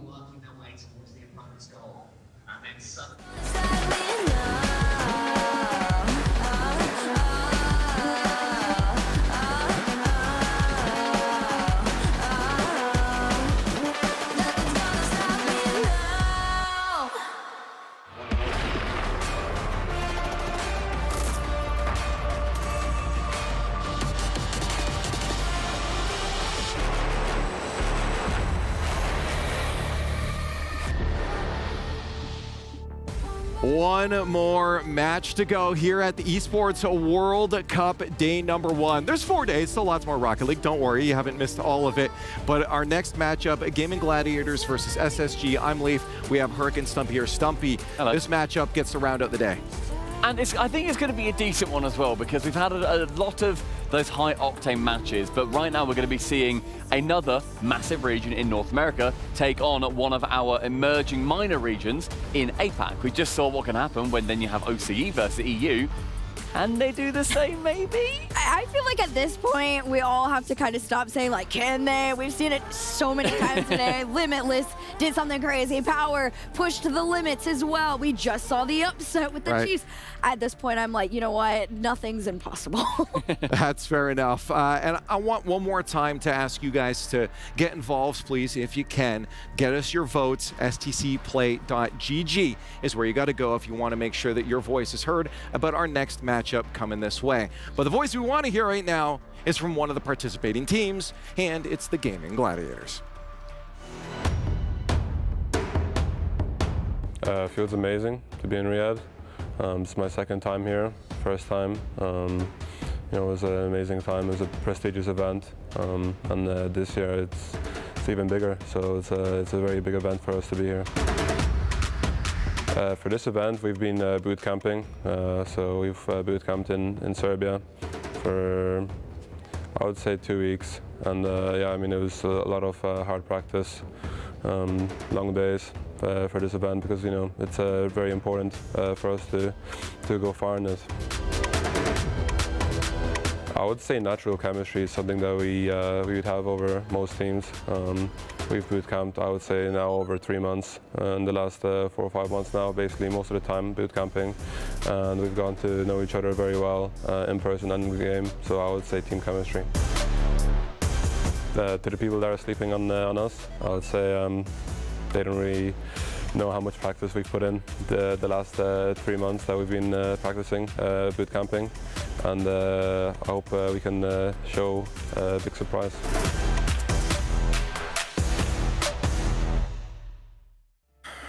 You don't know how much work they've been putting in. The question is it going to translate, and do you guys believe it's going to translate? What's the scoreline? They said don't sleep on them, but it's going to be a 3-0, unfortunately. And quick. Yeah, it's late in the night. Everybody wants to go home. All right. Do your thing.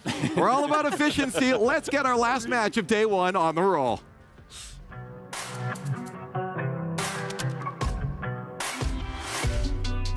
That's right, everybody. We're going to have Space Station Gaming taking on the Gaming Gladiators. A whole lot of gaming taking place over here on the stage. Now, Space Station Gaming, in particular, backstage in incredibly high spirits, despite the fact that they failed to qualify to the first ever major for this year. I don't know about you, Fancy, but I got high hopes of them. I mean, honestly, it could go both ways at this point. Yes, Space Station Gaming is the obvious call, but Gaming Gladiators, they were able to get to the London Major, and they won against Chief Esports, which is the team that just upset it. It's like one of the biggest teams in the tournament, but at the same time, they didn't have Jurius, so I don't know. There's a lot of things going on at this tournament, and it's the last match of tonight, so casters, please take it away.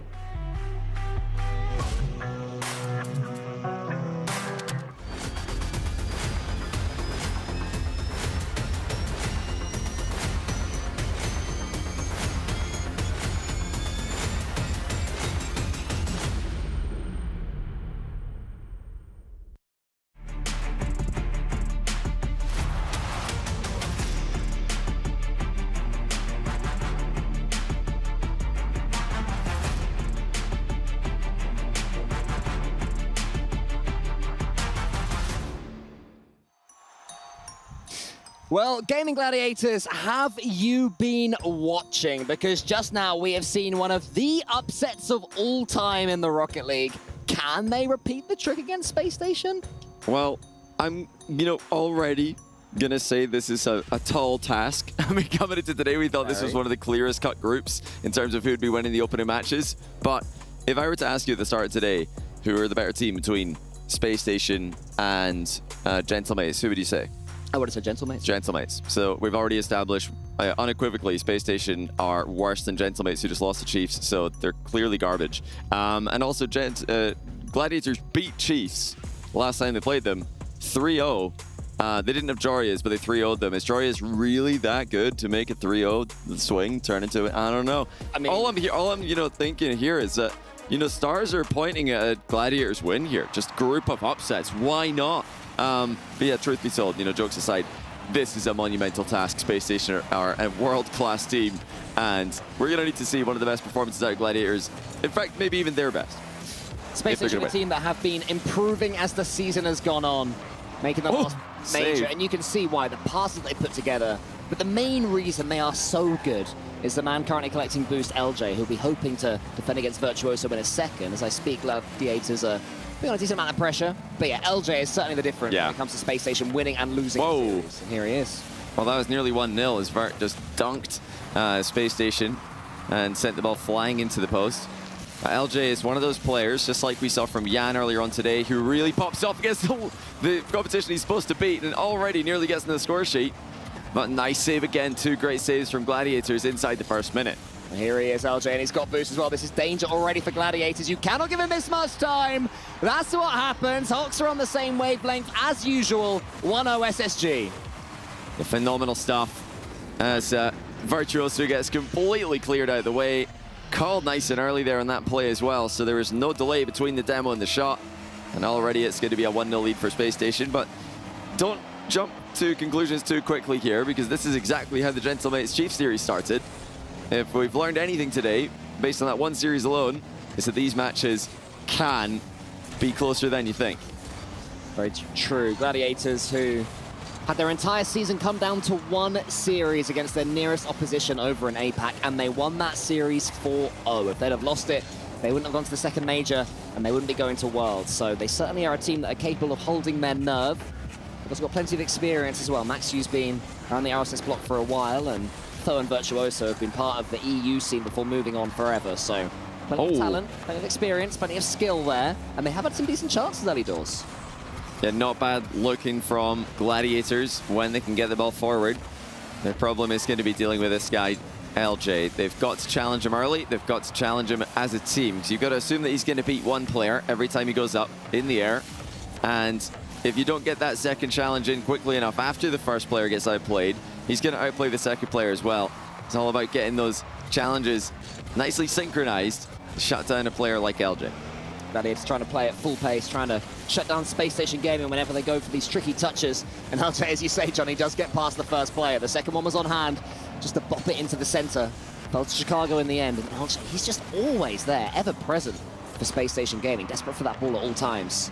Here he comes again from an awkward standing start, still gets to the ceiling. Hoxer comes in, and that is why Space Station Gaming is so dangerous. Not just LJ, Hoxer in particular combines with him to perfection. That's big that Max got a touch on the player there.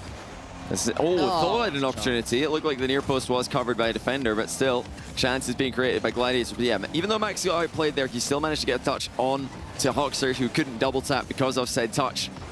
That's always important if you are going to get dusted, to block the player as best as you can. Chicago sends that one long. Virtuoso up quick.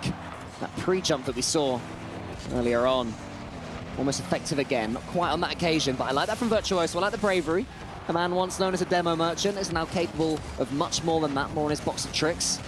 And in comes Hoxer up against Virtuoso. Virtuoso has to wait for this ball to hit the floor and beats LJ. So now they've isolated Chicago, but the next touch from Virtuoso was a little bit disappointing. So Chicago could just clear long. Well, that's a good call there by Tho that he had the ball, but he didn't do much with it. LJ's up. Well, this is brilliant from SSG. Passing play, LJ rattles a crossbar from distance. And the attack's not over. Max covered in mid there. Hoxer's going to circle around. LJ grabbing the ball, leaving the boost for Hoxer as he did so. Phenomenal stuff from SSG once again. Are they going to get another goal? Not yet. As Gladiators continue to just scramble in defense. I mean, they're hustling about, but they've got to make contact on these clears, or else it's going to be 2. It is going to be 2. Hoxer gets his second goal of the game. Too many mistakes, too many misses from Gladiators. On touches that are uncontested, you've got to be making contact. Yeah, Virtuoso did his best to make up for Maxu's miss, but in the end, his clearance too wasn't quite good enough. And at this level, when you're up against Space Station Gaming, a team who have been coming closer and closer to their peak as the season has been going on, you cannot make any unforced errors. You have to make Space Station work for every goal they get. And frankly, they didn't have to work hard enough for that one. Flo tries to put that one on target. It's sent across, flashed across the goal. We have seen a couple of half chances for Gladiators. They'll take heart from that. But this first game is looking like it's going the way of the team in orange. You know, another clear issue right now for Gladiators is that they just don't have Jorias. I mean, that would help right now. Having a Jorias who played the way he did for Chiefs in the last game would be good for any team. And I'm not seeing Jorias. Just having another look, though, Max, yeah, no Jorias. So they're going to struggle with their lack of Jorias in particular in this matchup. And it's because the playmaking just doesn't seem to be there. They don't have that threat. So Space Station are going to be quite comfortable. They're sitting back and letting the game play itself. They're not going to have to force the issue if they don't run into too many problems. Oh, it's another great pass. It's another great goal. LJ gets in the score sheet, 3-0. And what a pass by SSG's Chicago gets involved. He's already up. Look where LJ is. He's already mid-air waiting for that. Chicago gets a pinpoint precise pass into the center, basically slaps it at LJ, who couldn't help but score. And that is 3 for Space Station Gaming, starting to enjoy themselves and have some fun, and making sure that Gladiators know that they are truly up against it. We ain't having any of that nonsense this time around in this group. This one is going to go to the favorites. So say SSG after the first game. A clean, currently 3-0 victory for them. And the ball lands, and it is a nice, satisfied lean back there from Hoxer and Chicago and LJ, all 3 of them looking pretty calm. Yeah, just a routine win there for SSG. They're a team in NA who are extremely consistent against teams they're supposed to beat. They do struggle with the very best teams in the world, particularly G2 in their own region. But Gladiators are a team they're supposed to beat, and that's something SSG usually don't have an issue with. That wasn't the best from Gladiators we've seen on LAN this year. Lots of misses, lots of panicky moments, and that's not unusual when you're up against a team like SSG. LJ, you know, pacey to start off the game there with the opening goal. Just beautiful control. Just left the ball at the perfect time. Called the bump nice and early so Hoxer could be first to it. I love that goal especially because Hoxer was there as LJ made contact with the opponent. So it was so telegraphed within the context of the comms. You can hear the comms there. You can hear them celebrating. You can hear them just enjoying their Rocket League. Look how early what LJ a pass. got there. These guys are just... They're one of the most wavelengthy teams I think we have. Like, when one of them is going for a solo play, their teammates seem to know exactly when to come in, never get in each other's way. You never see LJ look frustrated that Hoxer's come in. It's always the plan, step 1, 2, 3, 4 will be solo, but step 5, that's when Hoxer comes in and takes over, and it always seems to work. You know, we did talk about the lack of playmaking from Gladiators. If they're not going to have the big mechanical plays like we saw from Chiefs in the last series, then they need to be a perfect unit. They need to be just one mind, one machine on the pitch. They talked about how much they've practiced in the run-up to this event. They've been scrimming, they've been boot camping, and they need to use all of that practice to best effect. Oh, that's some synergy, but not the kind you want. Triple commit, triple whiff. Gladiators merely spectators in that play as Max's clear gets slapped into the net by Chicago. Oh, jeez, look at them all go. That one will not look good in slow motion. Looking like us out there. That's a little bit painful for them. The last thing you want to see, unless you're of a Space Station Gaming persuasion, an easy early goal here in game number 2 on the beautiful Forbidden Temple, and I think defending like that should be forbidden. Hoxer's up, look at Chicago already up. Space Station are just ridiculous. Oh! What are you doing, Hoxer? Pogo outplayed by Hoxer. Over the top of Virtuoso, just gets that touch a little bit earlier than very expected. Vert ready for a 50-50 on the ground, but Hoxer pogos it over and recovers, and then puts it into the open net. SSG are just speed running this one. They're just getting it over with. And it looks like we are going to need to just settle for that one upset of the day. And Gladiators, wow, long way to come back. And it looks like a lot of ground to cover if they're going to be able to match SSG even somewhat in this matchup. I mean, I hope you're never my Dr. Johnny if you are calling this one already with 4 minutes to go in game 2. I can certainly see why, the difference in abilities so far, it seems up to this point, but who knows, maybe Gladiators can steal a goal or two, maybe Space Station will get shaken, but it does seem, I agree, they're having too much fun. Chicago, I don't even know where he's off to. As soon as LJ gets the ball, it's like Space Station are pre-jumping, saying, pick me, I'd like to get the free goal. And LJ has to just decide who he picks. Score it in the end. There you go. Chicago's up. Chicago's yeah, just what a pass! It's ridiculous. Last game it was Chicago to LJ. Now it's LJ to Chicago. The exact same thing. They just said, you know what? Let's just pre-jump every pass at that crossbar height, and therefore you know exactly where to hit it. You just know how high the pass has to be. When do Gladiators start pre-jumping when LJ gets the ball? That's my next question. You know, when are we going to have LJ getting the ball and all 5 other players going up saying, I'm here, with Gladiators going for the block, and of course Space Station going for the goal. That's something we'll see how it develops as the series goes on. But right now, Gladiators have to make sure they don't get embarrassed, because this is the team that is going to be going to Worlds. They don't want to fall and concede 7, 8, 9 goals. Well, you know, if we're learning anything right now, it's that scrims are a waste of time, because Chiefs have scrimmed for 1 day. They just put on a world-class performance, one of the greatest comebacks, or one of the greatest, I should say, upsets of all time. And Gladiators have been scrimming. Okay, hold on. Maybe I spoke a little bit too soon. That's a nice goal in transition by Tho. Yeah, they've been practicing a ton. They've been scrimming for weeks in the preparation for this. They've been one of the teams who stuck all split longs as well in RLCS. So, yeah, was it really worth it? They maybe should have formed a day, a week ago and scrimmed 1 day. What do we know? The honeymoon period is a powerful thing. That could be the difference between survival and death here in the Esports World Cup. Chicago takes a touch into the center. LJ is there waiting for him. No pre-jump this time. They'll keep their patience. Gladiators do get themselves on the scoreboard. Always nice to see a clean sweep get avoided, or a perfect sweep, sorry, get avoided. That's exactly what Gaming Gladiators have done on that occasion. Chicago to the backboard there. LJ's coming in, puts it wide. Oh. So only a couple of goals the difference with 2.5 minutes left. Yeah, you know, LJ missing that. Clearly they're tilted after conceding. And that was just an uncontested shot. Now here comes the reset fake. Gladiators starting to get some opportunities, but Virtuoso's clean beat by LJ here. Offload to Hoxer. He's going to try and carry this one all the way, but I'd like for that to hit the ceiling on its way to the goal. Get another chance at it, but he adapted well. Flying into another bump on the goalie. The Gladiators are getting a half chance here or there now, which is promising for them.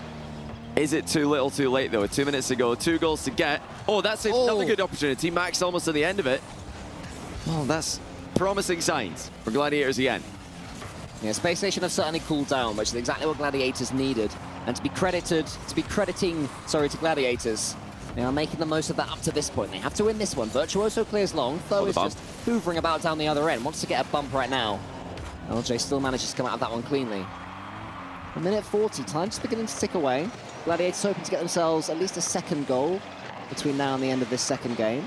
And this goes forward. LJ, he read the danger, he saw it was happening. Manages to snuff that one out yet again. But Space Station are now having to do some defending, and that wasn't even in the conversation earlier on in this game. Yeah, this is better from Gladiators. And Space Station, who are all confidence, all pre-jumps. I've kind of calmed down a little bit again as the goal lead got cut back to 2 goals. They know that conceding again at this point would make this extremely interesting at the end of the game. And that's maybe what's going to happen here. As, it's off the post, though, denied by LJ. That was a great opportunity. And again, good passing on transition by Gladiators. They've got that worked out. Nicely puts the one into the center. Gladiators trying to do their absolute best between now and the end of game 2. But here comes Hox with the double. Can't quite get it on target. But Choice up against LJ. Max, you should be able to clear this one. It's clean gameplay from Gladiators. You know, it's not looking like they're stretching Space Station. It's looking like they might have a chance or two, but just getting the rotations going, warming up, playing their game. But the difference in quality. You know, we said LJ was the difference. That's an example. And that's why you just need somebody challenging there or here or even here, not there. That's just too late. You got to get up much earlier because a ceiling double into reset from LJ will happen in the blink of an eye. If you're not up as early as humanly possible, then he's going to be past you. He's going to be past your whole team. You're not going to give your last man any chance to react. LJ, with authority, reestablishes a 3-goal lead. Here he goes again to the ceiling. This time Virtuoso closing it down faster. So Gaming Gladiators, they are learning. Matsu goes to the double and gets it. Beats Hoxer. Wants to get the doink almost. He dodged for some reason. Don't know why you dodge when you could get a doink. But that's okay. I won't judge. LJ leaves it for Hoxer. No, he doesn't. LJ gets the goal. How fast? LJ with another one. It's 154 kilometers per hour, Hoxer, and LJ with an aerial pinch straight into the top corner. They just delete the ball. Yeah, they are absolutely dominating this matchup. One of the most one-sided that we've seen all day. There was a little bit in the middle where Gladiators had something positive to write home about, but it didn't last for long. Space Station are right back at the winning ways.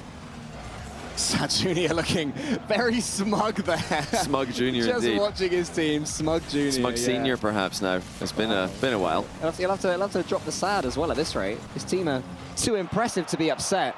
And there's certainly no upsets happening in this one up to this point, Jonathan Boyington. Yeah, not likely. You know, it was unlikely coming in, and it's looking even less likely now. That's a double fist bump. I mean, he probably deserves a couple fist bumps for that performance.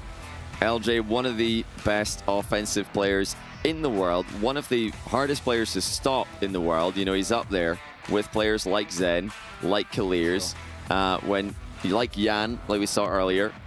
When you put these guys behind the ball, they're just forces of nature. You just cannot stop them. They just roll through your whole team single-handedly, and just makes it so easy for the opponents. But I mean, that is brilliant by Hoxer. Pogo outplay in 3s. That is so difficult to make happen in 3v3. 1v1 is becoming meta. 2s, okay, happens. But not in 3v3, so that's phenomenal stuff. And another pre-jump. One pre-jump goal per game. It was like from a standing start as well, that Hoxer Pogo. Very impressive indeed. I'm glad the Gladiators got their goal. Did they score a bad goal this game? I mean, what is going on? Look at this highlight reel. Looks like a tournament highlight reel. Bang! That's one game.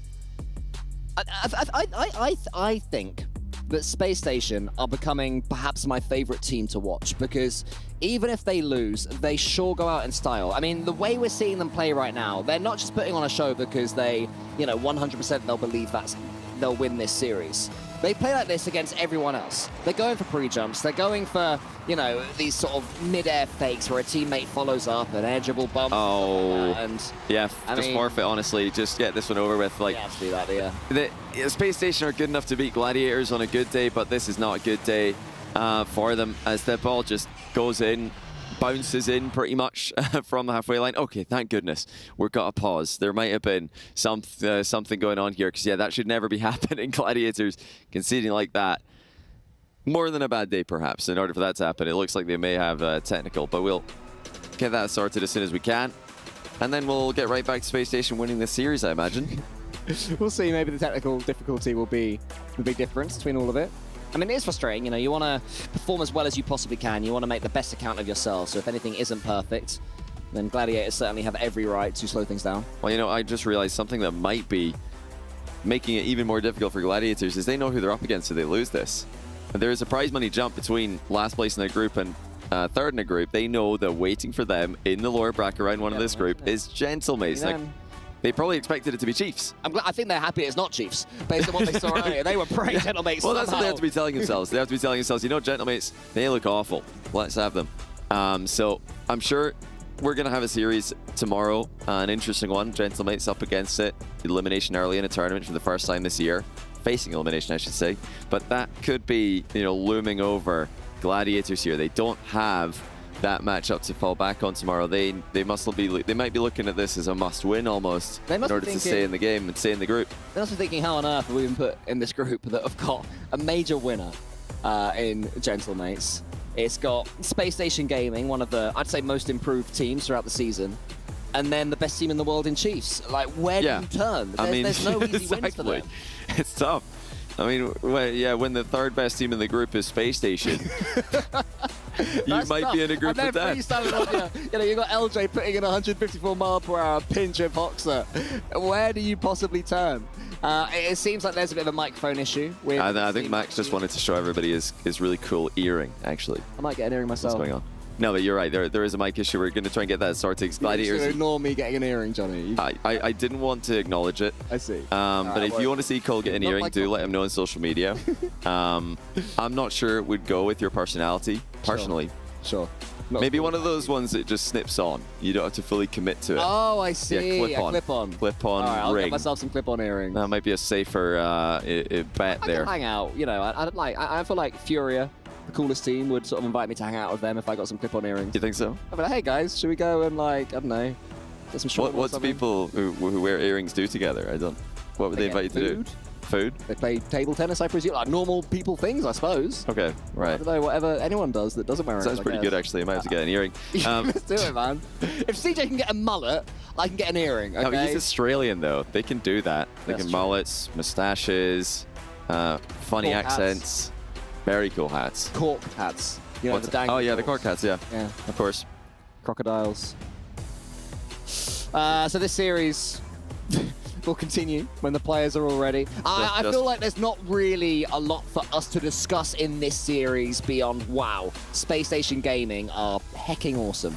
No, I mean, it really does feel like we're just waiting for the ceremonious Game 3 victory lap for Space Station, because they have shown up in every bit of form we expected them to, and Gladiators look like their worst version of themselves. I mean, they've actually played some decent series on LAN recently. They have? In London, taking down Chiefs 3-0. Joris wasn't playing for Chiefs that day, but they still did 3-0 them.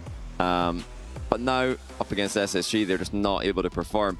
And I am wondering, maybe, when we joked a little bit about the practice, scrims being pointless, as Chiefs have just shown us. You don't need them to go and take out one of the best teams in the world. But if you do just lose all day in scrims, that can't do wonders for your confidence. I mean, yes, you're learning when you're losing. You learn from better teams, better players, but you want to win at some point. And I can't imagine they've been doing a whole lot of that in practice in this world-class lineup this competition is. Yeah, very true. I mean, we're joking about how there's nowhere to turn in this group, but there's really nowhere to turn in this entire event, you know? You've got the SSA teams where Gaming Gladiators would be favorites against them. Yeah, yeah. Apart from that, you know, they are still the up-and-comers. They are still the learners. This is still one of our key emerging regions.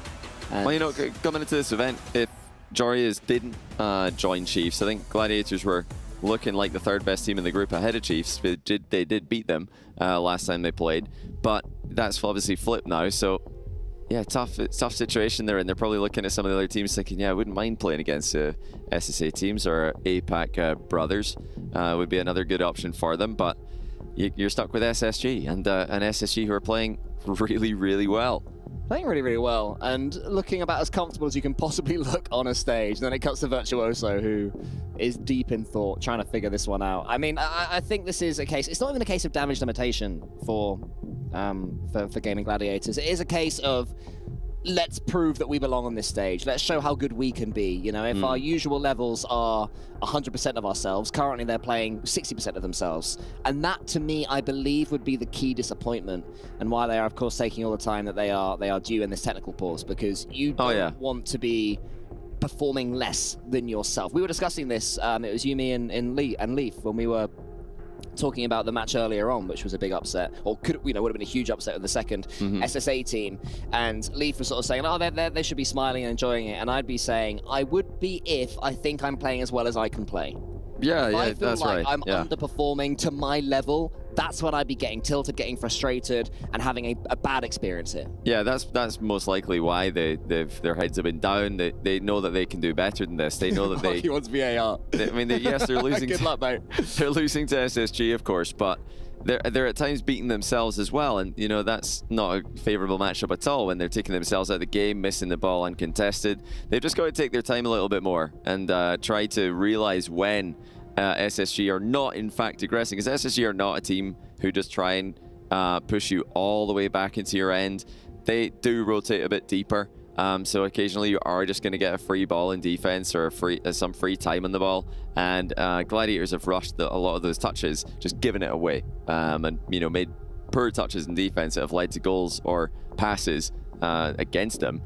And you know, SSG's style has just reigned supreme here. It's just worked perfectly. Gladiators panicking, SSG patiently waiting for those moments to happen, and then capitalizing with mechanical brilliance. I mean, you say they need to take their time. Where they don't need to take their time is when LJ is going up for an aerial. That's when, you know, you identified that moment when you had the edgeable where they could have attacked him here. No, they didn't. Could have attacked him here. No, they didn't. And then eventually, step 4, Virtuoso did, but by then it was too late. The damage had been done. There was no coming back from that moment. So that is when you do need to rush things. Even if you get beat into the ball cleanly, force LJ to go to the backboard, as opposed to going towards your own net or towards the top corner, as we saw him combine brilliantly with Hoxer earlier to do. Absolutely. So it's knowing when to dive in, because we sort of disparage diving in and we mock it somewhat, but sometimes it is necessary. You have to just charge it in threes. You have to charge at that ball, make your opponent and just go get outplayed, or do something, and make sure they go above you, not below you as well. Yeah, always force high in threes as a general rule of thumb. But yeah, you know, it's take time on the free ball and then attack that contested ball, or attack the LJ controlled ball, especially at the earliest possible convenience. Even in the earliest possible inconvenience, just as soon as you can, or else he's going to, you know, get one too many touches, and now your third is completely out of the game. Your third man that is not able to respond to what's coming his way. But yeah, we're hopefully just a couple minutes away now, or a minute away from game, because we do have headset ears back on. I'm just completely guessing here. I've not been told any secret information because Cole's laughing at me. No, headsets are on, and if it's a mic issue and headsets are on, I'm going to guess that they can hear each other through the microphones. I mean, could it be that the floating gold bars potentially putting the players off at this point, and they're saying, can we clear these gold bars? Or the giant rotating obelisk in the sky is perhaps in their eye line? I mean, that would put me off.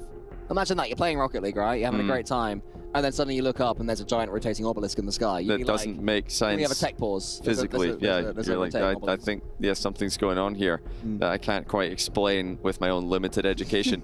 Well, yeah, we do have headset ears all on, so that must mean the gladiators can all now hear each other through their microphones, and they don't need to take that one ear off to get their communication working. Heads up, everyone. We've just been told it will be about 5 more minutes. So if you want to get grab a drink, stretch your legs. Perfect time for that. Make some popcorn. Make some popcorn. Yeah, make some popcorn. You know. Well, if you've got it. Yeah. I don't mean go and buy a lot of people listening are, how do you make popcorn? How do you make popcorn? What's your favorite way to make popcorn, Jonathan? Buying the pre-popped.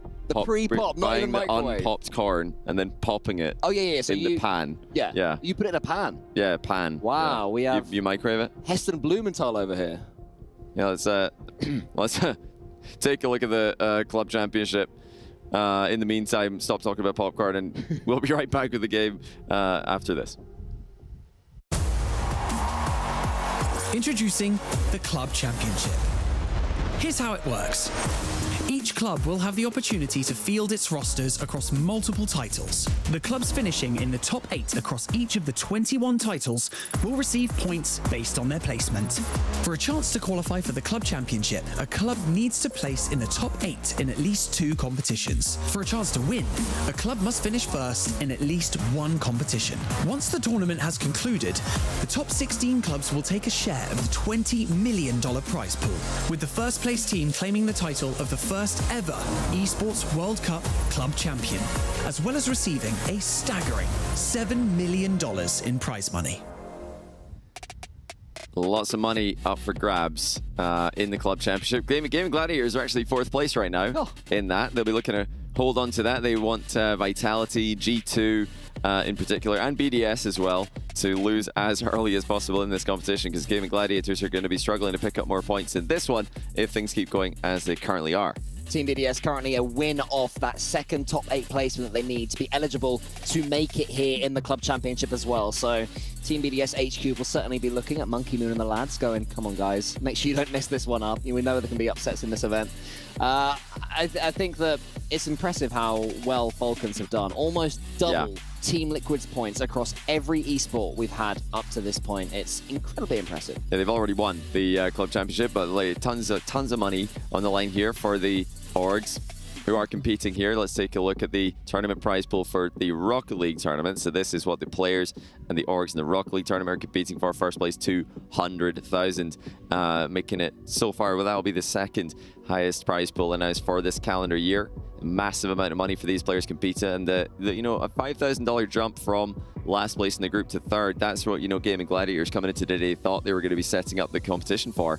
But not at the moment, with Gentlemates all the way down there waiting for them. Setting up for that, and also bringing Gaming Gladiators just a few more points in the overall tally as well. Exactly. If they can get through, if they can get through Space Station Gaming, who knows? But if they can get at least 1 series win, presuming they do lose this one. So big stakes, big stakes, as it has been throughout this entire thing, throughout this wonderful Esports World Cup. There's currently Tekken going on as well, currently PUBG as well. We've been wandering around, haven't we, the venue, or the venues, and just each one is more beautiful than the next. It's fantastic sublime stuff. And one of the most interesting and one of the most elaborate elements in this tournament is, of course, the trophy. The winning team gets to choose which tokens end up in that trophy, and we've not yet seen. I mean, I'm really looking forward to the eliminations. I can't wait for to see the. Normally we say, "Oh, what a shame! Some teams have to leave us, and it's really disappointing." But do you know what? This time, I can't wait for some teams to go. I'm gonna be rubbing my hands together. Yep. We're not going to get that right now. No eliminations today, but tomorrow we will see some eliminations. We'll see some very sad teams just having to hand over their souls to the opposition as they exit the competition. But we are just now a few seconds away from returning to the game. So thank you all for your patience waiting. Thank you very much. For Gaming Gladiators' inevitable demise. You guys in the chats can continue discussing popcorn, because we are getting to the brass tacks of the situation. We are here for Rocket League. We're not here for popcorn talk, Johnny. All right, let's take this. How do you pop your corn, Cole? You're gonna judge me. I do like the pre-popped bags. I'm very lazy. Yeah, they're good. No, there are some bad ones, but there are some very good ones. Microwave is always the middle ground. How many have you said with a needle? I know some of you have tried it.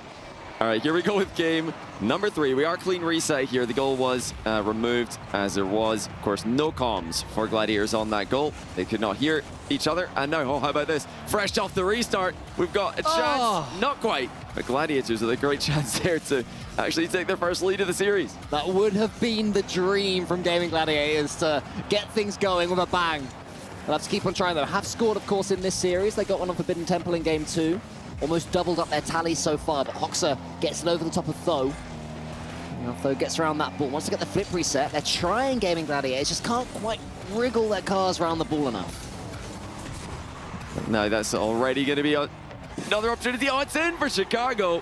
What a block at midfield that just flies straight into the net. Virtuoso pitches it up high and then gets dunked on by Chicago in off the post. 1-0 SSG for the 3rd game in a row. Huge read from Chicago, a former major winner, of course, as well. Was once the nuke on the block himself for G2. And now with Space Station Gaming seems to have found a happy home. And straight away from the kickoff is Chicago and Hawks are combining again. I mean, look at this from SSG. Chicago, late kickoff there, deflecting the ball to the right towards Hoxer, who already moved over into that position. That's a brilliant strategy by SSG, and it's resulted in another goal for them. A double kickoff in response from Gladiators, but their cheating third was blocked from entering the play and taking the free ball. But he's going to have to get a touch here. This is the exact start that Gaming Gladiators didn't want. It's almost 3. Space Station Gaming just seemed to have been even more frustrated having to wait. The Hornet's nest is now already buzzing. They can get themselves as many goals as possible. Want to take through to tomorrow as many as they can possibly get. Chicago is charged down there by Max Yu. That was a decent challenge there, but LJ's coming forward again. What will this one turn into? The beauty of casting LJ is you've got no idea at all what's going to happen. You know, suddenly there could be a Hoxer that appears out of nowhere and scores it. Normally when a player goes for a solo play, you can sort of to build up. They're trying something. It's different with Space Station Gaming. Yeah, LJ really is one of those S-tier attacking players. You know, if you need a goal and you can pick anyone in the world to put on the ball in that moment, he would be, I think, in most people's top 5 to go and just get a goal no matter what with this attack. Can Phil do the same going the other way? Looking for the close range double tap. It's off target. He gets away from it pretty well, though. Max Yu hits the post. Just not quite good enough for Gladiators once again. But Choisu and Max Yu in the corner. Was Tho on the Guild team when they came second in the very first game as 8? Yeah, but I believe he was. And Marky Duda was coaching as well. So yeah, there is some history in these events, in the Esports World Cup, to Gaming Gladiators. And of course, the Org is doing incredibly well overall as well. So, don't write them out too much. Or was he? Was it by then? Was it CRR, Nolly, and Devo? I know Somebody it was in chat Devo, helps out I here. can't remember yeah, who else. Yeah, Devo is definitely playing. CRR is definitely playing. Actually, it must have been Nolly, actually, if it was CRR Devo. I don't remember Tho ever playing with them. Oh, right. Yeah, Marky Duda, though. Yeah, Marky Duda was there. And, you know, they're all here together right now trying to formulate any kind of win condition that's so far looked like mission impossible against an in-form SSG. Gladiators have not been able to play up to the level we know they can. That's not a level close to SSG, but it's better than this. That's really been the disappointing thing for them today. Little wave dash center ball there for Hoxer. Tho stays with it pretty well, but Max Yu off his goal line. Needs to be rescued by Vert. He does get rescued by Vert. 2 minutes to go, 2 goals to get. That's not the end of the world, but it's close to it for Gaming Gladiators in this upper bracket. I was just giggling at Hoxer landing backwards and just shrugging his shoulders and going, okay, guess I'm playing backwards now, and going for a little reverse in the center of the pitch. They're still getting a decent challenge on it as Virtuoso is hugely faked out.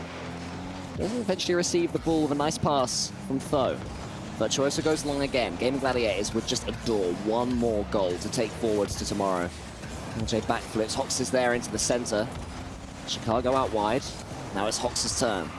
Gaming Gladiators have done that thing again that they did in game 2, where for large periods of the game, they do manage to slow Space Station Gaming down. Suppressing attack. Make it feel a little bit toothless. Now they have a chance. Here comes Max Yu. Throws behind him. Max Yu gets the shot. Max Yu gets the goal, and they do have their second. Oh, that's a big demo in third there. Just as Vert is clearing the ball, Max Yu doesn't rotate back post. He rotates straight towards the third man, demos them, and has a free shot as a result. 1 minute and 9 seconds left. That's a relevant goal there for Gladiators. Now, it was SSG who backed up their goal with a kickoff strat. Gladiators are going to try that same one again. Oh, it's not going to work for them this time. Chicago comes away with it. They've tried that twice in a row. Didn't work the first time. It's even worse the second time. I don't hate the idea from Gladiators. They wanted to go for the bot shot. They went for the bot shot. Didn't pan out, but they tried something. Unfortunately for them, the result is being 2 goals down yet again to Space Station Gaming. And that may well be the moment where Gaming Gladiators realize this series will not be for them. I mean, unless it's tied for midfield play, but 2 kickoff goals for SSG. One finally crafted by themselves. Oh, Virtuoso, own goal, double tap attempt. He misses it. Chicago's there for their follow-up. Hoxer maybe could have scored by jumping, but let the ball pass over him. Hello. No. Oh, hello. What shot saved by LJ. We nearly saw 2 mid-air pinch, team pinch goals, rather, in 2 consecutive series. 2 games even. Games. Yeah, I'm a bit angry at LJ for saving that. Just watch that one go in. Do you know what I mean? That was class. That looked great in slow motion. We could have found out if it was faster or not than LJ's finish. 154 I'm gonna say no. It didn't look as fast. I mean, the Space Station one was rapid, but this is it. 20 seconds. SSG about to advance to the upper bracket match in this group and play for first seed against Chiefs tomorrow, unless Gladiators can score right now. And it doesn't look like that's going to happen, at least not in time. Space Station reigns supreme. Gladiators have a lot to work on before tomorrow's tough matchup against Gentlemates in the lower bracket, round 1. Space Station Gaming stun. They stand up in celebration. It was pretty comfortable throughout, to be honest. Gaming Gladiators put up a fight for 1 or 2 minutes here or there, but overall, Space Station Gaming were just a bit of a cut above. And Sad Junior had the easiest job in the world to mastermind that victory. As for Gaming Gladiators, I feel there's a lot more in the tank from them. I don't think they played well. No, for them, that was a very poor performance, a lot to work on before tomorrow. The main problem is just so many unnecessary, so many unforced mistakes, complete whiffs, and that's not what we're used to seeing from them. They really were the team to level up, one of the teams, I should say, to level up APAC this season. And yeah, that's not the sort of performance that did it. They looked completely out of it. Is set that 3rd game. Maybe a middle section of game 2 looked okay as well, but yeah, apart from that, you know, slight comeback in game 3, you know, going 1-1 from midfield play, losing 2 kickoff goals, still a loss. They tried. They went for some kickoff plays. You know, they got the goal, they gave themselves a chance, and it wasn't quite to be in the end. I believe we are ready to head back to Lee from the Gang to talk through that one and hopefully celebrate some amazing goals that we just witnessed. We got a lot to go through here, and I guess just to talk about that matchup specifically, again, kind of went, I guess, the way we would have expected. Yeah, a little bit. I kind of did the, but I think they kind of did that on the pitch as well. He was actually sleeping. Yeah, I think it just comes down to the fact that SSG are ultimately one of the best North American teams. Gaming Gladiators may well have scrimmed for a few weeks. There's only so much that you can do to make up that gap. Yeah, there were times where I actually sat there and I was like, truly, what does Gaming Gladiators do to really try and close this gap? And unfortunately, I couldn't come up with anything. I'm like, at this point, you can't come up with anything because this is what was going on. Hoxer, LJ, Chicago, all over the field, all at once. The team plays were coming through. I mean, we're going to take a look at that in a second, but like, they're just connected. Even you give them a crazy break and then they come back like nothing happened. Yeah, I think it was a very, very well put together Space Station Gaming. Very few teams on Earth can actually put up a fight against that. Fair play to Gladiators, they got a couple of goals in there. We looked at Limitless versus G2 earlier on, and we were talking about their small goals that they need to have, their little checkpoints of, have we done well? They got a couple of goals in each game. I really don't think you can ask for much more. Yeah, it's really hard, though, at the end of the day, because, like, I look at some of the other teams that kind of got whooped. It was like, you know, Twisted Minds. I can see a thing that if they fix it, they contend a lot more. Here, it did feel like there were a few things maybe that need to work on, but I can't pinpoint it down to one. So for Marquee, there's definitely some work for the squad. They only have 1 life left in their group, right? So it's definitely going to be difficult. Hopefully they can bounce back. We do have another order of business and some highlights to show for our Sony MVP match, player of the match, and that is going to be LJ. Again, it's hard with these lopsided matches to really pick one, but we gave it to LJ. I mean, you can't not go with LJ. I mean, even outside this event, and he just is such an incredible player individually. He has the capability to really just drive this team forward at times, and that's what you need on a team like this. You have two incredibly solid players in Chicago and Hawkster, but holy individual performance. I mean, the reset forward, he's nasty. In this goal, we're going to look at it a little bit more later. Again, yeah. Don't worry, guys. LJ is one of the best players in North America. You've got Beast Mode up at the top. He's, of course, not here. I put LJ in that top 3 conversation in this entire tournament. Right. And that is such a hard accolade to earn. He has got there. LJ has got a lot more still to give as well when they come up against a team that's going to give them a bit more run for their money, but there's still a lot of excitement, of course, to come. Let's roll through the day, because that was our last match here, and take a look back at our groups, where the standings were, where we ended up after day number 1. That's right, day number 1 out of 4. We have a lot more to go, but looking at Group A here, I think both of you can probably say confidently, and I'll believe you, that you would have had G2 and BDS as your 2 winners there. Yeah, to be completely honest, and that's fine. Of course, we saw Power get that game versus BDS, so there might be a little bit of something going on there, maybe an upset, but unfortunately that didn't come through for the OCE boys. Down the elimination match, Limitless and Power, again, it kind of, that at least Group A has worked out exactly how we thought. Yeah, and I feel like this is a pattern we're pretty much going to be seeing throughout the rest of the day. I mean, with the exception of the one game that we'll talk about later on. But yes, as far as Group A was concerned, this was very standard. However, like Stumpy said, you do need to take a look at that Power BDS. Shout out guys. to Power. Yeah. That scoreline is not representative of how intense and close that series If they just stay confident the rest of the Yeah. series, Oh, I think they do a lot better. close that out. We'll see if they can do that in the lower bracket. Looking at Group B, of course, again, we had the similar results that we would have expected. Team Falcons, one of the favorites coming into this Herc, with Gen.G right behind them. Gen.G, just to remind you, need a semi-final to be able to get into the club championship standings. Yeah, so that is a whole other thing in and of itself. I'm going to be very honest. I highly doubt that that is even on their minds, and they're not even concerned about it. Yeah. But the rest of their org and, you know, the people that love them and hire them definitely want that result, and they are well on their way to doing so. I think a Falcons Gen.G matchup is going to be very interesting tomorrow, and no matter who ends up playing them in the qualifying match, either way, it'll be fairly intense because, again, the pattern of the day, the underdogs came in swinging. Yeah, absolutely. And Group C, again, most of the day going the way we expected.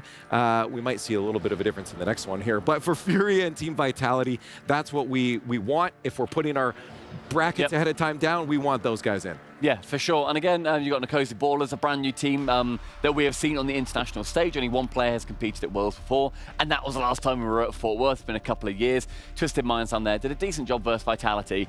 I want to look at Group D. Give us Group D. All right, let's go to Group D. Give us Group D, because there it is. What is going on? What a performance, Chiefs. They managed to take down Gentlemates. It went to 5, but my word, Joria's player of the day, would you say? 100%. You cannot not call Joria's Undeniable. player of the day. That was an insane matchup, craziest upset ever. And then on the other end of the field, it was the very standard 3-0 that a lot of people expected. Right. No disrespect by any means in as far as I'm concerned, to Gaming Gladiators. I do still think they are a very capable team. It's just, unfortunately for them, a lot of the people they get matched up with are just... They're just miles. I mean, being that lower seed, that's going to happen. Yeah. Like, you can't avoid it. It's how competition works. I want to see more from Gladiators. It'd be a lot of fun to see what they can do. But yeah, that lower bracket, one more life. Well, you're not going to see them in the next moment here because it's time for Kidia Plays of the Day, and they didn't make it into that. So starting us off, why don't you give it to us, Stumpy? So yeah, of course, we're going to be starting off with this Brad goal. It goes all the way down from Motta. Oh, sorry, no, it's going to be the apparently jack over towards Chronic goal. Wait, no, hang on, that's Brad. What's going on? It was Brad. This is just a long lead up. Oh, it's just long. Oh my God. You just have a very long lead up. It is. I was going to say, I don't remember any of this part of it. I was part of it because we also have Abjack coming up a little bit later. I grabbed on the wrong one there.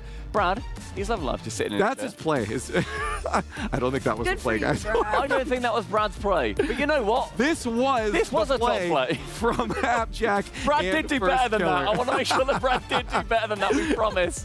Yeah, no, for this one, though, I love these kind of passing plays. Drop passes are some of my favorite plays that teams can make because it's so deceptive to that defense. And of course, I mean, you cannot ignore the crazy team pinch from LJ, and I believe it was Hawkster as well. I don't have my glasses on, guys. Nobody fight me on this one. But yes, the crazy, the 154-kilometer team pinch. I mean, you see he didn't even believe it. Right there, it was nuts. And I gotta say, Gaming Gladiators tried to do one of their own. They got completely shut down.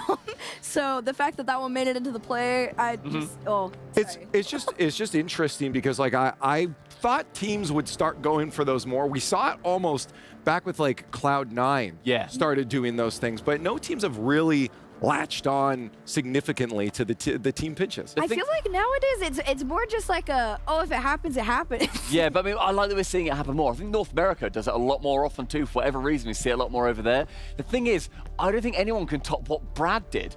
You know, Brad sat in his chair and he played a little bit of Rocket League. Stop it. Let's get out. You stitched me up with that play. You decided then, mister. All right, let's get the schedule up for tomorrow and see what's going on. Because again, as I mentioned, we have a lot of Rocket League going on, and it doesn't change tomorrow. Another 8 matches. And looking this off the bat here, between the two of you, you're trying to comprehend it right now. I'm literally like head shaking, staring. I'm like, this is gonna be a long day tomorrow. Well, how about that first one? G2 BDS is like, I'm staring at G2 BDS. That could have been a grand final. Staring at Falcons Gen G. This could easily be a semifinal. Fury of Vitality, easy semifinal. The grudge match, Fury of Vitality. The grudge match one, by the way. I want to watch the player cams on that one. Some dancing L, some Fortnite That's fine. Oh, it's allowed? Okay. There are 21 games here. This is all about... We can say Fortnite as much as we want. You can tell how trained I am, guys.